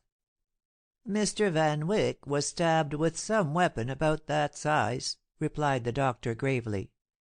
"And are these brownish stains upon it stains of blood?" "That I cannot tell you without subjecting them to analysis," returned the doctor, but his hearers were impressed with the thought that he was endeavoring to delay to give Anne the benefit of the doubt. "I think," went on the coroner, in a hesitating manner, "that this piece of evidence must change the trend of our inquiries. Mrs. Van Wyck, did you, or did you not, put this stiletto in the place where it was found?" "I did not," replied Anne quietly. "Do you know who did place it there?" "I do not." "Of course," said the coroner, "the discovery of this instrument in this condition does not necessarily implicate its owner. Other hands might have used it and secreted it where it was found, perhaps with the intent of diverting suspicion. Who has the care of your dressing room, Mrs. Van Wyck?" "My maid, Jeanette." "Let her be summoned," the coroner ordered. But Jeanette was nowhere to be found. She had disappeared, no one knew when or where. To the minds of most present this looked suspicious. It was easily to be seen that the villagers were quite ready to denounce Anne Van Wyck as the slayer of her own husband. Anne had never been popular with the village people. Clever and highly strung as she was, she had found little in common with their ordinary and to her stupid pursuits. And now they were quite ready to believe the worst of her. Anne herself looked supercilious and scornful. "I have no notion where my maid has gone," she stated, "but I am positive that she is in no way implicated in this tragedy. She may have gone on some errand, and will doubtless return soon. I am entirely sure she can give you no information or enlightenment as to the crime that has been committed in this house any more than I can." "And you can tell us nothing, Mrs. Van Wyck, more than we know already?" the coroner said, floundering a little in the complexity of his emotions. "No," replied Anne quietly. The coroner fidgeted uneasily and then said, "It is impossible to carry matters further without the testimony of the maid Jeanette. I therefore declare this inquest adjourned for a few days, by which time I trust we may have further and more definite evidence." The jury, to a man, looked decidedly relieved, but it was a rather disappointed audience that filed slowly out of the house. To my mind, the coroner's reason for adjourning the inquest was a pretext. I think he felt sure that if the jury had had to decide then and there they must have accused Anne of the murder. And the evidence was certainly incriminating. While I felt with every fibre of my being the wish and desire to hold Anne innocent, yet there was something terribly convincing of guilt in the fact of that hidden stiletto. But again, the absurdity of it! How was it humanly possible, even granting that Anne had used the fatal instrument, for her to leave the study so securely locked and bolted on the inside? But that was the old question, and the one to which no one had an answer. But how I hoped the answer might incriminate anybody but Anne! That evening was a strange one. As an experience of my life I shall never forget it. The members of the household all seemed to be at cross purposes. There were a great many people about, with the result that the Van Wycks and their house guests chose the music room for themselves and denied the others admission. In the library were gathered the coroner and Mr. Markham in confab with Mr. Van Wyck's lawyers, and some directors of the companies with which he had been identified. The ceremony of dinner had been a great strain on us all, but now that we were by ourselves the tension was loosened a little. Anne was verging on the hysterical. She had borne up so long and so bravely against the onslaughts of Mrs. Carstairs that a reaction had set in, and she seemed to lose all her defensive courage. As a result, we all tried to comfort or cheer her, and avoided referring to painful subjects. Archer was gentle and deferential, but he said little to her, and seemed to content himself with watching her closely. Barbara and Morland were in a quarrelsome mood, a condition not unusual with them. Of course it was necessary they should make certain arrangements pertaining to the funeral of their father, and naturally they deferred to Anne in many matters. But Anne listlessly declined to express any opinions, and insisted that they should use their own judgment and settle all questions between themselves. The subject of the stiletto was not so much as mentioned, and indeed the whole great matter of the tragedy and the inquest was not even touched upon. Beth Fordyce was the only one who seemed inclined to open the subject, and she occasionally declared with insistence that Carstairs had killed his master. As we were awaiting the detective's investigation of the valet's affairs, we had no wish to discuss this; or at least if some of us had, we did not want to do so in the presence of the Van Wyck family. I made up my mind to talk alone with Archer later, but at present I considered it my duty to do anything I might to avoid serious or tragic considerations. It seemed to me that Anne became more and more drooping, and at last I begged of her to go for a short walk on the terrace. She agreed more readily than I had hoped, and we went out together. It was an exquisite night, the air soft and balmy, and the moon overhead. "Just for a little while, Anne," I said gently. "Forget it all, can't you? A short respite from these harrowing thoughts will clear your brain and heart, and make you stronger to bear what must come to-morrow." She spoke suddenly, repeating my words in a frightened tone. "What must come to-morrow? What do you mean, Raymond?" I couldn't bring myself to speak of that tell-tale stiletto, so I said, "The whole dreadful business, Anne. The conclusion of the inquest, the detective work that must follow, the funeral, and all the 1,001 accompaniments of this tragedy that has come to you. Just for an hour put it out of your mind, and I know it will help you. Let us talk of things far off and unassociated with this place. Let us talk of when we went to school together." We had left the terrace, and were walking down a path through one of the formal gardens. She gave me a look of trust as she said softly, "You are very good to me, Raymond." "I'm your friend, Anne. It is not being good, as you phrase it, to want to help you in your sadness and trouble." "You are my friend," she said slowly. "Does that mean you trust me? You have faith in me?" "Of course I have. I trust you infinitely. I have unbounded faith in you." Anne's voice sank to a whisper, and she tremblingly said, "You wouldn't if you knew. Oh, Raymond, that is the pity of it. You wouldn't if you knew." I was appalled, not so much by her words as by the despair in her voice.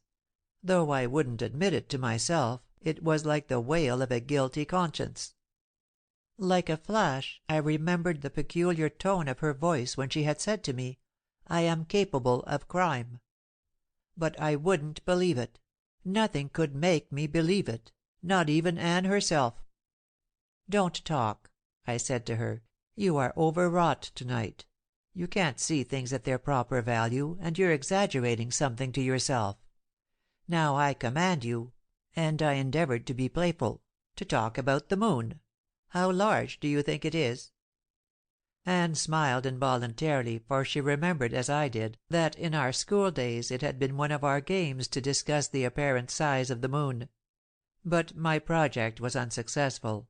After a fleeting memory, Anne forgot the moon, and burst out passionately, "Why does that woman hate me so?" I saw that it was useless to try to divert her thoughts, so I concluded to talk with her, and it seemed to me that a direct common sense attitude would be the best for her. "Anne," I said, "you know very well why she hates you. You know that, whether she told the truth or not when she said Mr. Van Wyck had promised to marry her, she certainly hoped that he would do so; and when he married you instead, it is not surprising that it should anger her against you." "It is more than that," said Anne musingly. "She has for me an animosity beyond that of a jealous rival. She seems uncanny sometimes, and looks at me with what I think must be the evil eye." "Well, granted it is so, Anne, you must rise above it. However she has troubled you in the past, she cannot trouble you any more. After a short time she will go away from here, and you, Anne, you don't expect to stay on here, do you?" "I don't know. I haven't thought about it," and Anne gave a weary little sigh. "I wish I had some one to help me decide these things. Morland and Barbara are so fiery tempered that I can't discuss plans coolly with them. I don't know how the will reads exactly, but I suppose it is thirds. They may have Buttonwood Terrace, if they want it. I don't care. But I don't know where to go myself." It is a tribute to my own self-control that I didn't tell her what was in my heart concerning her future welfare, but I knew from the tone of her voice that no thought of me as a factor in her future had yet entered her mind. Whether she thought thus of Archer or not I did not know; but surely, while David Van Wyck lay dead in the house, no one could speak of love to this widow. And yet I had a brave hope that time might bring me that for which I longed with my whole heart. "Let the future take care of itself," I responded gently. "What I want, Anne, just now, is for you to pluck up your courage and carry yourself through the ordeal of the next few days as bravely as may be. I have seen you rise above the annoyance of Mrs. Carstairs' presence and vanquish her with your own superiority. What you have done you can do again." "But that was before last night," and Anne fairly moaned in despair. "Oh, Raymond, you don't know. You don't know." At that moment we heard a slight sound behind us, and a dark-clad form glided by. It was Mrs. Carstairs herself, and as she passed, she murmured, "But I know, Anne Van Wyck. I know." She passed away as swiftly as she had come, and as silently, and I felt Anne's form grow limp and lean against me. I could have carried her to the house, but I did not wish to subject her to a possible mortification. So instead I grasped her arm firmly and whispered in her ear, "Brace up. Now is the time to show what you're made of. Call upon your pride, your dignity, your scorn, whatever you will, but succeed." The force of my voice must have nerved her, for she straightened up and walked with a steady step toward the house. I kept my hold on her arm till we reached the door, and then, seeing one of the maids in the hall, I bade her take Mrs. Van Wyck to her room. Then I went to the smoking room, and though I would not allow myself even to surmise what Anne had meant by her strange words, nor what Mrs. Carstairs had meant by her threatening whisper, I said over and over from the depths of my soul, "Anybody but Anne." 14. A Mysterious Disappearance. I found Archer in the billiard room and joined him in a chat and a smoke. Though our desultory conversation could scarcely be called a chat, so uncommunicative were we both. But there seemed to be little to say. We agreed that the mystery was inexplicable. We agreed that the criminal, if there had been one, must be tracked down. We agreed that Markham, while a shrewd man and a reasoning one, hadn't done much as yet, but we further agreed he should be allowed more time to show his prowess. I certainly had no intention of telling Archer what Anne had said to me out on the terrace, nor yet what Mrs. Carstairs had said as she so suddenly appeared and disappeared. And if Archer had any secret information he was equally determined not to confide in me. We told each other of our intention to remain at Buttonwood Terrace for a few days after the funeral, in the hope of being of some assistance to the family. If to both of us the family was merely a euphemism for Anne Van Wyck, neither of us said so. The talk turned again to Mr. Markham, and I compared him to Fleming Stone. "Why," said I, "Stone would have found the criminal by this time, I'm sure." "How?" asked Archer. "There are no clues." "But there is mystery. I once heard Fleming Stone say that mystery in a case always spurred and enthused him. I wish the Van Wicks would engage him." "I thought somebody said he had gone West," returned Archer moodily, blowing smoke rings into the air. "Yes, when he was here yesterday he said he was to start at once. But if Markham doesn't do something soon, I shall advise employing Stone. It's all very well to say Markham must have more time, and all that, but I know what a value Stone places on looking into things before the clues have been destroyed. As you very well know, Archer, he really deduced a lot of truths from that foolish Van business yesterday, and you must admit he's unusually clever in that way. I never denied it. I think he is a wonderful detective. But isn't he very expensive?" "He is, I believe. But the Van Wicks are rich, and they ought to have the best possible expert advice in this matter." While I was speaking Morland came into the room. The young fellow looked worn and tired, but he had his customary belligerent air as he flung himself astride of a chair and glared at us over its back. "I suppose we are rich, but I don't mean to throw money away on spectacular detectives. I heard what you were saying, Sturgis, and I think it's tommyrot to get in that omniscient sleuth you're talking about. My father was killed by somebody. I'm sure I don't know who did it, but if Markham can't find out, nobody can. I don't mean by that I consider Markham such a great detective, but I mean that I think the case is one that can never be solved, and perhaps it's just as well that it shouldn't be." Young Van Wyck sighed deeply, and then frowned as he went on. "I suppose I'm master here now, in a way. I don't mean to question my stepmother's position or authority, but I'm the man of the house, and my wishes ought to have some weight. Especially as Mrs. Van Wyck declines to take any part in the settlement of questions that arise."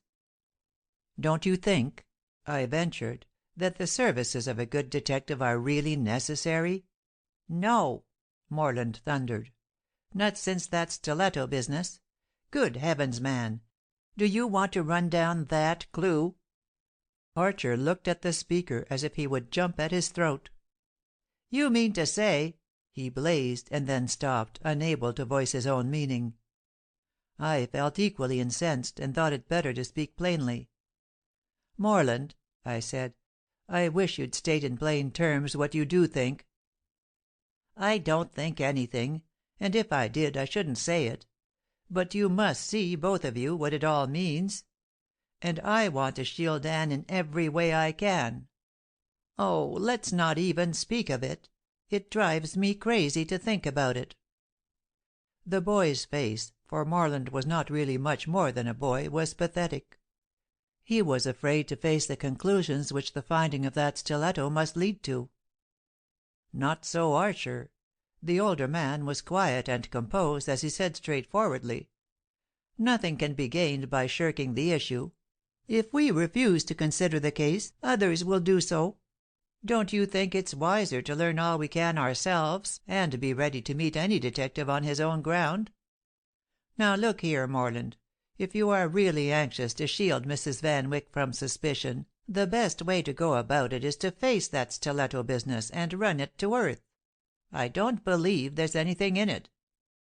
"I wish I could think so," and Morland's eyes showed a gleam of hope. "But you fellows don't know how Anne hated the governor." "Hush!" said Archer sternly. "Don't say such things as that."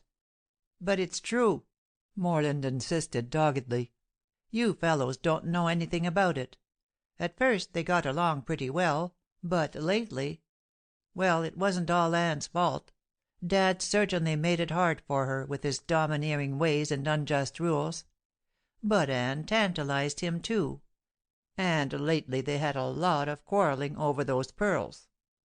Now, I'm terribly fond of Anne, perhaps more so than I ought to be, but I can't help seeing things as they are.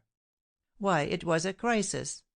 Last night the governor was going to give away an enormous sum of money, and whether he intended to give the pearls too, I don't know, but he told Anne that he did." Morland ceased speaking, and indeed no more words were needed. Whatever the facts, he had set forth a theory that was at least plausible. I wouldn't believe a word of it. My heart refused to harbor the faintest suspicion of Anne. But I knew it was only my heart that refused. My brain saw clearly the logic and truth of what Morland had said, and, too, my brain refused to forget Anne's words, "I'm capable of crime." And so, with my heart and brain in dire conflict, I couldn't speak. But Archer spoke. In a cold, even cutting voice he said, "You are, of course, entitled to jump to a conclusion if you wish. You are, of course, at liberty to put the worst possible construction on the evidence of the stiletto. But would you mind informing us how, in your opinion, Mrs. Van Wyck accomplished the diabolical act which you attribute to her, and left the study locked on the inside?" Morland passed his hand wearily over his brow. "I don't know," he said. "Nobody knows. But you must admit that whoever did the diabolical deed managed in some way to leave the study door locked. Then, until you can discover how that was done," Archer went on, "I think it will be wise for you to refrain from making accusations. I'm an older man than you are, Morland, and I think I have a right to call you down when you pursue such a dangerous course. Even though you feel sure your suspicions are correct, I beg of you do not shout them from the housetop." "I'm not—" began Morland, but I interrupted. "The very fact that the study was left locked so positively points to suicide that I think it would be better to let it go at that. Why not call off the detectives and insist upon a verdict of suicide? The fact that the weapon is missing is no more inexplicable, if as much so, as how the murderer escaped." "I'm sure I'm willing to let it go at that," said Morland, who was now pacing up and down the room with his hands in his pockets. "I'd be glad to stop investigations at once, but I doubt if that's possible." "And then there's Carstairs," said Archer. "That chap certainly has a guilty conscience if anybody ever had. If investigation must be made, can't it be turned in his direction? If he's innocent, it can do no harm, and if he's implicated, we ought to know it. You see, he knew both he and his mother would get big benefit from the death of his master." "At any rate, Morland," I said rather crossly, for my nerves were on edge, "do keep your mouth shut about your suspicions. And if you're head of the house, and if your influence counts for anything, for heaven's sake direct the trend of investigation towards suicide, or Carstairs, or a burglar, or anybody but Anne." "That's well enough to say, but I'm confronted by new suspicions all the time. I have to look over my father's papers, of course, and I have already found enormous bills of Anne's, still unpaid."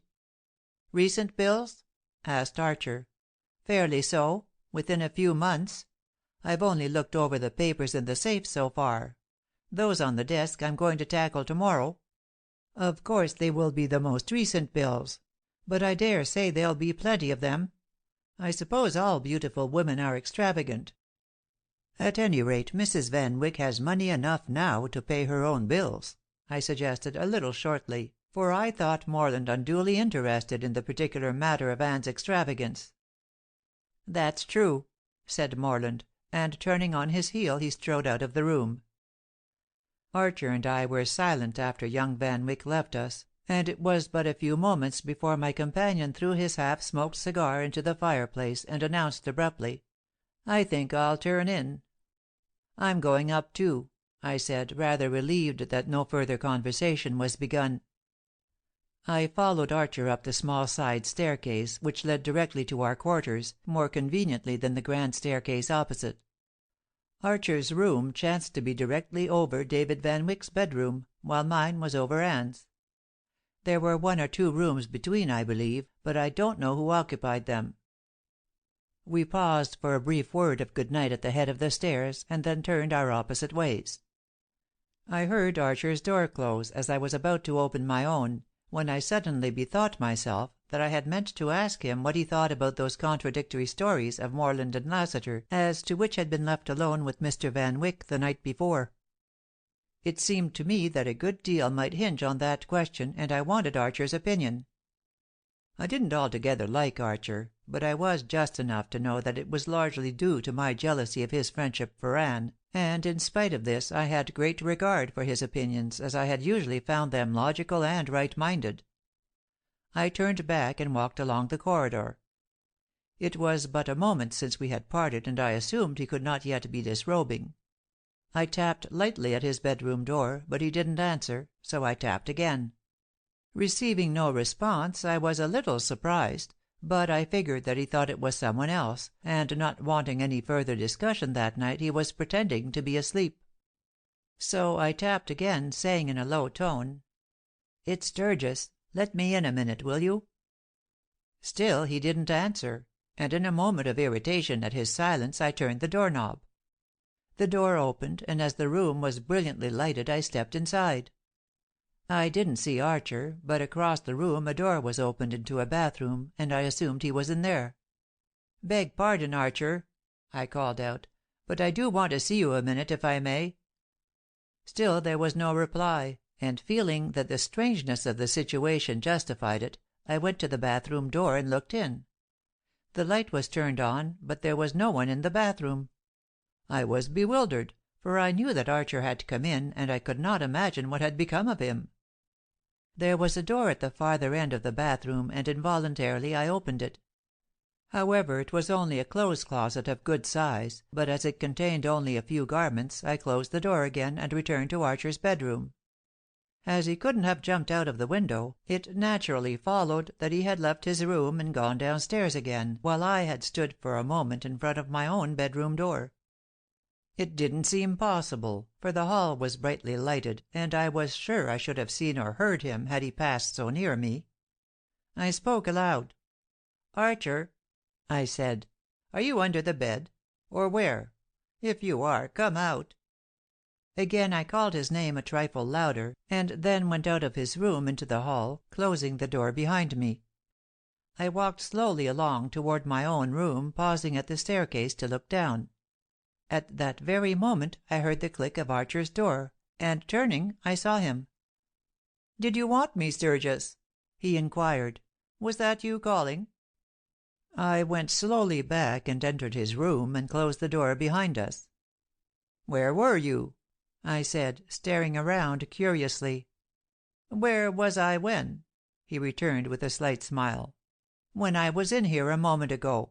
I tapped 3 times and you didn't answer, so I took the liberty of entering, and you weren't here." "Oh, I was in the bathroom," he said lightly. "What is it you want? Cigarettes?" "But you weren't in the bathroom, for I looked in there." I persisted, ignoring his question. He looked at me curiously. "You did?" he exclaimed. "Well, I chanced to be in the clothes closet of the bathroom. It's rather large for the limited wardrobe I brought with me, and I expect I got lost in its depths." "But you weren't there," I said, looking straight at him, "for I looked in there." "Then I can only say your behaviour is most ill bred. I consider you unwarrantably intrusive." Archer's manner was distinctly haughty and his tone even offensive, but the rebuke was deserved, and I responded: "You are quite right. I beg your pardon. And now I will tell you why I came.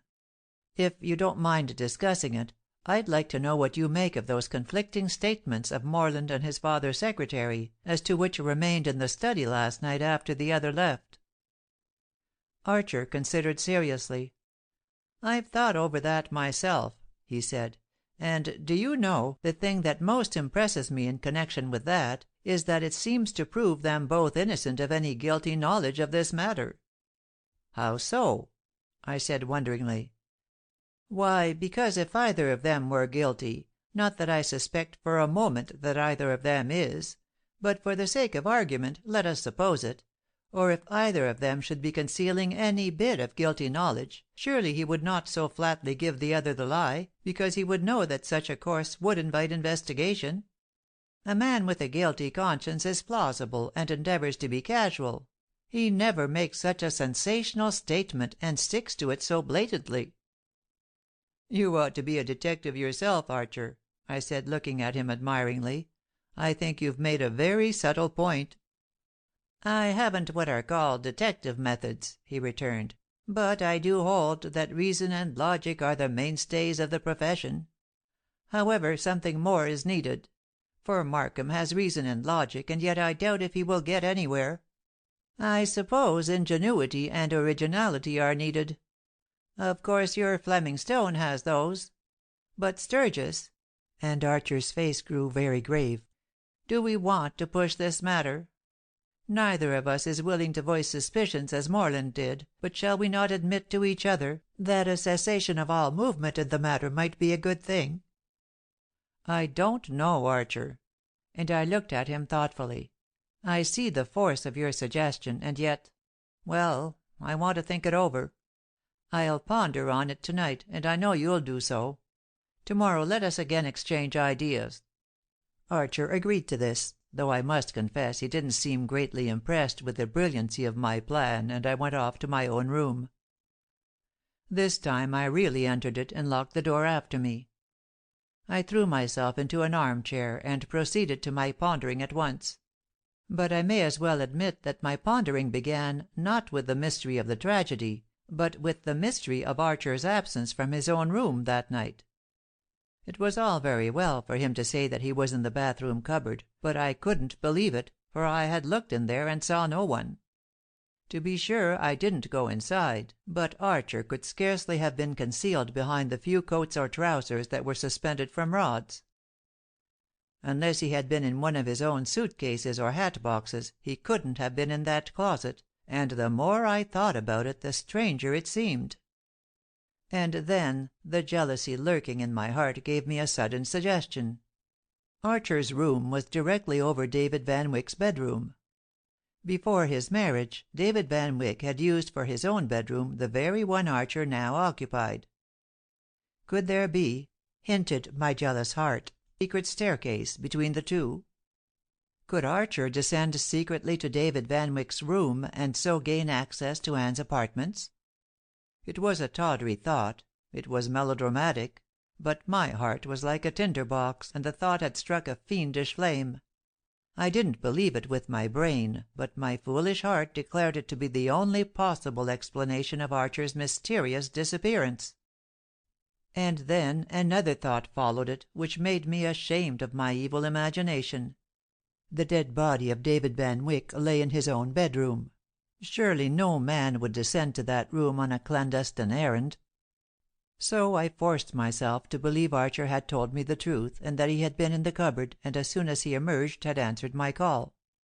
It was a strange circumstance, but not so strange as the bizarre explanation I had conjured up. Besides, Morland had distinctly stated there was no secret staircase or anything of the sort in the house. But, urged my unquiet soul, did Morland know?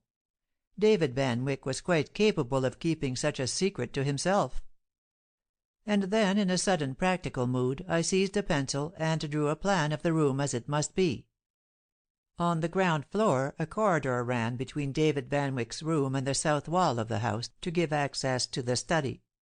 But as the study was 2 stories high, having no second floor, there was no occasion for this corridor on the second floor of the house, and in Archer's room the corresponding space above the corridor was completely filled by the bathroom and the large clothes cupboard. I knew a little of practical architecture, and I proved to myself beyond doubt that there was no space for the concealed staircase I had imagined. The walls of the old house were substantial enough, but they were by no means the thickness of walls necessary to contain secret staircases or dungeons, such as those I loved to read of in medieval history. I could reckon plainly from what I knew of the rooms just how they connected with each other, and I could account for every inch of space. Moreover, if a secret staircase had led down from the bathroom or the cupboard of Archer's room, it would have dropped plumb into the corridor below, as there was simply no other place for its outlet. I thought even of a spiral staircase, such as that in the study at the end of the musicians' gallery. But I reasoned that was fully 4 feet across, and the walls, as I computed them, were in no case more than 10 inches thick. So, with a certain feeling of reluctance and yet with a sense of relief, I gave up the idea of a concealed connection between Archer's room and the room below, and turned the trend of my ponderings toward the many and complex phases of the greater mystery. But when I finally fell asleep that night, my dreams were all of rope ladders and secret stairways, and even vague visions of an elopement on a pillioned white palfrey with a beautiful lady who strongly resembled Anne Van Wyck. End of chapters 13 and 14.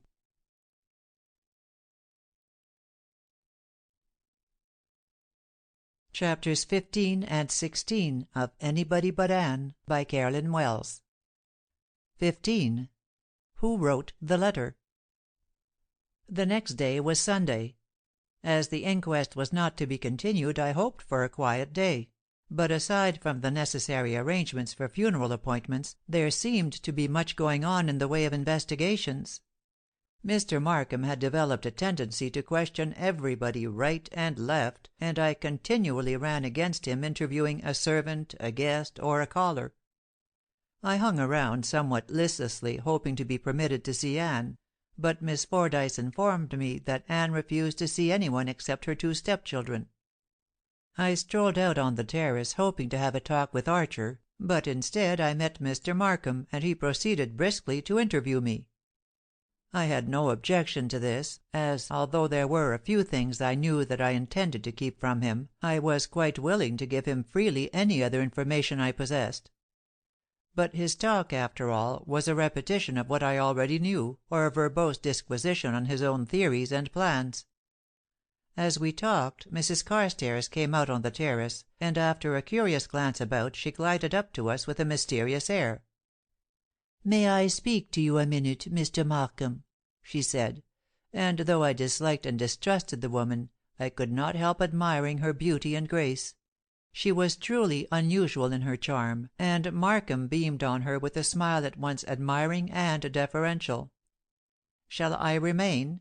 I asked, and for the life of me I couldn't help speaking kindly to her. "Or do I intrude?" "Not at all," she replied. "I should be glad, Mr. Sturgis, for you to hear what I have to say. I am in a dilemma, and I don't know exactly what I ought to do. I found this," and she produced a letter, which, with a hesitating air, she offered to Mr. Markham. "I hate to bring it to you," she went on, half withdrawing it as he was about to take it, "and yet I feel it my duty to do so." "I'm sure it is your duty, madam," said the detective, as he somewhat eagerly took the letter from her hand. I caught sight of the inscription, and a fierce anger kindled within me. "That is a letter to Mrs. Van Wyck!" I exclaimed. "You have no right to read it, Mr. Markham. Mrs. Carstairs, where did you get it?"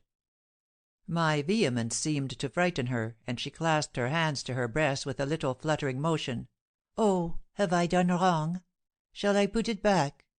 I thought that in a case like this, you know, it was one's duty to tell, if one found important evidence." Of course this was enough for Markham, and he held the letter firmly with no intention of giving it up. But I made another desperate attempt. "Mr. Markham, you shall not read that letter without Mrs. Van Wyck's permission. Have you read it?"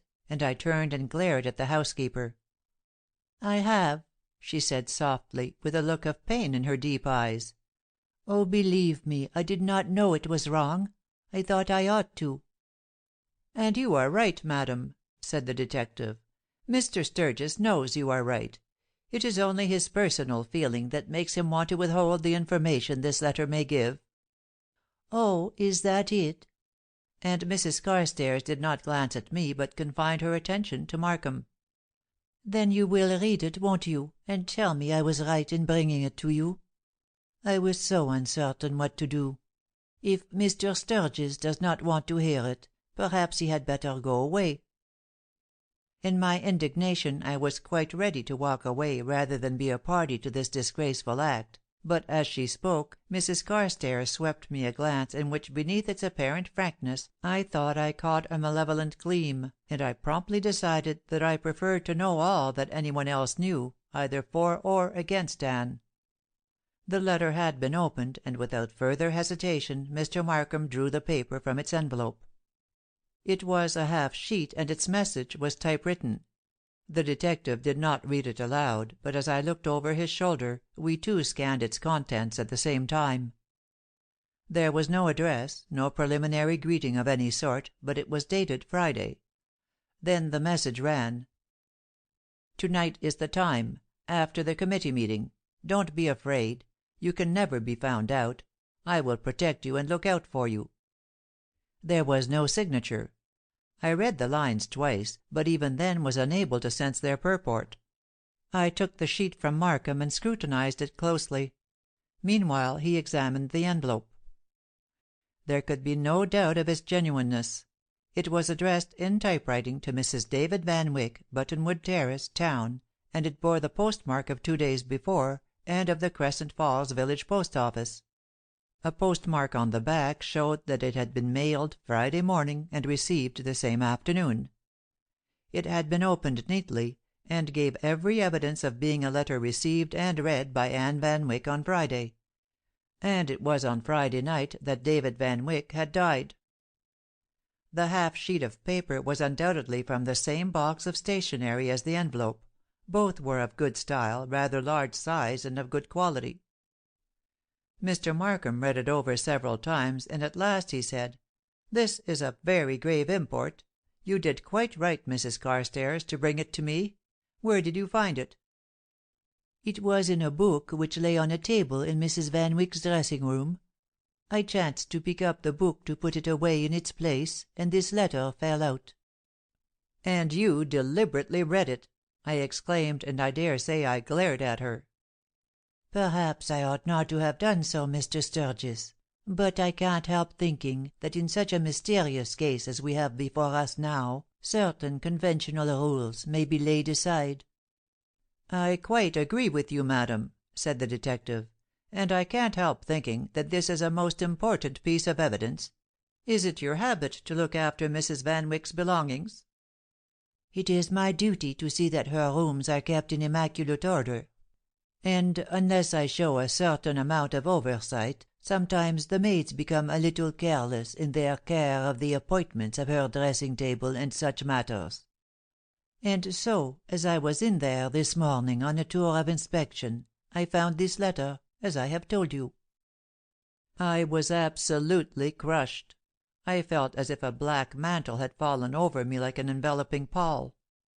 Not for a moment did I believe Anne guilty even of complicity in her husband's death, but I realized that my refusal to believe it was based solely on my unwillingness to do so. However, the thought flashed through my mind that this letter was dangerous and it must be destroyed or suppressed. I knew, too, that Mr. Markham was ready and eager to make use of it, and I concluded that the only thing I could do was to beg for time. So I said, "I quite agree with you, Mr. Markham, that this is a serious matter. So much so that I think you will both be willing to agree to my proposition, which is to say nothing about it for a day or two. Let us at least wait until after Mr. Van Wyck's funeral, which takes place to-morrow afternoon. I think it only decent courtesy that all investigation should be postponed until after that." Mr. Markham considered this matter. "It might be well to adopt that course," he said slowly, "though, of course, I shall conduct personally and privately any investigation I choose. But I'm quite willing to agree that the whole matter shall not be mentioned to any member of the family until after the funeral." "Perhaps it need never be mentioned," said Mrs. Carstairs, and her face was drawn with sorrow. "I'm just beginning to realize what it would mean if this discovery of mine were made public. Why, it is practically a condemnation of Anne Van Wyck."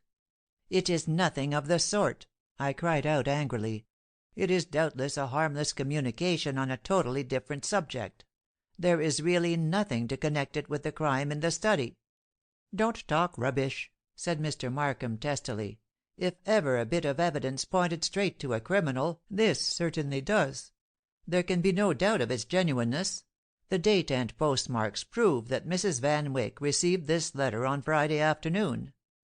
The fact that it was found in a book which she had been reading proves that she received and opened it herself. If all this is not so, what is your explanation of the incident, Mr. Sturgis?" "Yes, do tell us," said Mrs. Carstairs, wringing her beautiful hands. "I should be so glad to put any construction on it favourable to Mrs. Van Wyck. Would it be better to go to her and ask her frankly what it means?" "No," I thundered. "That poor woman is not to be harassed any more than is necessary during these awful days. You have both promised to keep this matter a secret until after the funeral, and I hold you to your word." To my relief, they both agreed to this, and promised not to mention that awful letter to any one at present. I looked curiously at Mrs. Carstairs. As always, she mystified me, and yet I couldn't say how or why. Surely she had been guilty of a breach of good manners in reading a letter addressed to another. But in her opinion the occasion had justified it, and doubtless many people would agree with her.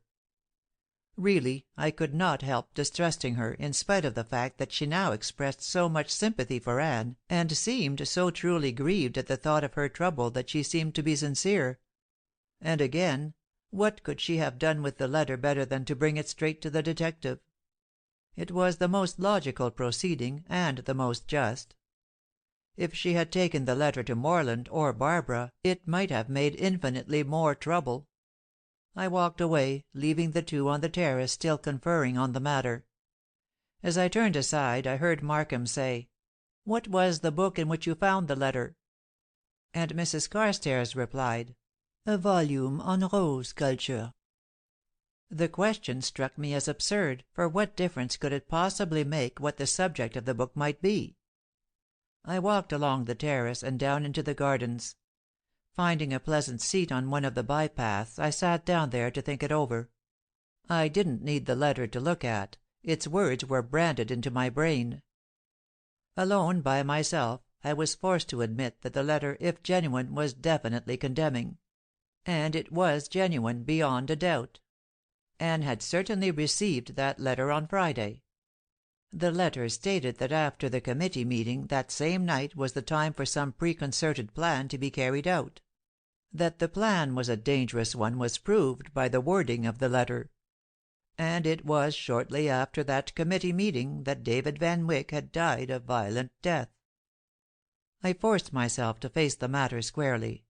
Not because I believed it, but merely as a necessary argument, I accepted the implication that the letter conveyed. Then it would mean that Anne had an accomplice, or at least an adviser in the matter. Who could the accomplice be? But my mind refused to work in that direction, and I resolutely pushed the matter out of my mind and began to think what I could do to help and protect Anne if she should be accused. I almost thought of urging her to run away with me while she yet had opportunity to escape. And as my thoughts were in this turmoil, Anne herself came walking along the path near me. Her soft, trailing black garments made her beautiful face seem whiter than ever. "Sit down, Raymond," she said, as I rose. "Talk to me a little, can't you? I feel dazed and weak." Surely this was no time to ask questions, so I talked to her gently on casual subjects, and after a time the conversation veered around to the tragedy. "I felt a premonition something would happen that night," said Anne, her large dark eyes growing misty with the memory. "I was so restless I couldn't go to bed, and I wrote letters and read until quite late." "What were you reading, Anne?" "I was looking through a book about rose growing. The gardener had been asking me about some new varieties he had just bought. I'm interested in such things, and the book was well written. But I never want to see it again. Or a rose, either." There was a look of horror in her eyes, and I felt that the rose book brought back the scenes of that dreadful night so poignantly that she could scarcely bear it. I changed the subject, and persistently led her mind away from the scene of the tragedy. "You always do me so much good, Raymond," Anne said gratefully, as at last we started back to the house. "You always know just what to say to me. You're a real comfort." "You need and deserve comfort, Anne," I said gently, "and I think you know you may always depend upon me to give you all I can. And, Anne, if you ever want more of me, if you want real assistance, or if you want to confide in me, you will do so, won't you?" She turned to me with a startled look. "Why, what do you mean?" she asked, and her voice quivered, and she almost gasped for breath. I looked her straight in the eyes. "I don't mean anything," I said, "except that I am your friend through any circumstance that may come to you. In any trouble or danger, count on me." "Even if I have been wicked?" said Anne in a whisper. "Yes, even then." But a pang shot through my heart, not so much because of the words she said, as the look of horror and despair that came into her eyes. The days went by slowly. On Monday the funeral was held, and with appropriate obsequies the body of David Van Wyck was buried. The house guests had all chosen to remain at Buttonwood Terrace, in response to Anne's urgent invitation that we should do so. She seemed to have a dread of being left alone with her stepchildren, and it became more and more evident that matters were far from harmonious between her and David Van Wyck's son and daughter. The day after the funeral I had a long talk with Mr. Markham. "There is no doubt in my mind," he declared, "that Mrs. Van Wyck is the guilty party. We never can fasten the crime upon her, for it cannot be explained how she left the room locked up. But it must be that she did so in some clever way." "But there isn't any such way," I objected. "If it were the mere turning of a key, it might be done from the other side, but heavy bolts cannot be shot into their sockets except by a person on the inside of the room. And again, waiving the mystery of the locked room, we are as well justified in suspecting Morland or Barbara as Anne." "That is true," agreed Markham. "But the stiletto was found in her room, and her maid is missing, and then there is that mysterious letter. That mystery must be sifted out. To my mind it would be better to put the question plainly to Mrs. Van Wyck and ask her what it means." "I wish you'd try some other way first," I said. "What's the use of being a detective if you can't trace a letter to its source without asking anybody? Why, if Fleming Stone saw that letter, he'd soon tell you who wrote it and what it all meant." Mr. Markham didn't like this speech, and I didn't blame him. I dare say I ought not to have said it. But he had so little of what is known as the detective method that I couldn't help speaking my mind. "Well, I'll tell you one thing I think about it," he said. "That is, whoever wrote that letter to Mrs. Van Wyck was certainly her accomplice. Now, who could that be but that valet Carstairs? He has acted queer from the beginning, and I'm going to hunt him up and make him tell all he knows." "Carstairs!" I exclaimed in amazement. "You don't think Mrs. Van Wyck would stoop to receive letters from a servant?" If Mrs. Van Wyck has stooped to crime, or participation in crime, she cannot be very particular about her associates." "But she hasn't stooped to crime. Good heavens, man, don't condemn her unheard." But, even as I spoke, I remembered that Anne had asked me if I would stand by her even if she were wicked; and I had said I would. Yes, and I would, too, even if she were convicted of the worst crime in the calendar. I don't know whether it was because of my reference to Stone or not, but Markham seemed to acquire new energy. He announced with great determination that he was going to find out about that letter whatever method he might have to pursue. And it was partly to divert his sudden energy from this subject that I proposed again that we should make a search for Jeanette. "Strange about Jeanette," I observed. "Suppose we set out to trace her. That would be at least a step in the right direction." "There have been very few steps taken in any direction," said the detective moodily. "My own movements are hampered by orders from the family.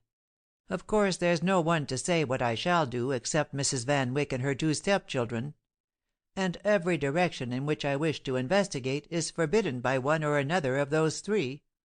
Sometimes I think they are all in connivance, and their inharmonious attitude toward one another is a mere bluff." This was a new idea to me, and I pondered it. But I couldn't think it a true theory, and said so. "Maybe not, said Markham, "but they do act mighty queer. Miss Barbara, for instance, begged me if I found any clues which might incriminate her brother to suppress them and tell nobody." "Did she really suppose that you would do that?" I asked. "Yes, she was very much in earnest. But I haven't found anything that points to Morland definitely. If I did, I'd show it up fast enough." "I should hope so," I returned emphatically. "I'd far rather suspect Morland of his father's death than Mrs. Van Wyck." "Yes, so should I. But it's a mystery whichever way one turns. I can't seem to make any start. But as you say, Mr. Sturgis, it would be a good idea to hunt for that maid." It proved not to be a difficult matter to find Jeanette, for we soon discovered that she had gone to stay with her sister in a neighboring village.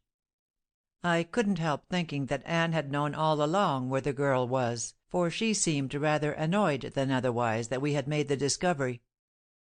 At any rate, Jeanette was brought home and closely questioned by Mr. Markham and myself. And the result of the questioning was to eliminate entirely the stiletto as incriminating evidence. Jeanette explained that she had used that stiletto to dig a refractory cork out of a bottle of bronze shoe dressing. The bronze had given the metal a reddish stain, which she could not remove, and she had hidden it, lest she be scolded for having used the dainty implement for such a purpose. Markham was frankly disappointed. I can't think he wanted to prove Anne guilty, but his pride was hurt at having his cleverness in finding the stiletto of no avail. "But," I said to Jeanette, "why did you run away?" "I didn't run away," she said. "I merely went to visit my sister." "But you took a strange time to do that, when your mistress was in such trouble and sorrow." "I thought I'd better go," responded Jeanette, and Markham jumped at this admission. "Why did you think it better to go?" he demanded. But Jeanette turned pale and looked very much frightened. "I didn't have any reason," she said, beginning to cry. I just thought I'd go." We tried every possible way to learn more from her, but without success. She became hysterical and stupid by turns, and finally refused to answer our questions. Markham declared that this attitude on Jeanette's part was strongly against Anne, but this I would not believe. Finally I said, "Jeanette, the reason you refuse to talk is because you're afraid of Carstairs. Now I'll tell you, it will be better in the long run if you make a clean breast of this matter and tell us all you know." And then, between her hysterical sobs, Jeanette managed to stammer out that Carstairs had said he would kill her if she told. Certainly she was weak-minded, and I thought the best thing was to scare her a little. "Nonsense, Jeanette," I said. "Of course Carstairs won't kill you. Don't be so foolish. But you may get into very serious trouble if you don't tell this thing that you're keeping back. How would you like to go to prison for withholding evidence?" The girl shivered at the thought, and a little more of this sort of persuasion soon brought her to the point of saying that she would tell all she knew, but that she knew nothing of importance. "We will judge of the importance," I said, "and what we want from you is a full account of anything you know concerning last Friday night. In the first place, were you at that ball in the village?" "No, sir." The answer, though in low tones, was positive. "Was Carstairs at that ball?" "No, sir." "Where were you both?" It seemed almost as if the girl were hypnotized by my question, for she spoke like one in a trance. Nevertheless, her answers bore the stamp of truth, and it seemed impossible to doubt that she was telling a straight story. In the same low, steady voice, Jeanette went on. "We both went for a ride in Mr. Van Wyck's new car. This was forbidden, of course, but Carstairs said his master would never find it out." "You went then on what is called a joy ride?" "I suppose so." "And what time did you get home?" "About midnight." "Then it was Carstairs that Miss Fordyce saw sneaking into the grounds?" "I don't know, sir, but Rennie saw us, and Carstairs made him promise not to tell." "At last we're getting at something definite," said Mr. Markham, fairly rubbing his hands with pleasure at these new developments. He then took up the work of questioning himself.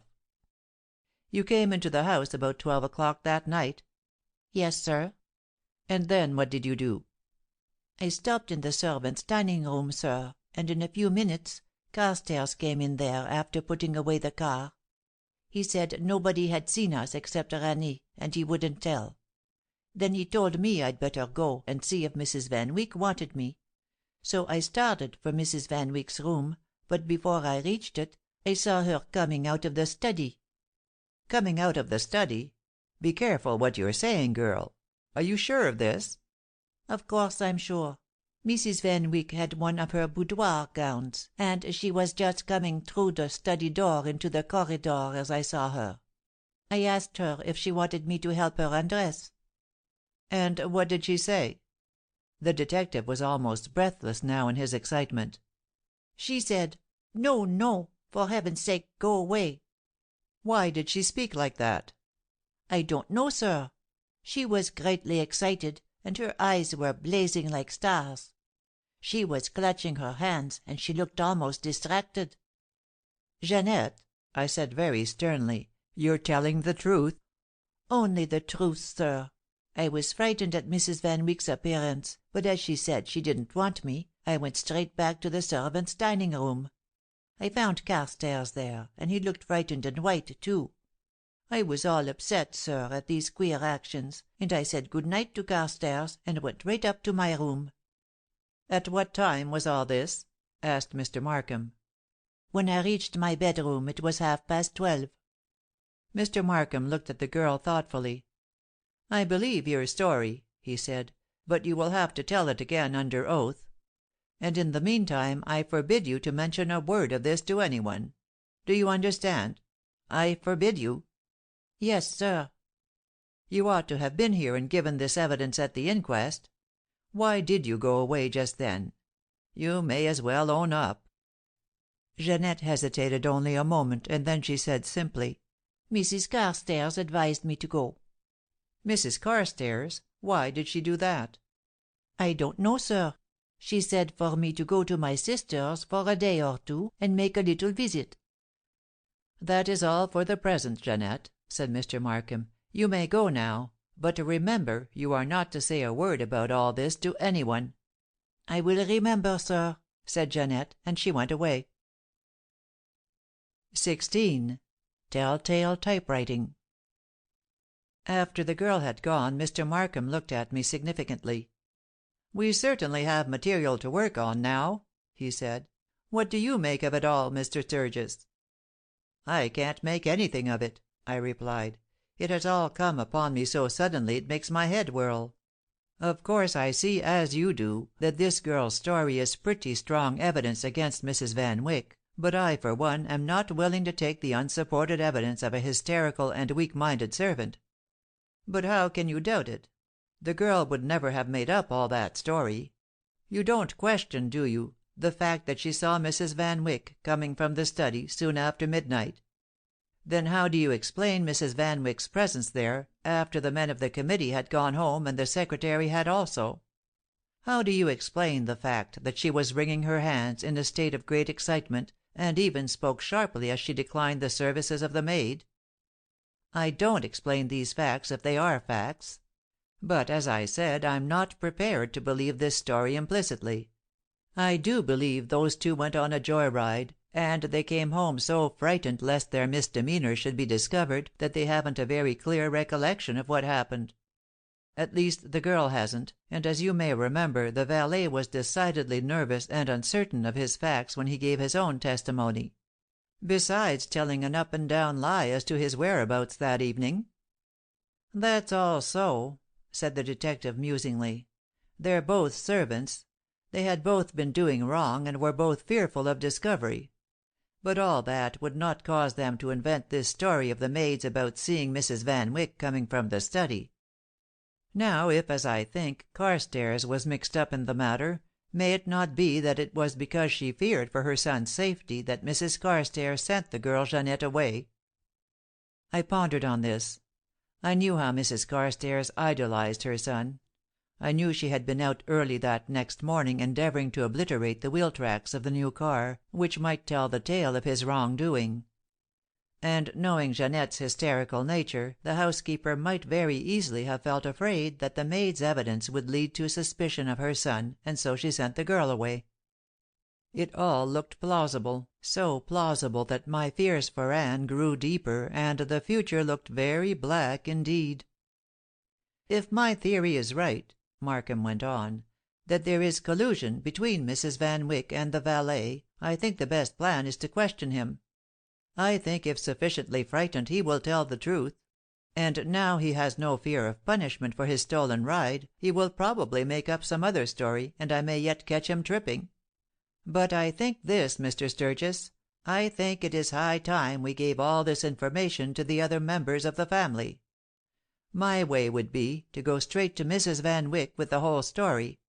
But if not that, I think at least Miss Van Wyck and her brother should be told all of this. They are practically my employers, and my report is due to them." "Give me a little more time," I begged. "Wait till to-night, won't you? If I could prove this girl's story false, how much better not to have insulted Mrs. Van Wyck with a recital of it. It seems to me, Mr. Sturgis, that you're assuming a great deal of responsibility in the matter. But who else is there to take the helm? Morland Van Wyck is not one to deal with such things, and the ladies could not be expected to do so." And then, as it was tea time, we joined the others in the music room. Of course, since the tragedy, tea had not been served in the study, and the beautiful music room made an attractive setting for the dainty function. As was to be expected, there was an air of constraint over us all, and instead of general conversation, we broke up into small groups and conversed in low tones. As was not unusual, Morland and Barbara were disagreeing on some subject. A few words in their raised voices proved that they were discussing the lost pearls. Somewhat to my surprise, Mr. Lassiter took part in their argument. "It couldn't have been a burglar," Lassiter was saying, "because he would never have stolen that deed of gift. That theft proves positively the work of someone interested in behalf of the family. And so, Morland, as you can't believe there were two thieves, I think you must agree that the criminal was some interested party." "Are you accusing me?" burst out Morland. "Do you perhaps think that I raised my hand against my own father?" "I accuse nobody," said Lassiter, "but I think we ought to make more progress toward discovering the criminal. I cast no implication on Mr. Markham's work, but I do say that it is a most mysterious case, and perhaps Mr. Markham himself would like it better if he could have someone of his own profession to consult with." I was astonished that the secretary should so assert himself as to make this suggestion, for as a rule he was rather reticent and non-committal. Moreover, I knew that the one he had in mind was Fleming Stone. Morland opposed this idea, and said rather angrily that there was no use throwing away any more money on detectives when the one we had didn't amount to anything. I felt decidedly uncomfortable at this, for if I had not held him back, Mr. Markham would have told the family of his recent discoveries. The glance that the detective shot at me expressed this thought, and I partly made up my mind that I would tell him to go ahead in his own way. I left the party and walked out on the terrace alone. It seemed as if I must do something desperate. I had promised Markham that if I discovered nothing about that letter by evening I would consent to his making the story public. I had vague thoughts of going straight to Anne with it, as it would be easier for her to hear about it from me alone than from the detective in the presence of others. But I couldn't bring myself to do this. I tried to think what Fleming Stone would do if he had that letter to puzzle over. And I thought at once that he would examine it to the minutest detail, even under a lens. At any rate, it was something to try. So I asked Markham for the letter, and he gave it to me unnoticed by anyone else. Remembering that there was a magnifying glass in the study, I took the letter in there. Although the scene of the crime, the great room was so beautiful that it gave no sense of horror. I crossed the soft Turkish rug to the desk that had been Mr. Van Wyck's. The lens was there, and I read the letter through it. The magnifying of it told me nothing, but as I re-read the terrible lines I could not believe they were written to Anne in good faith. I believed the letter a forgery of some sort, and I determined to find out. I had heard Stone say that typewriting was almost as individual as pen writing, that no two typewriters produced the same script, and, indeed, no two operators wrote alike, even on the same machine.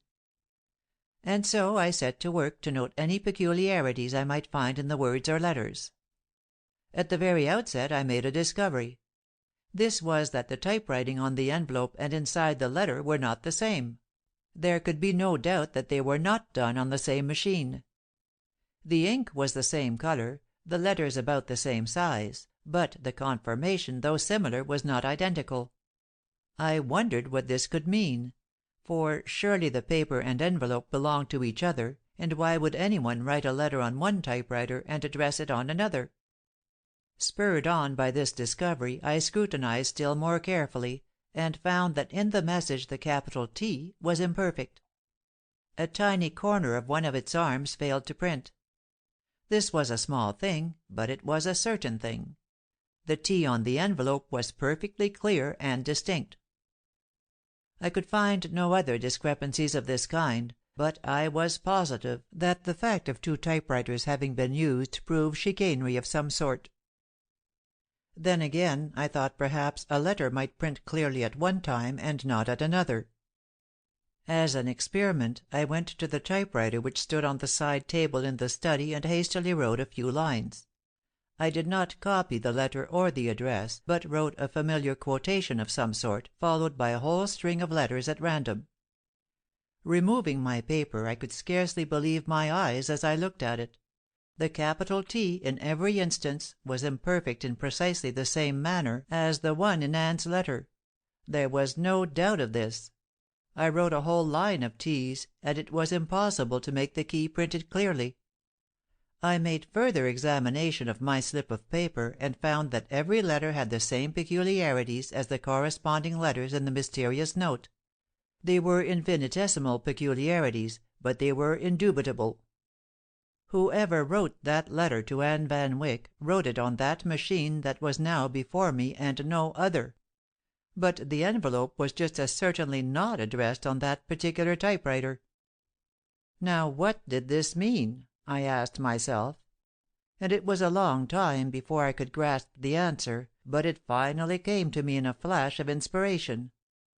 As I had suspected, the letter was a forgery. It had been written on David Van Wyck's typewriter by someone who could get access to it either secretly or openly, and it had been placed in an envelope which had contained another letter already received and opened by Anne. A plan of diabolical ingenuity, of wicked cleverness. I still sat by the machine looking at the letter, when the faintest sound caught my ear, and I glanced up to see Mrs. Carstairs gliding toward me. She was just at my elbow, and was actually about to snatch the letter from my hand. Indeed, her fingers almost touched it. I stared at her and said quietly, "What does this mean? Do you want this letter?" "Oh," she said, and her face showed a cajoling smile. "I beg your pardon, I do indeed. I thought you were copying it." "And what if I was?" I said, partly angry and wholly mystified. "Don't be angry," and her alluring face wore a coaxing expression. "Please give me the letter." "Give you the letter? Why should I do that?" She went so far as to lay her hand on my shoulder and said softly: "I know I did wrong. I ought never to have read it, but having read it I ought never to have shown it." "I quite agree to all that, Mrs. Carstairs, but having given it into the hands of the detective, you may not take it back."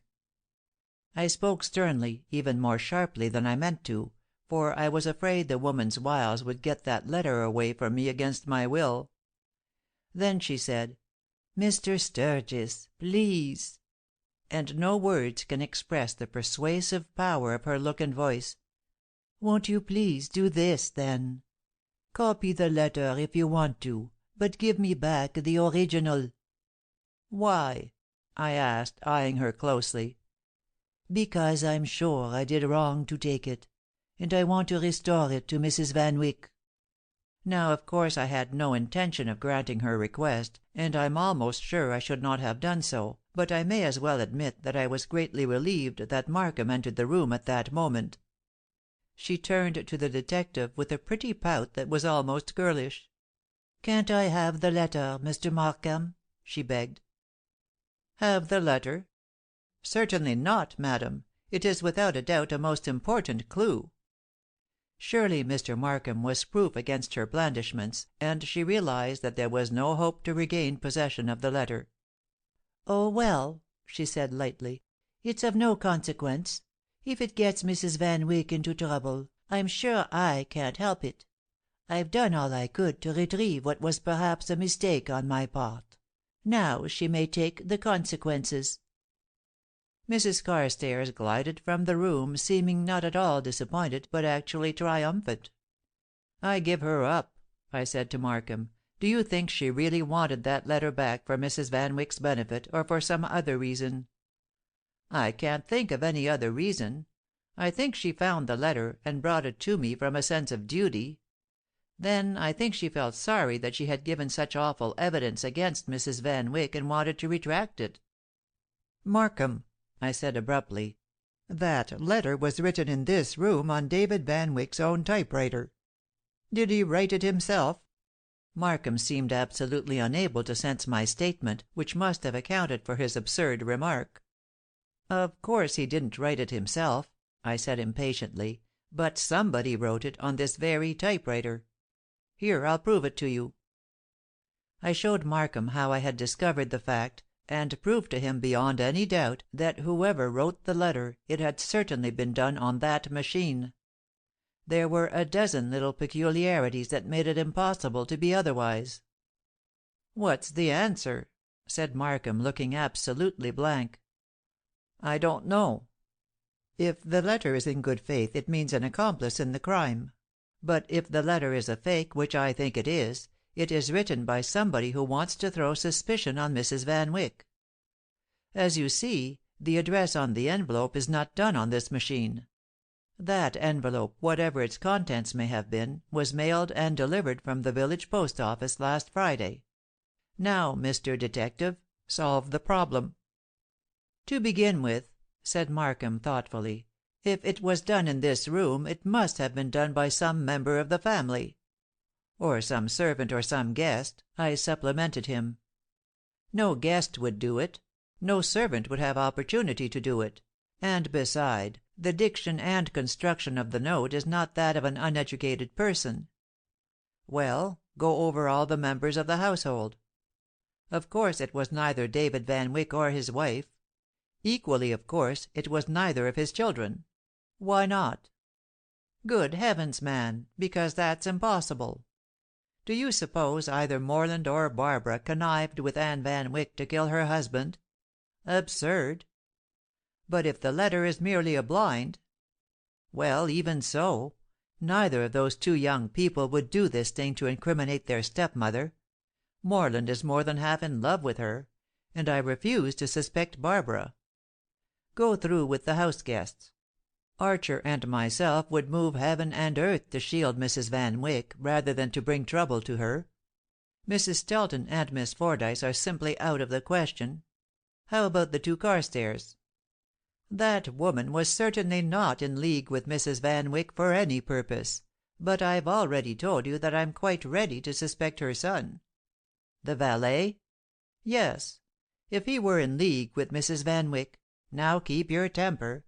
If they were accomplices in this matter, would that not fulfill every condition of this letter? He wrote it to her, we'll say, having access to this room at certain times. Then, unable to give it to her himself, he mails it in the morning, in most ordinary fashion, and she gets it in the afternoon. I nearly throttled the man.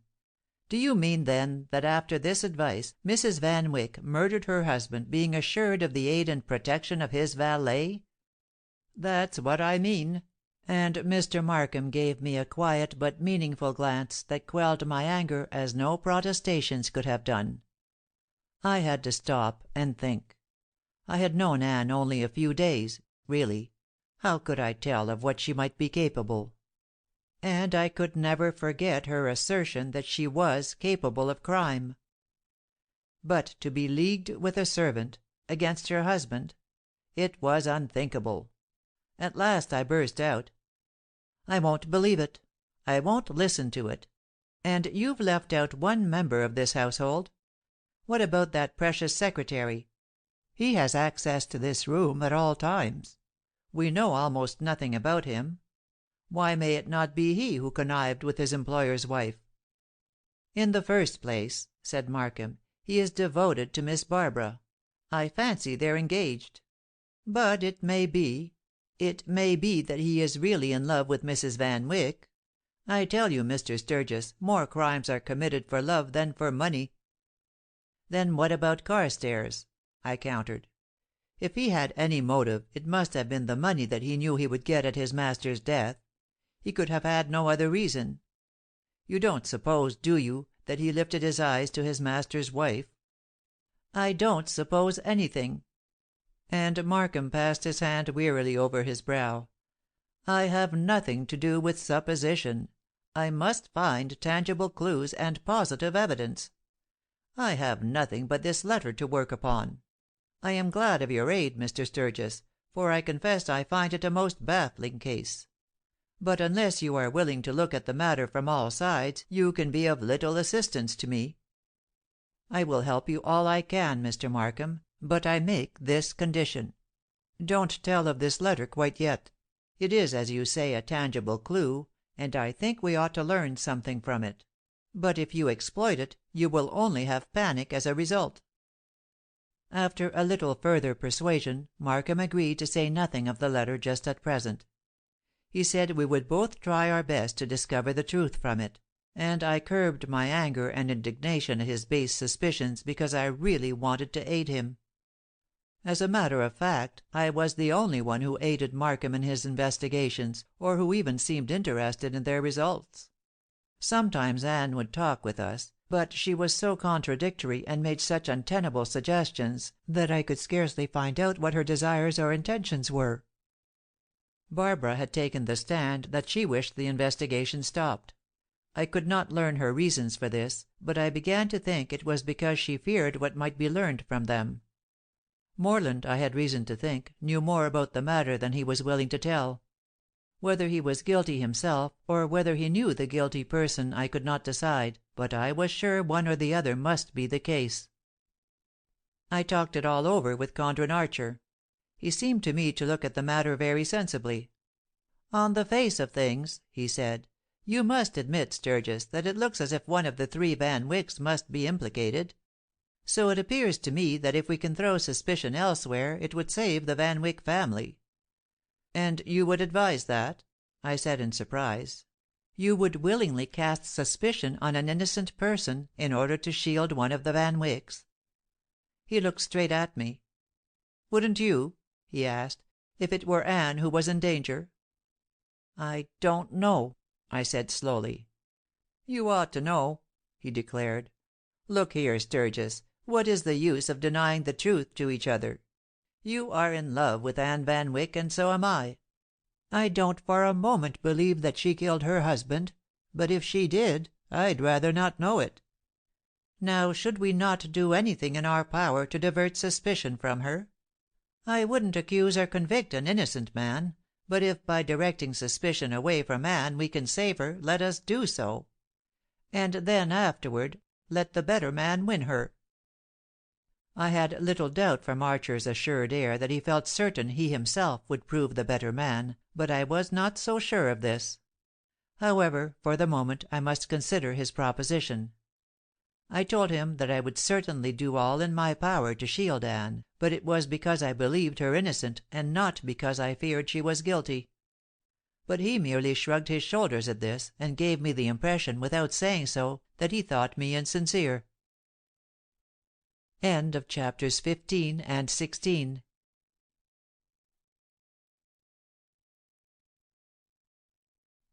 Chapters 17 and 18 of Anybody But Anne by Carolyn Wells. 17. The Search for the Pearls. It was a strange sort of gloom that hung over us all at Buttonwood Terrace. It was not exactly sorrow. Indeed, there was little evidence of real grief for David Van Wyck. His children, if they mourned for him, did not do so openly, while his wife seemed stunned rather than saddened. I could not understand Anne. She seemed to pass rapidly from one strange mood to another. Now she would be most anxious to discover the murderer and avenge the crime, and again she would beg of us to discontinue all investigation. Archer watched her closely. It seemed to me he suspected her, and wanted to make sure, but he wanted no one else to suspect her. David Van Wyck had died on Friday night, and the funeral had occurred on Monday. It was now Wednesday, and the inquest would be resumed in a few days. But, to my way of thinking, we had little if any more evidence to go on. Jeanette had explained the stiletto, but who knew if she had told the truth? Doubtless she would lie to shield Anne, for she was devoted to her mistress, and the reasons she had given for going away seemed to me far from plausible. Moreover, Anne had expressed no surprise or annoyance at the girl's absence, which I was forced to admit looked as if the mistress had thoroughly understood it.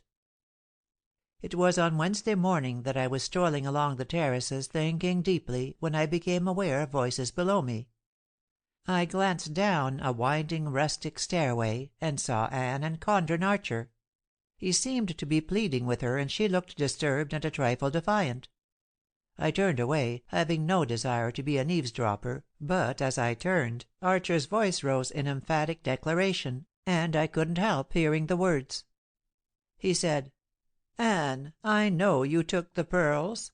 Now promise you will marry me some day, and so give me the right to shield and protect you in this trial." The shock of his speech was so great that I involuntarily paused for an instant, and I heard Anne say, "I deny that I took the pearls. If you think I did, you may search for them. I defy you to find them." I hurried away from the spot, suddenly realizing that I was listening, and I am quite willing to confess to a strong desire to listen longer. But this I would not do, partly because my sense of honor forbade it, and also because Anne was the woman I loved, and I would not listen to a word of hers that was not meant for my ears. A moment later I met Barbara and Morland, and they too were talking of the missing pearls. "Don't you think, Mr. Sturgis," said Barbara, "that we ought to make a thorough and systematic search of the house for those pearls before we consider putting the matter in the hands of the police? They represent a fortune in themselves, and I am sure that my father hid them after he had lost control of his mind. It seems to me, then, that they must be somewhere in the study, and we ought to be able to find them." "It can certainly do no harm to search," I responded noncommittally, "but I supposed you had already done so." "We have, in a general way," said Morland. "But Barb means to try to find some secret cupboard or sliding panel hitherto unknown." "I'm with you," I said. "Let's begin at once. Anything is better than doing nothing, and I do think, Morland, that you're making very little effort to solve the whole mystery. If I were you I should call in Fleming Stone." "No!" cried Barbara so sharply that I was surprised. "There is no occasion for such a thing," she went on. Father killed himself. His mind gave way at the last, and he was not responsible. Also, he hid the pearls, and we can find them. Come on, and let us begin the search. Here are Anne and Mr. Archer. They will help, I'm sure." After listening to Barbara's request, both Anne and Archer heartily agreed to help in a thorough search. We went at once to the study.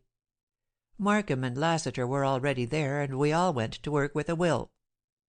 I think I'm safe in saying that no room was ever searched more carefully than the Van Wyck study was that day. We divided it into 2 sections, and each of us searched every section. Mrs. Stelton and Beth Fordyce joined us later, and every possible hiding place was ransacked. Nor was it an easy task. There were many cupboards and desks and odd pieces of furniture with secret drawers. And besides, there were many possible hiding places in the massive and intricate ornamentations. The enormous carved fireplace seemed to mock at us with its possibilities. The carved wainscot and stuccoed wall panels all showed interstices which, though in some cases thick with the dust of time, were large enough to hold a pearl necklace. Anne was perhaps the most energetic of all the searchers. She ran up the spiral staircase to the musicians' gallery and called for someone to come and help her. "For," said she, "this carved railing is simply full of places where anything could be hidden." As I looked up and saw Anne leaning forward with both hands on the balcony rail, I thought I had never seen a more beautiful picture. Whether it was the mere exertion of the search or the result of some secret knowledge of her own, her cheeks were flushed and her eyes were bright with an unnatural excitement. I ran up the iron staircase myself in response to her invitation, and as no one followed us I drew her back into the shadow of the curtained draperies, and clasping both her hands in mine, I said earnestly, "Anne, you don't know where the pearls are, do you?" Her hands turned cold in mine, and the color died from her cheeks. "How dare you?" she whispered. "What do you mean? What are you implying?" "Nothing," and unable to control myself I clasped her in my arms. But only for a moment, and then, my senses returning, I released her and said calmly, "I mean nothing, Anne. Forgive me, I lost my head for a moment. But you must know what I shall some day tell you, that I love you, and I shall yet win you. Hush! Don't answer me now. But just remember that I have utter faith in you, and because of that faith I shall probe this whole mystery to its furthest depths. I shall learn the truth, the whole truth, and then, Anne, when it is the proper time, I shall claim you, and you will give yourself to me." I have wondered since how I had the courage to make these statements, for Anne gave me no encouragement. She merely stared at me, her dark eyes seeming to burn like coals of fire in her white face. But as I finished she gave a little despairing sob, and said pitifully, "Oh, Raymond, you don't know. You don't know." And then Beth Fordyce came up to the gallery, and both Anne and I controlled ourselves sufficiently to speak casually as we all continued our search. The gallery was 6 feet wide, and extended across the whole end of the room, except for a space of about 4 feet from either side wall. It rested on 6 enormously heavy brackets, and its railing, about 3 feet high, was also heavy and elaborate. Miss Fordyce looked over the railing in despair. "We never can look into every cranny of those brackets," she said. "We can do it by ladders from below," I returned. "But I will say that I never saw any room so marvelously well provided with hiding places." Anne stood at the end of the gallery, but not the staircase end, and looked at the great cartouche that formed the corner of the cornice, but which was so massive that its lower end was on the level with the gallery. "I can't reach it," she said, stretching out her hand toward its plaster scroll work. "But the pearls could be in any one of those gilded crevices." "And there are 4 of those great ornaments in the room," said I, looking hopelessly around at the cornice. "But if Mr. Van Wyck secreted his jewels in one of them, he must have had a long ladder. And where is the ladder?"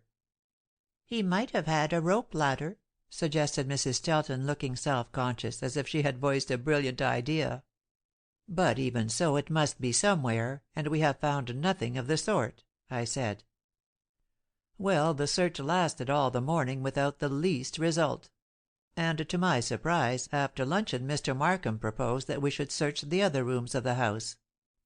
"I have my own reasons for this," he declared, and as this was the first time I had known him to assume the mysterious air which is part of the stock in trade of every self-respecting detective, I began to hope his reasons might be sound ones. No one was enthusiastic about a further search, but all agreed to it, except Anne. She declared that the privacy of her own rooms should not be invaded, and she refused to allow search to be made in them. At this I saw Archer looking at her intently. I saw Anne flush with anger and dismay, and I saw Mr. Markham alertly observing both. "It is a mere matter of form, Mrs. Van Wyck," he said, "but I must insist upon it. And of course you must see that to close your rooms to our search would look—" He hesitated. Even he could not voice the implication he was about to make in the face of Anne's scorn. "That will do," she said coldly, and at once led the way to her own apartments. Her bedroom, dressing room, and bathroom were subjected to a search, but on the part of most of us it was perfunctory and superficial. Except the detective, not one of us was willing to open the cupboards, boxes, or bureau drawers. But Mr. Markham darted here and there, opening drawers, boxes, and baskets one after another. I chanced to be sitting by a table on which was a gilded Florentine chest which was locked. Markham demanded the key, and Anne gave it to him. But the chest was entirely empty, save for several old photographs carelessly flung in. Disappointed, the detective stared thoughtfully about the room. "You must understand, Mrs. Van Wyck," he said smoothly, "that we have no suspicion, but at the same time we must make this search a thorough one, and I think we have examined everything except the bookshelves. I must ask now that the books be taken down." The bookshelves, which were built against the wall, covered nearly all one side of the room. At Mr. Markham's orders the books were taken down, 3 or 4 at a time, and returned to their places; but although there was plenty of space behind them, no pearls were discovered. "Shall we open each book?" inquired Mr. Archer sarcastically. "No," said the detective shortly. "Pearls could not be placed in a book, but they could easily be behind them, and I must do my duty." The others had helped with the bookshelf performance, but I had stayed near Anne. She was trembling like a leaf. If she had hidden the pearls behind the books and feared their discovery, she could not have been more nervously agitated.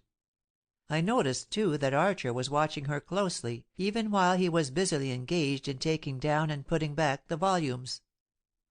In an effort to distract Anne's attention, and perhaps to calm her unrest, I said, "How did you like the vase I brought you?"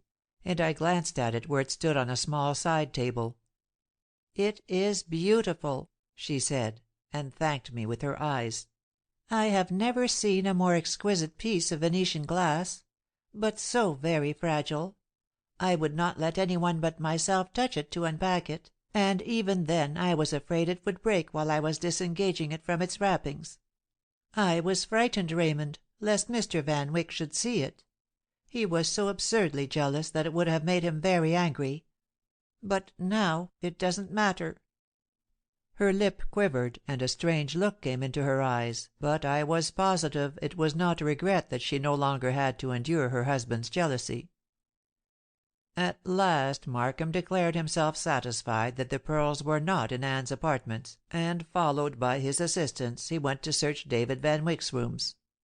And from there the search continued all over the rest of the rooms, and it was well on towards sundown before he was ready to declare himself satisfied that the pearls were not hidden in any part of the house. "And so," said Mr. Markham, with an air of finality, "we may be sure that Mr. Van Wyck did not hide the pearls, nor are they in the possession of any member of this household. This, I think, proves that the robbery was committed by an intruder, who also killed Mr. Van Wyck. The mystery of how the burglar entered and what weapon he used will, I fear, never be solved." "And the missing deed?" asked Archer. "That is another mystery that seems inexplicable. Of course the fortune now remains in possession of the family, and will be disposed of according to the terms of Mr. Van Wyck's will. The will, as everybody knew, left David Van Wyck's 3 heirs each in possession of 1/3 of his fortune. The pearls were not mentioned in the will, although Anne claimed he had verbally given them to her. Both Barbara and Morland disputed her ownership of them, but as the pearls were gone it made little difference whose they were. "I can't help thinking, Mr. Markham," I said, "that we have all reached the end of our ingenuity. But I also think that the problem ought not to be given up, and that it is now time to call in a more expert investigator. I propose, therefore, that we send for Fleming Stone and put the matter in his hands." "Oh, that wonderful Mr. Stone!" exclaimed Mrs. Stelton, clapping her hands in her foolish way. "Send for him, do. He can tell us everything." "I, for one, do not wish him sent for," said Anne in a most positive manner. "Nor I," said Barbara, for once agreeing with her stepmother. "I don't think we need him," said Morland thoughtfully. "What could he find out more than we have?" "We haven't found out anything," I retorted, "and he would explain everything in a short time." "Is he, then, omniscient?" said Mr. Markham, with a decided sneer. "He is very nearly so in matters of detective work," I returned gravely. "If Mrs. Van Wyck does not wish to employ him, I will do so myself, as I am quite willing to admit that I have a strong desire to solve the mysteries of David Van Wyck's death and of the stolen jewels and missing deed." We discussed at some length the question of sending for Fleming Stone, but so strong was the opposition of the Van Wicks, of the detective, and of Condren Archer, that I forbore to insist, and the matter was left unsettled. But later I discussed it alone with Archer. "Don't do it," he said to me earnestly. "Don't you see that to get Stone here might implicate Anne?" "Why?" said I in surprise. "My motive in getting him would be to prove Anne's innocence."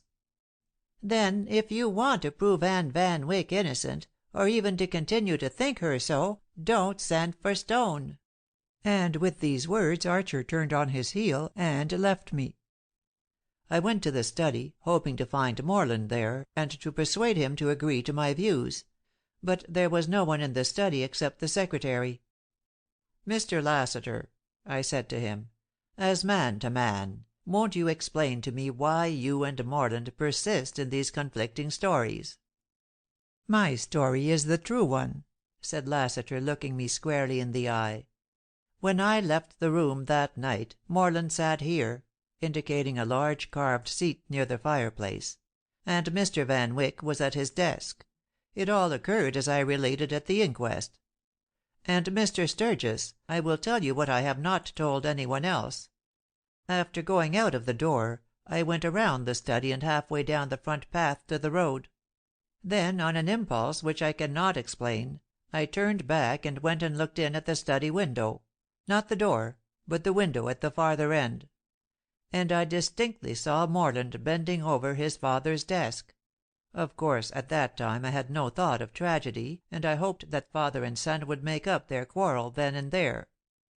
I merely glanced in, and turning away again went straight home." "Why didn't you tell of this at the inquest?" "Because, though it would, in a way, prove my story, in the face of the tragedy I feared it might make things look black for Morland." "You don't suspect him of any wrongdoing?" "No, I can't. But it is all mysterious, and I agree with you in wishing that we could have the great Fleming Stone look into it." "Why, I thought you didn't want him." "Personally, I do. But Miss Van Wyck is so opposed to the idea I should rather defer to her wishes than insist upon my own." "Oh, I see. I didn't understand before." "Yes," said Lassiter, frankly. "Although we're not formally engaged, I hope to make Barbara Van Wyck my wife. And so you see I cannot endorse a course of action to which she is so definitely opposed." This was true enough, and I told him so. I couldn't help liking Lassiter, and some things about him which I had thought strange were explained by what he had just told me. From him I went straight to Morland. "Tell me," I said to him in a confidential way, Why did you and Lassiter contradict each other at the inquest?" "I wondered you didn't ask me that long ago," he said, seeming not at all offended. "You see, it is this way. I was sitting on that old bench by the fireplace. But it is in a dark corner, and I was in a shadow, for after the committee left we had turned off some of the lights, and the shaded desk light and the firelight made pretty much all the illumination there was. I was tired and discouraged with the whole matter, and I left the room quietly, just before 12, without even saying good night. Father and Lassiter were talking, and I don't believe they heard me go. So when Lassiter said good night to me, as he says he did, he really thought I was there, and if Father spoke to me, why, he must have thought so too." This was all plausible enough, and the young man's frank manner convinced me of its truth. But there was another point to be cleared up. "All right, Morland," I said. "That does explain things. You left the room just before midnight, and a moment or two later Lassiter went home and said good night to you, thinking you were there. But a little later still you returned." "What?" cried Morland, and he turned fairly livid with rage. "What do you mean, Sturgis?" "What do you mean by getting so excited over it? You did return, and you were seen." "By whom?" "Never mind that now." Morland looked straight at me. There was fear in his eyes, but there was also a strong ring of truth in his voice as he said: "Sturgis, if I returned to the study, and if I was seen there, then the one who saw me is the murderer. Send for your Fleming Stone, and discover who it may be." Without another word Morland strode away, leaving me completely bewildered by his words. 18. Fleming Stone arrives. When I went to my room to dress for dinner, I thought the matter over very definitely before deciding to send for Stone. It was a somewhat radical move on my part, and I was not sure that I was entirely justified, but I felt I must clear Anne of any possible breath of suspicion. And as I was unable to do this by myself, I wanted the best possible assistance I could find. And yet everybody was opposed to the coming of the great detective.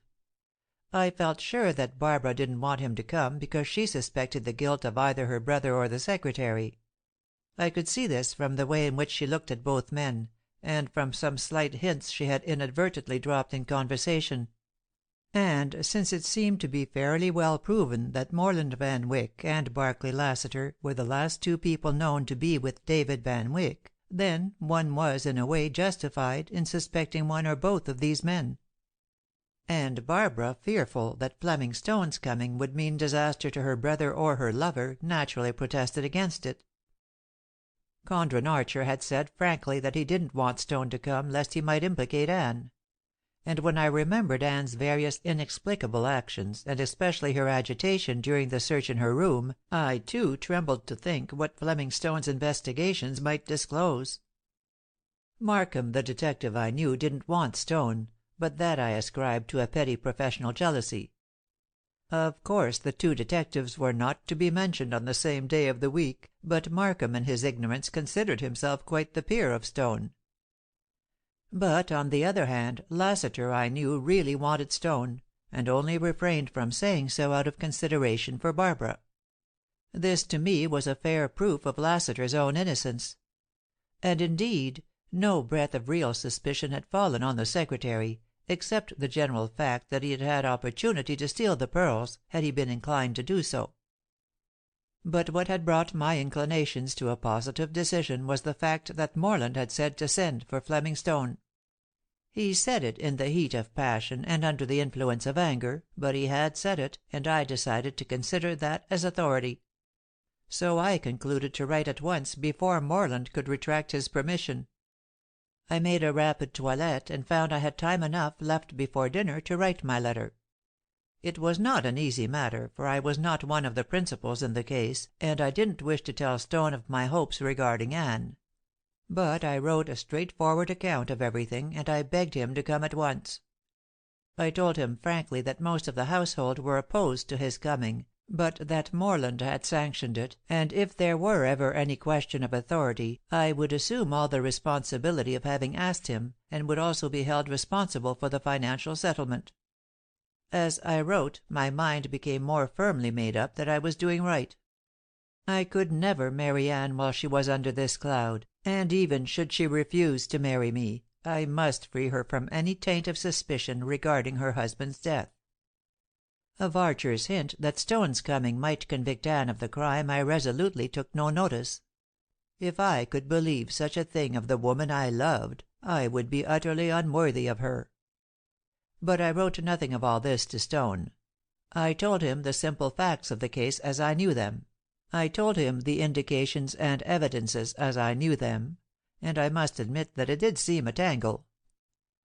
I felt that we had been either stupid or inefficient in our endeavors to unravel the mystery, for they certainly had led nowhere.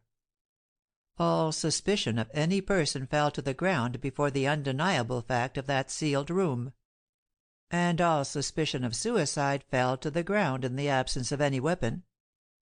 Truly, it was a case worthy of Fleming Stone's attention, and I hoped with all my heart he would take it up. With the thought of helping him to understand it all, I wrote him everything we had done. I told of Jeanette's disappearance, of the hidden stiletto, and of her subsequent explanation. I told him of our exhaustive search for the pearls, and I told him, too, though I hated to, how nervous and agitated Anne was when we searched her bookshelves.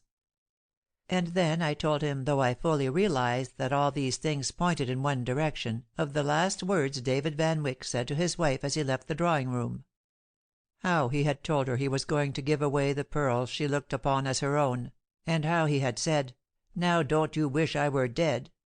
I admitted to him that Anne was very strongly opposed to the munificent gift her husband had intended making, but stated also that the disappearance of the deed was quite as favorable to the wishes of the two stepchildren as to those of the wife.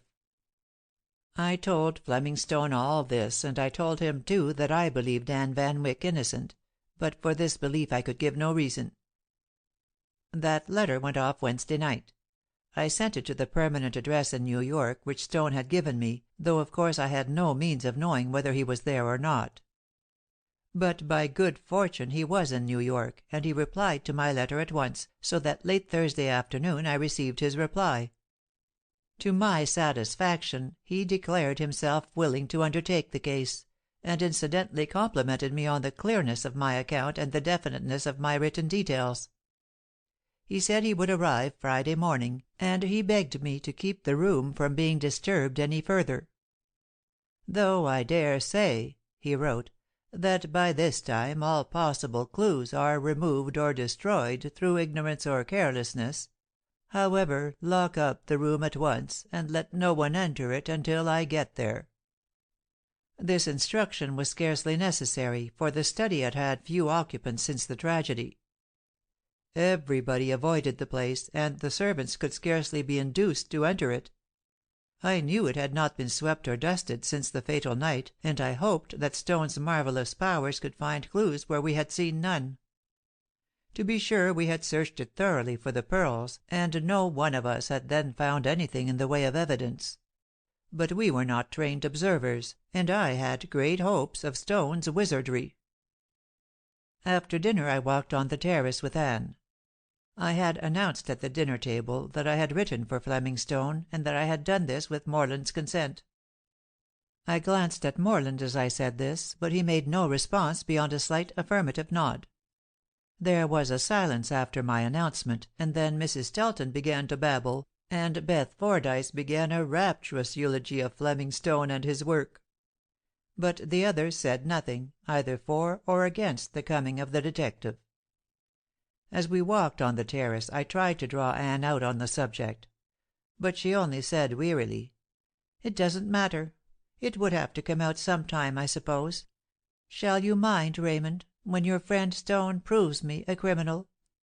"I don't think he will do that, Anne," I said very gently, for I couldn't think it, and yet her despairing tone alarmed me more than if she had been angry or deeply disturbed. And then the others joined us and the conversation became general. But seemingly by tacit consent, the subject of the crime or the coming of the new detective was not touched upon. Even Mrs. Stelton seemed to feel the restraint that was upon us all, and for once refrained from making her usual flippant and ill-timed observations, The party broke up early, and we all went to our rooms. The men did not congregate in the smoking room as usual, but parted on the landing with brief good nights. I, for one, felt heavy of heart. Anne's definite speech had frightened me, and I wondered if in sending for Stone I had precipitated the very calamity I wished to avert. But it was too late now for regret. I had put the matter in other hands, and I must abide by the consequences. And yet, though I could still hope for Anne's innocence, though my heart still whispered, "Anybody but Anne," I was far from having the same confidence that I had felt earlier in the day. The next morning Fleming Stone came. The moment I saw him I was glad I had summoned him. He looked so strong, so capable and so resourceful, that I knew instinctively he would reach the truth. And, after all, it was the truth we wanted, or ought to want. We congregated in the drawing room to meet him, and his reception was more like that of an honored guest than an official detective. He greeted each one individually and with the utmost cordiality and kindness. But after a few polite commonplaces of conversation, he rose alertly and declared himself ready to begin the business at hand. "I assume I have the freedom of the house," he said, turning to Anne, who responded merely by a bow. She was frightened, I could see that, and yet there was nothing in Fleming Stone's manner to inspire alarm. Indeed, he looked at her with an intent admiration, as he had done on his former visit, and I realized that he would give her every possible benefit of doubt. "I shall go to the study first," he said, "and I should like to be accompanied only by Mr. Sturgis and Mr. Markham. After my investigations there, I may want to ask some questions of the rest of you." I wanted to feel that Stone was taking me with him because I might be of some assistance, but this vain hope was quickly shattered. "I want you with me, Mr. Sturgis," he said as we entered the study and he closed the door, "first because you are my employer, and also because you are the only one of this household who cannot possibly be implicated in this crime." I suppose I looked my amazement, for he went on. "That does not mean that all the rest are implicated, but you are the only one who I know is not." "How do you know that, Mr. Stone?" "First, from the letter you wrote me, which leaves you free of suspicion, while it leaves every one else open to the possibility of it. Second, because you had no motive for the deed. But I—" "You needn't finish. I know you are deeply attracted to Mrs. Van Wyck, but you would not murder her husband in order to win her, and then send for me to come out here to discover the criminal." "No, I wouldn't," I replied, almost smiling at the way he put it. "And now, Mr. Stone, if I can help you in any way, I shall be only too glad." "I think I shall not require help, thank you. I ask only freedom from interruption, and, possibly, answers to occasional questions." If the words were a trifle curt, the tone was not at all so, and I willingly sat down, content to watch the great man at his work. Mr. Markham also watched Stone intently, and even offered suggestions now and then. But these Stone dismissed with a mere word or two, often with only a wave of his hand. As I had surmised he would do, he scrutinized every part of the room. At first with sweeping glances, and then focusing his attention on various details. I had told him in my letter of the security with which the room was locked and bolted on the inside, and he examined all the fastenings of the doors and windows with utmost care and interest. "I think I can safely say," he remarked, "that I have never seen a room apparently so absolutely impossible of ingress. And yet some one entered and left while it was thus bolted and barred. It was not a suicide, then?" "Certainly not. It was a case of wilful murder." "Committed by an intruder?" "Yes, by an intruder of exceeding cleverness, of marvelously cool nerve, and—" "And of great physical strength," I prompted. "Not necessarily," said Stone, looking sharply at me. "I don't deduce especial strength." I felt ashamed, for I realized in a sudden flash that I had said that hoping to learn that his thoughts were not directed toward Anne. What did this intruder do with the weapon he used?" I stammered, partly to hide my confusion. "He left it behind him in plain view of every one. I fear, Mr. Sturgis, you are unobservant." "Wait a moment," I cried, stung by his evident scorn of what we had done, or rather, what we had failed to do. "Do you mean to tell me that the weapon is even now in this room?" "It is, and in plain sight." "Don't tell me where. Let me find it for myself," I cried, gazing wildly around. "Find it if you can. But as you have overlooked it all these days, how can you expect to see it now?" "I'm completely mystified," I said. "We searched this room so carefully for the pearls that I would have sworn we must have found a weapon had there been any to find. Show it to me, Mr. Stone.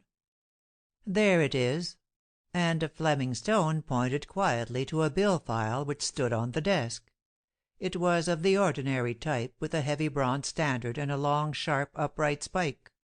The bills and papers on it reached nearly to the top, but as soon as my attention was drawn to it, I realized that with the bills removed it would indeed be a deadly weapon, and would correspond in every way to the weapon which the doctor declared must have been used. "I can only suppose," I said, "that it escaped our attention because of its very obviousness." "Not only that," said Stone, "but it was inconspicuous, being nearly covered with the bills; and, moreover, you looked only for a definite weapon, and not for an ordinary implement used as one. How did you come to notice it so quickly? Because you had told me no weapon could be found, with the exception of the possible stiletto.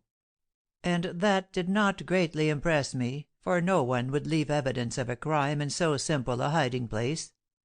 Even now I believe that bill file to be the criminal's weapon only because I can discover no other. But let us look at it.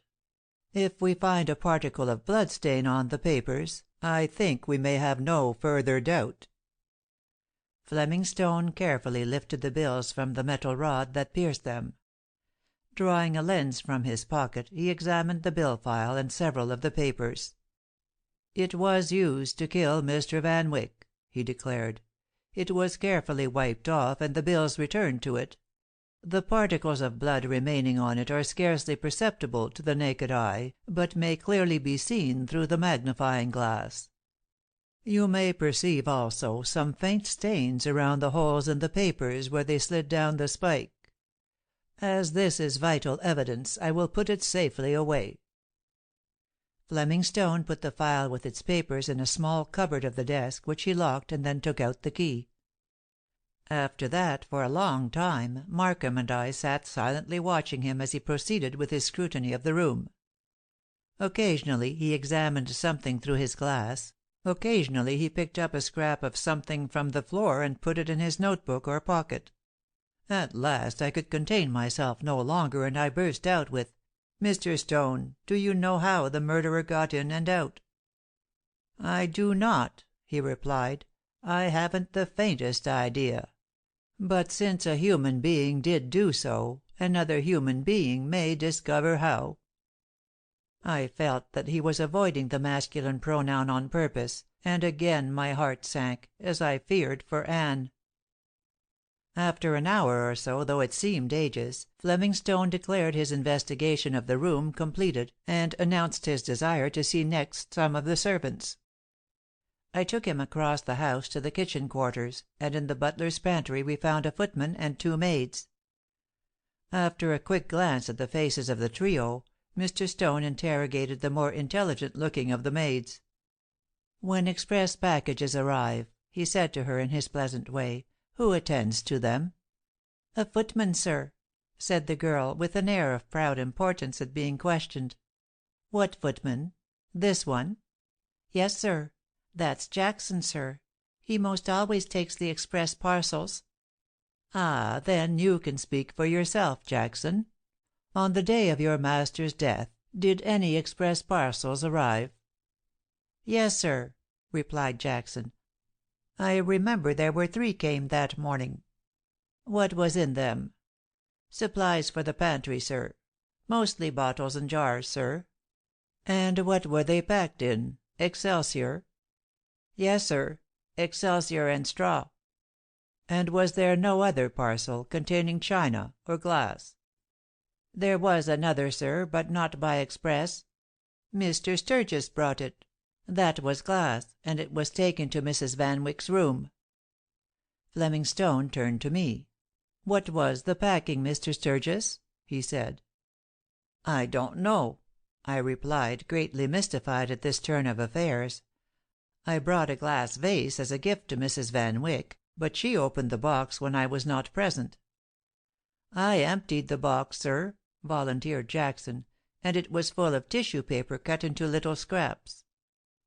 "Yes, of course," agreed Stone.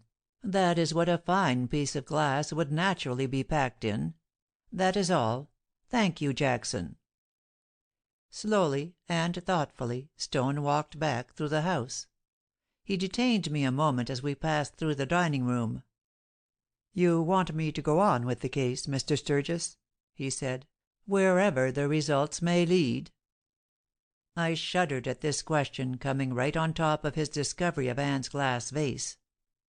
I could see no possible connection between my innocent gift and the Van Wyck tragedy, but there must have been one in Stone's mind. However, I replied, "Yes," knowing that I must know the truth, whatever it might be. End of chapters 17 and 18.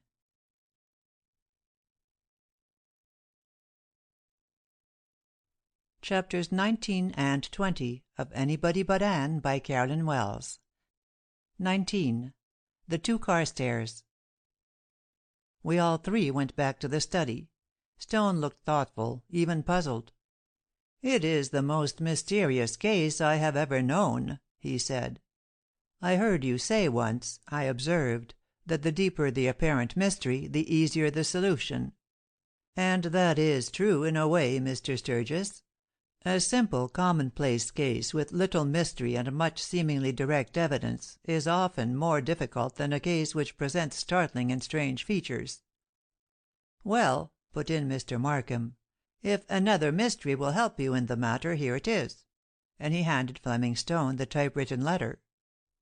"A letter always means a great deal," said Stone as he scrutinized the address.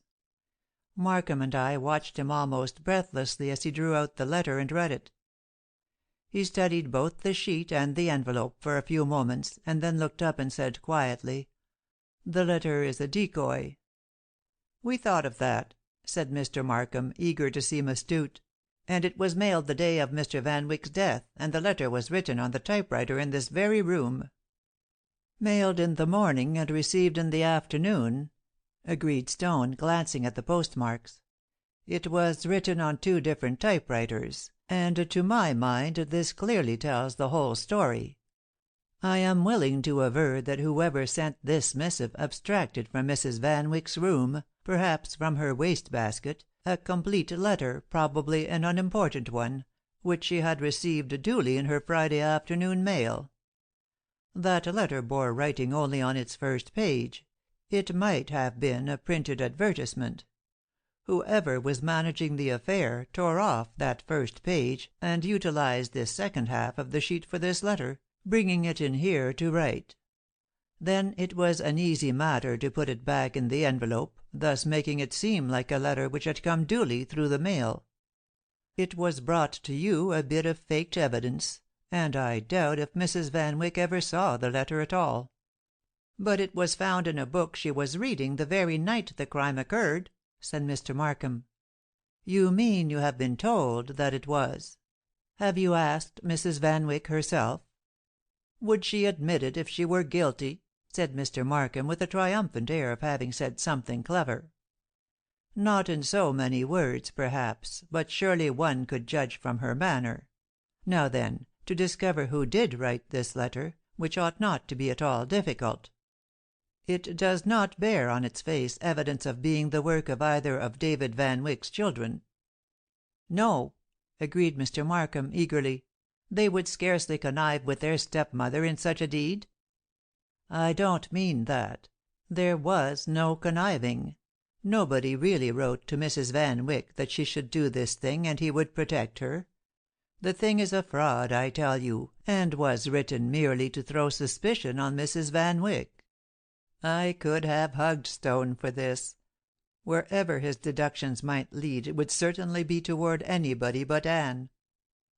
Of course," he went on, "this in no sense exonerates Mrs. Van Wyck.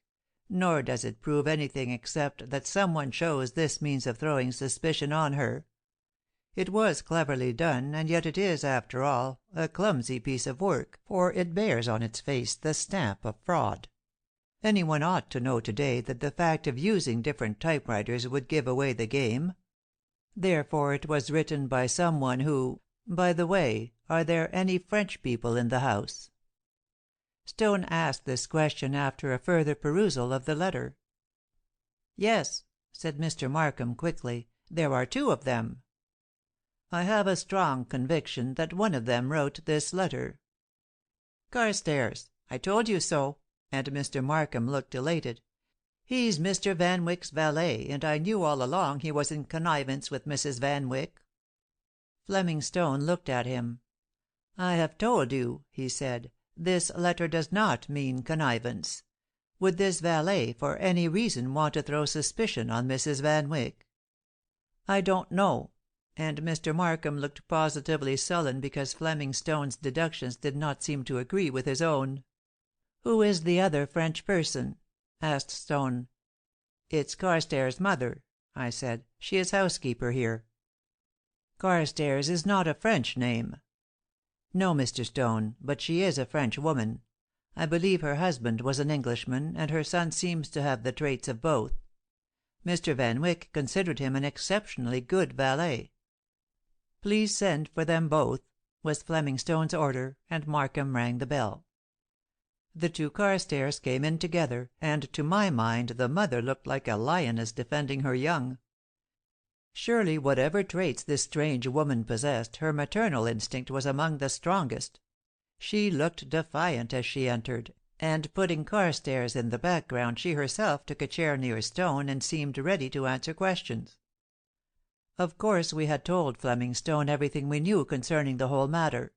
He knew of Carstairs' joy ride, and of his fright lest it be discovered. His gaze went past the mother and fastened on the white-faced young man. "Carstairs," he said in a quiet, pleasant tone, "you really needn't feel so frightened. You didn't kill your master. You had no hand in it. Now, secure in the knowledge of your innocence, why are you so filled with alarm?" "I'm not, sir." And though the valet looked greatly relieved at Stone's words, he was still nervously agitated. But the look of relief on Mrs. Carstairs' face was unmistakable. A light spread over her whole countenance, and she looked like one who had narrowly escaped disaster. Fleming Stone looked at her intently. She returned his gaze without fear, even with a trace of her usual seductive manner. But he seemed to look straight through any mannerism to her very soul. After a moment he said, and his words shot out suddenly, "Mrs. Carstairs, had you any reason for wishing to fasten this crime on Mrs. Van Wyck, except to direct suspicion from your own son?" The housekeeper's eyes blazed. "I hate her!" and the exclamation seemed wrung from her by Stone's compelling eyes. "Why?" The inquiry was in the most casual tones. "Because she—" "Mother!" young Carstairs interrupted her. "What are you saying? Collect yourself. You make a mistake." Mrs. Carstairs gave one frightened, bewildered glance at her son, and then like a flash she changed the whole expression of her face. "I beg your pardon," she said gently. "I spoke without thinking. I really have no animosity toward Mrs. Van Wyck. I did feel a slight jealousy when she married a man who had promised to marry me. But that is past now, and I bear her no ill will." "You are telling deliberate untruths," said Stone straightforwardly, "but it does not matter. I have learned what I have wanted to know. Now, Mrs. Carstairs, You have no notion who sent this letter to Mrs. Van Wyck, I suppose?" "Certainly not," she returned, disdainfully eyeing the letter Stone held up. "You found it in a book, as you described to Mr. Markham?" "Yes." "And you came and asked Mr. Sturgis for it, saying that he might keep a copy of it?" "I did." "I have concluded, Mrs. Carstairs, to grant that request, if you will make the copy yourself." "I cannot use a typewriter, Mr. Stone. I'm not familiar with the work." The valet gave an involuntary glance of surprise at his mother, but immediately dropped his eyes again. "She can use a typewriter," I thought to myself, "and won't admit it." But Stone said lightly, "Oh, that doesn't much matter. Just write with a lead pencil. Here is one." "I prefer not to do it," and Mrs. Carstairs looked at the great detective with the air of a frightened animal, who does not understand into what snare it is being led. "Why not?" asked Stone. "Because you seem to have no reason for refusing. It is a small matter. Kindly make a copy at my dictation." He offered a pencil and a paper pad to Mrs. Carstairs, and though she hesitated, she finally took them, as there seemed to be nothing else to do. In a low, clear tone, Fleming Stone read the sentences from the letter, waiting after each until Mrs. Carstairs had written it. The woman looked utterly miserable. It was evident that she could not see why she had to do this, but she feared some underlying reason that boded ill for her. Inexorably, Stone continued. One after another the short, direful sentences fell from his lips. Mrs. Carstairs grew whiter, and her fingers almost refused to hold the pencil, but with indomitable courage she persevered to the end. After the last words Stone held out his hand for the paper, and she mutely handed it to him. The rest of us sat spellbound. There was nothing theatrical in the episode, it was the quietest possible procedure, and yet the incident seemed fraught with intense mystery and importance. Fleming Stone gave the merest glance at the paper, tore it into tiny bits, and threw it into the waste-basket. "Mrs. Carstairs," he said, and his tone was almost careless, "you wrote that letter yourself on the typewriter in this room. It was cleverly done. You used the blank half of a letter Mrs. Van Wyck had already received, and the envelope it came in. You pretended that she had received and read this letter. Now you will tell us just why you did this, or would you prefer to explain it to the coroner later?" "I didn't." "It is useless to say you didn't," interrupted Stone. "The proof is positive. Now I'll repeat my question of some time ago. Did you wish to incriminate Mrs. Van Wyck merely to divert suspicion from your son, or for any other reason?" Again anger and rage gleamed from Mrs. Carstairs' eyes. She was about to burst into a torrent of language when she controlled herself, glanced at her son, and said in a low, even thrilling tone, "Only to save my son from possible suspicion." "Again you're telling an untruth, madam," said Stone, as if it were a matter of no moment. "You are rather expert at it. However, if you'll take my advice, you will do wisely to adhere to that statement. Let me suggest that you keep your other reason to yourself. You may go." For the first time in my experience I saw Mrs. Carstairs' face wear a beaten look. She rose from her chair a vanquished woman. But she had nerve enough to make a slight mocking bow as, accompanied by her son, she left the room. "The whole matter of that letter means nothing," said Fleming Stone. "The case is still the deepest mystery to me. I saw at once after I learned Mrs. Carstairs had written that letter that her prime motive was to save that idolized son of hers from accusation or suspicion. But another reason was her hatred of Mrs. Van Wyck. I advised her to keep that to herself, and as I imagine she will do so, I doubt if she can do any more harm." "How are you sure she wrote the note?" asked Mr. Markham, and I too waited with eagerness for the answer. "It was a random shot," said Stone, smiling a little, "although it was quite evident how the thing was done. But you remember I asked you if there were any French people about. As you see in this letter, the word committee is spelled with one M. While that might be a mere verbal error, it gave me the impression that the note was written by a French native; for their word is comité, and while the writer of the note is familiar with the English tongue, that is a tricky word for a Frenchman to spell because of the double letters. However, that proof needed confirmation, so I simply asked the lady to write the note from my dictation, and, if you please, she misspelled committee in exactly the same way. Even then it might have been that the son wrote it, or anyone else, for that matter, but when I declared with conviction that she had written it, she was unable to deny it. "It all sounds so simple now that you explain it," I said, with a feeling of chagrin that I had not noticed the misspelled word. "That particular bit of a mystery was simple of solution," said Stone, "but it helps us not a bit with the main issue." At Stone's request we went in search of Anne. We found her in the music room with Archer. They were in close conversation, and I had no doubt he was urging her again to give him the right to protect her. I knew Archer felt as I did, that all usual conventions were to be ignored in such circumstances as these we were experiencing. Fleming Stone spoke directly to Anne, and his calm, pleasant manner seemed to imbue her with an equal quietness of demeanor. She even almost smiled when Stone said, "Please don't think me over intrusive, Mrs. Van Wyck, but will you tell me what gown you wore at dinner last Friday evening?" "Certainly," said Anne, rising. "If you will come to my room, I will show it to you." Although uninvited, Archer and I followed. On reaching Anne's dressing room, she took from a wardrobe the beautiful yellow satin gown which I well remembered, and which now seemed to mock at the sombre black robe she wore. Stone looked at the gown admiringly, and seemed to show especial interest in the frills and jabots of the bodice. Truly this man's ways were past understanding.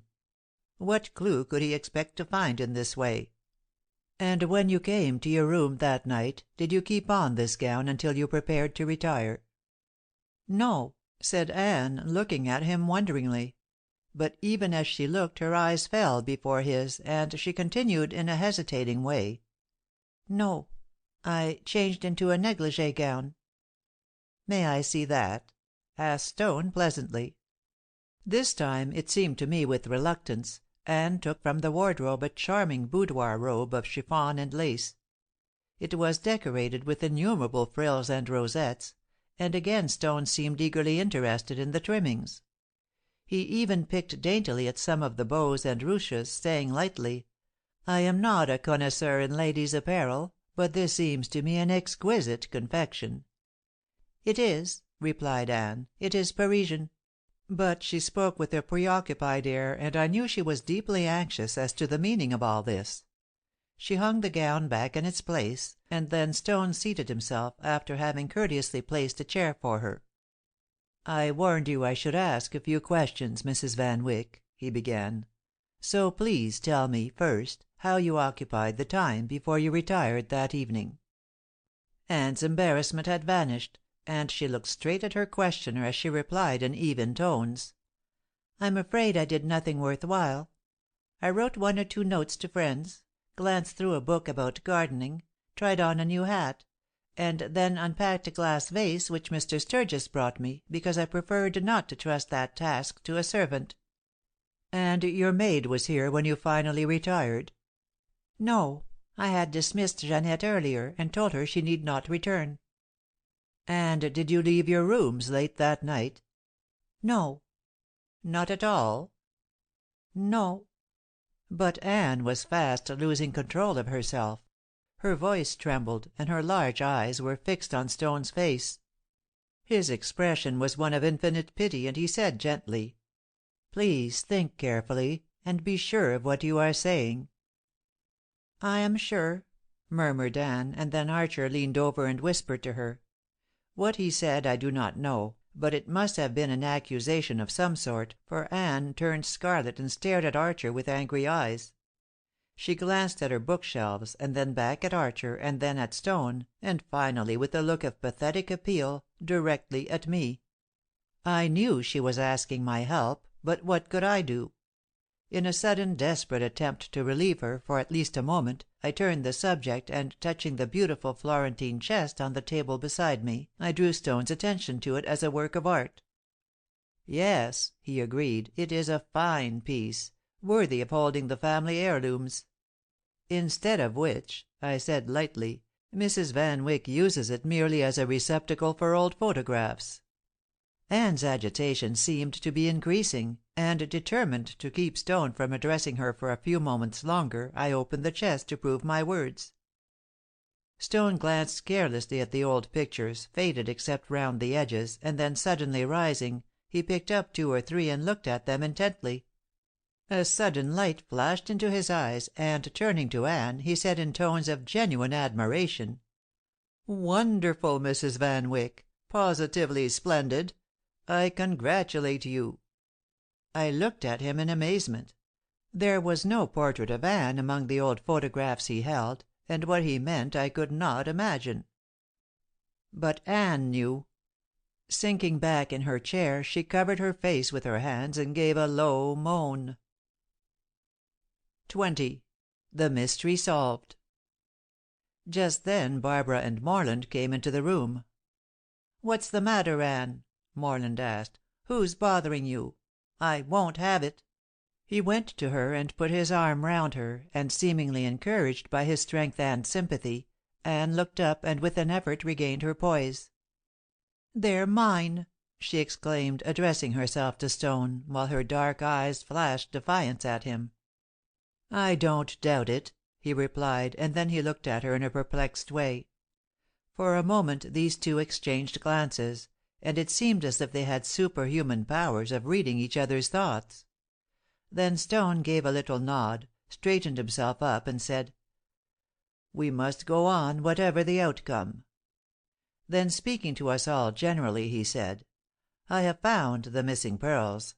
I can lay my hand upon them at any moment. Before I do so, does the one who took them from the study wish to say so?" Archer looked at Anne, but I looked at Morland. I had a feeling that Morland had taken those pearls, but if so he showed no evidence of guilt at this moment.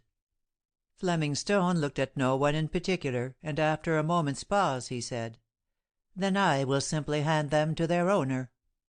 He went to the bookshelves and without hesitation took down a thick volume. It was an old-fashioned photograph album, fastened with 2 ornate gilt clasps. Slowly snapping these open, he opened the book. The photographs from several of the leaves had been removed, and in the cavity thus made, wrapped in blue cotton, was the Van Wyck pearl necklace. Amid the exclamations of surprise, I was silent, for I realized instantly that those photographs in the gilt chest were the ones taken from the album to make room for the pearls, and that I had deliberately shown those photographs to Stone, and thereby offered his quick intellect a clue to the hiding place. "They are mine!" cried Anne. "It was no theft, and I had a perfect right to take them when I chose and hide them where I chose. But because I took them from the safe in the study, you need not think that I killed my husband. I took them the day before." "Anne!" exclaimed Archer in a warning voice. "Tell the truth, dear. It will be better." "But you did go into the study late that night, Mrs. Van Wyck," said Stone quietly. "How do you know?" flashed Anne. "For one thing, your maid saw you coming from the study shortly after midnight. But also I found in there, on the fur rug in front of the safe, 2 small scraps of the shredded tissue paper from the box which you unpacked. I found also 2 bits in the rosettes of the negligee gown that you wore, and I'm sure that the bits on the rug fell from your gown as you took the pearls from the safe. I do not deny your right to take them, nor your right to hide them in the exceedingly clever place you selected. But I must ask you to admit if this is true." "It is true," said Anne, as if at the end of her endurance, and then she fainted. We went away from the room, leaving her with Barbara and the maid; and as none of us felt inclined to talk, we drifted apart.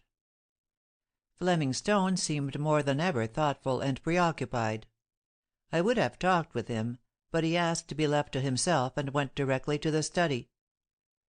Soon after this, luncheon was announced, and we gathered round the table in a desperate effort to throw off the gloomy fear that overhung us. At first the conversation was on general subjects, Stone leading the way with his kindly and courteous remarks. But all at once Anne lifted her great eyes, and looking straight at Stone, said, "I know you think I killed my husband, Mr. Stone, but I did not. And why should I do so to get those pearls, since they were my own anyway?" I thought perhaps Fleming Stone would answer this question directly, but instead he said, "Were you not anxious to prevent his gift to the library?"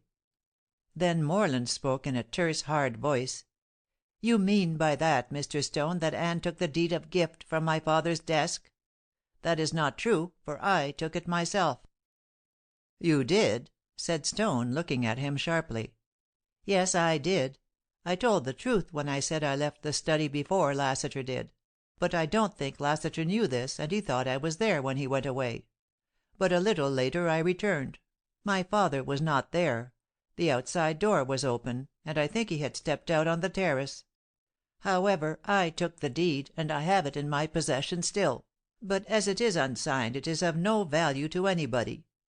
But I did not kill my father, and I'm telling about the deed to exonerate Anne from any suspicion of having taken it." Anne cast a grateful look at Morland, and then continued to look at him, but with a changed expression. I could follow her thoughts, or at least I thought I could, and I thought she was wondering if, after all, Morland had killed his father. Perhaps they had quarreled over the deed, and Morland was misrepresenting the scene. At any rate, the net of suspicion was drawing close round the two, Morland and Anne. My heart sickened as I realized that it must have been one or the other of these, and that Fleming Stone's unerring skill would yet discover which. "It is unnecessary to assert innocence until guilt is suspected," said Stone in a calm voice, "and until we learn how a murderer could get in and out of that locked room we can accuse no one. Nor can we assert that it was not a case of suicide." And then he determinedly changed the subject, nor would he allow it to be brought up again during the meal. But as we left the table Stone spoke low to me. "Lead the whole crowd out on the terrace," he said, "and keep them there for an hour or so. On no account let them come into the house, or at least not into the study. I must be uninterrupted for an hour at least, and then the mystery will be solved." He had not set me a difficult task. For some reason the members of the little group seemed quite willing to stay out of doors. We strolled down to a large arbor on the lawn, and sat there talking, sometimes all together, and sometimes in twos and threes.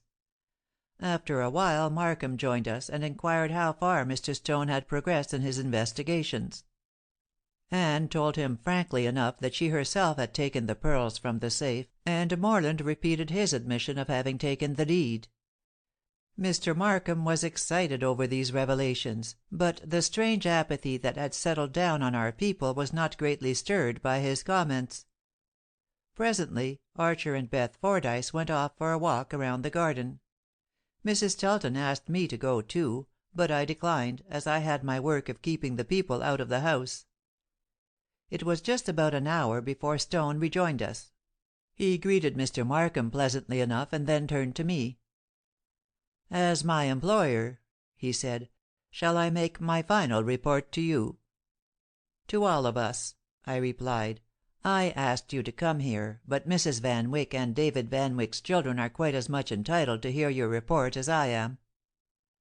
"Let us all go to the study, then," said Stone. "Where is Mr. Archer?" "He went down through the lower gardens with Miss Fordyce," I replied. "Mr. Markham," said Stone, "suppose you go after them." He added a few words to Markham which I did not hear, and then we all went to the study. "I can tell you all in a few words," said Mr. Stone. "We know that Mrs. Van Wyck took the pearls from the safe, and that Mr. Morland Van Wyck took the paper from his father's desk. But neither of these had any hand in Mr. Van Wyck's death.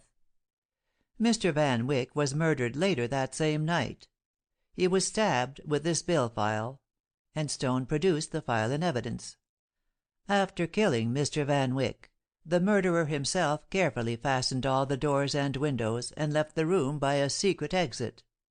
This is the explanation of the sealed room, and I will now show you where the secret passage is. I did not know myself until during the last hour. I came in here positive that there was some such way of egress, and after a careful search I found it. As you see, the study is joined to the main house only by one corner, which laps the corner of the house for a space of about 10 feet. This 10 feet on the ground floor gives space for the connecting doorway which is usually used. The study is the height of 2 full stories of the house, but the study has only 1 story, and therefore an unusually high ceiling.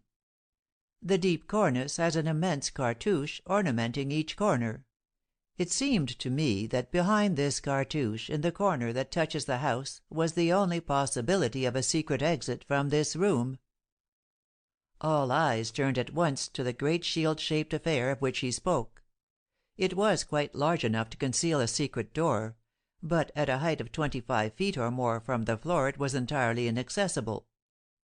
"It seems inaccessible," said Stone, following our thoughts, "and there is no ladder or possibility of one anywhere about. But I was so sure that my theory was the true one that I examined the floor in that corner, and found several tiny flakes of plaster that had fallen. Then I was certain that the secret exit had been used recently. I went in the house, and upstairs to the room in which the secret passage, if there was one, must necessarily open. I found in the back part of a deep cupboard a panel, and by dint of search I found a spring which caused the panel to open. I then discovered that I was directly back of the great cartouche. In a word, the passage is an exit from this room. I will now show you the means of using it." We watched with breathless attention while Fleming Stone mounted the spiral staircase and walked the length of the little gallery. At the end he stood with his hand on the end rail, quite 4 feet from the cartouche. "Note the beautiful simplicity of it," he said.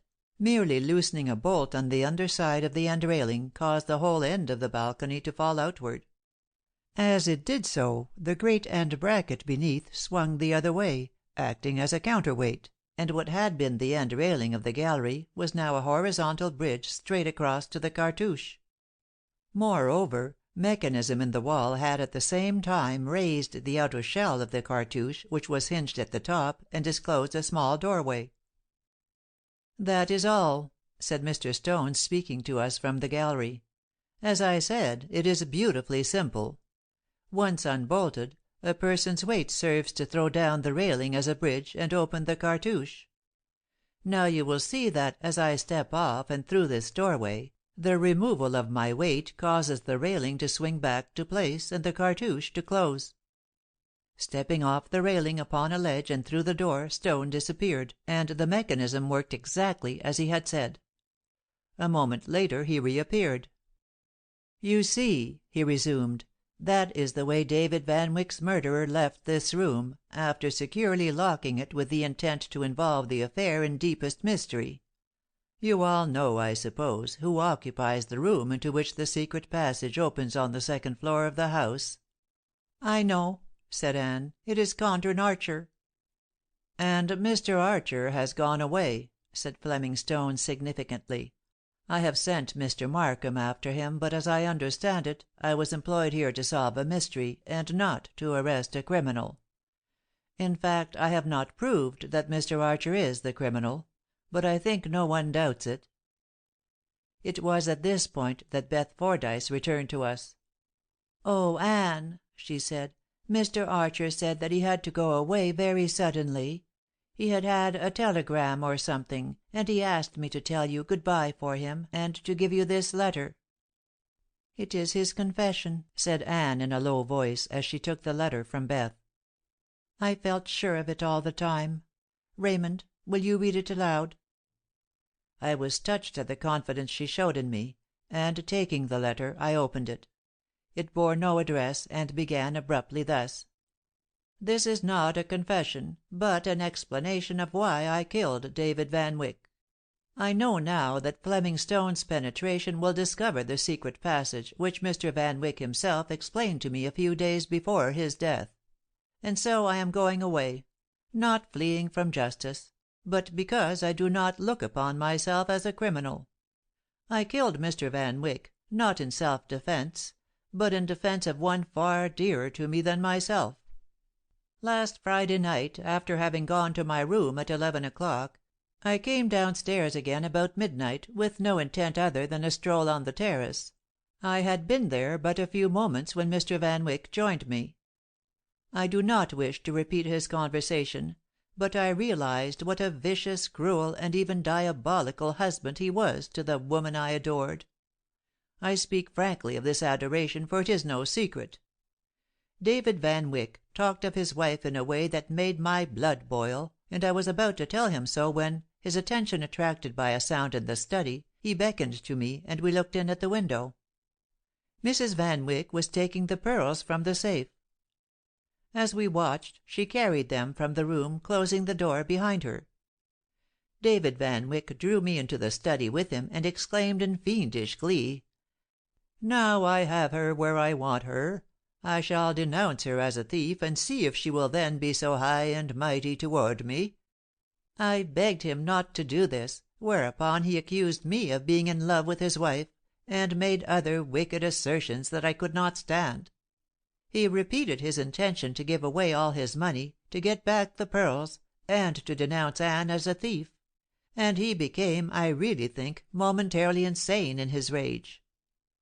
Possibly I too lost my mind, but I snatched up the bill file, tore off the papers, and stabbed him in a moment of white-hot anger.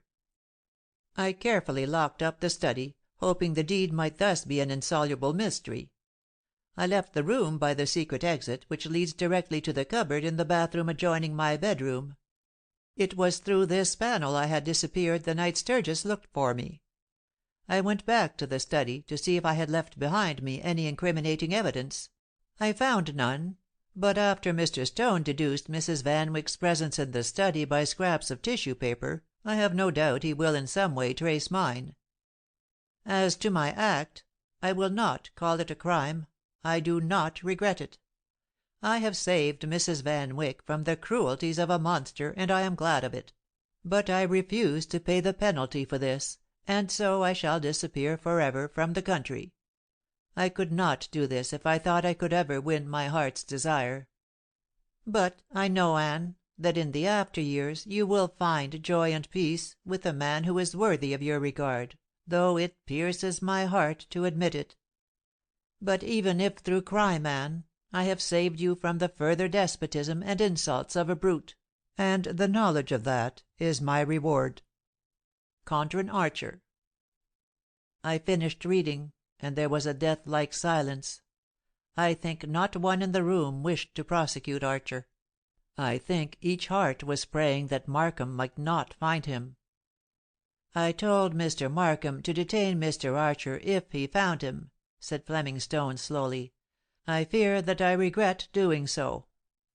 "He won't find him," said Anne, as if in proof of her words Mr. Markham came in. "Mr. Archer has disappeared," he said. "I thought he might go by train, and I waited at the station, but he didn't. Do you want him very much?" "No," said Anne. "We don't want him at all. Don't look for him any more, Mr. Markham." And then, as the tears flooded her eyes, she turned to me, and putting her trembling hand through my arm, she let me lead her out into the sunlight. There was no more mystery. The secret of the cartouche explained all.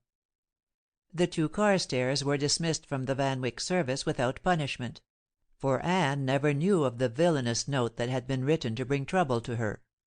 We never saw Archer again, and between Anne and myself his name has never been spoken. Buttonwood Terrace was sold, and the family separated. Morland went to the city to live, and Barbara went for a trip abroad with Mrs. Selton. But they may wander where they will, it matters not to me; for after a time Anne is going to crown my life with happiness, and I well know I shall never want anybody but Anne. End of chapters 19 and 20. End of Anybody But Anne, by Carolyn Wells. Recorded by Celine Major.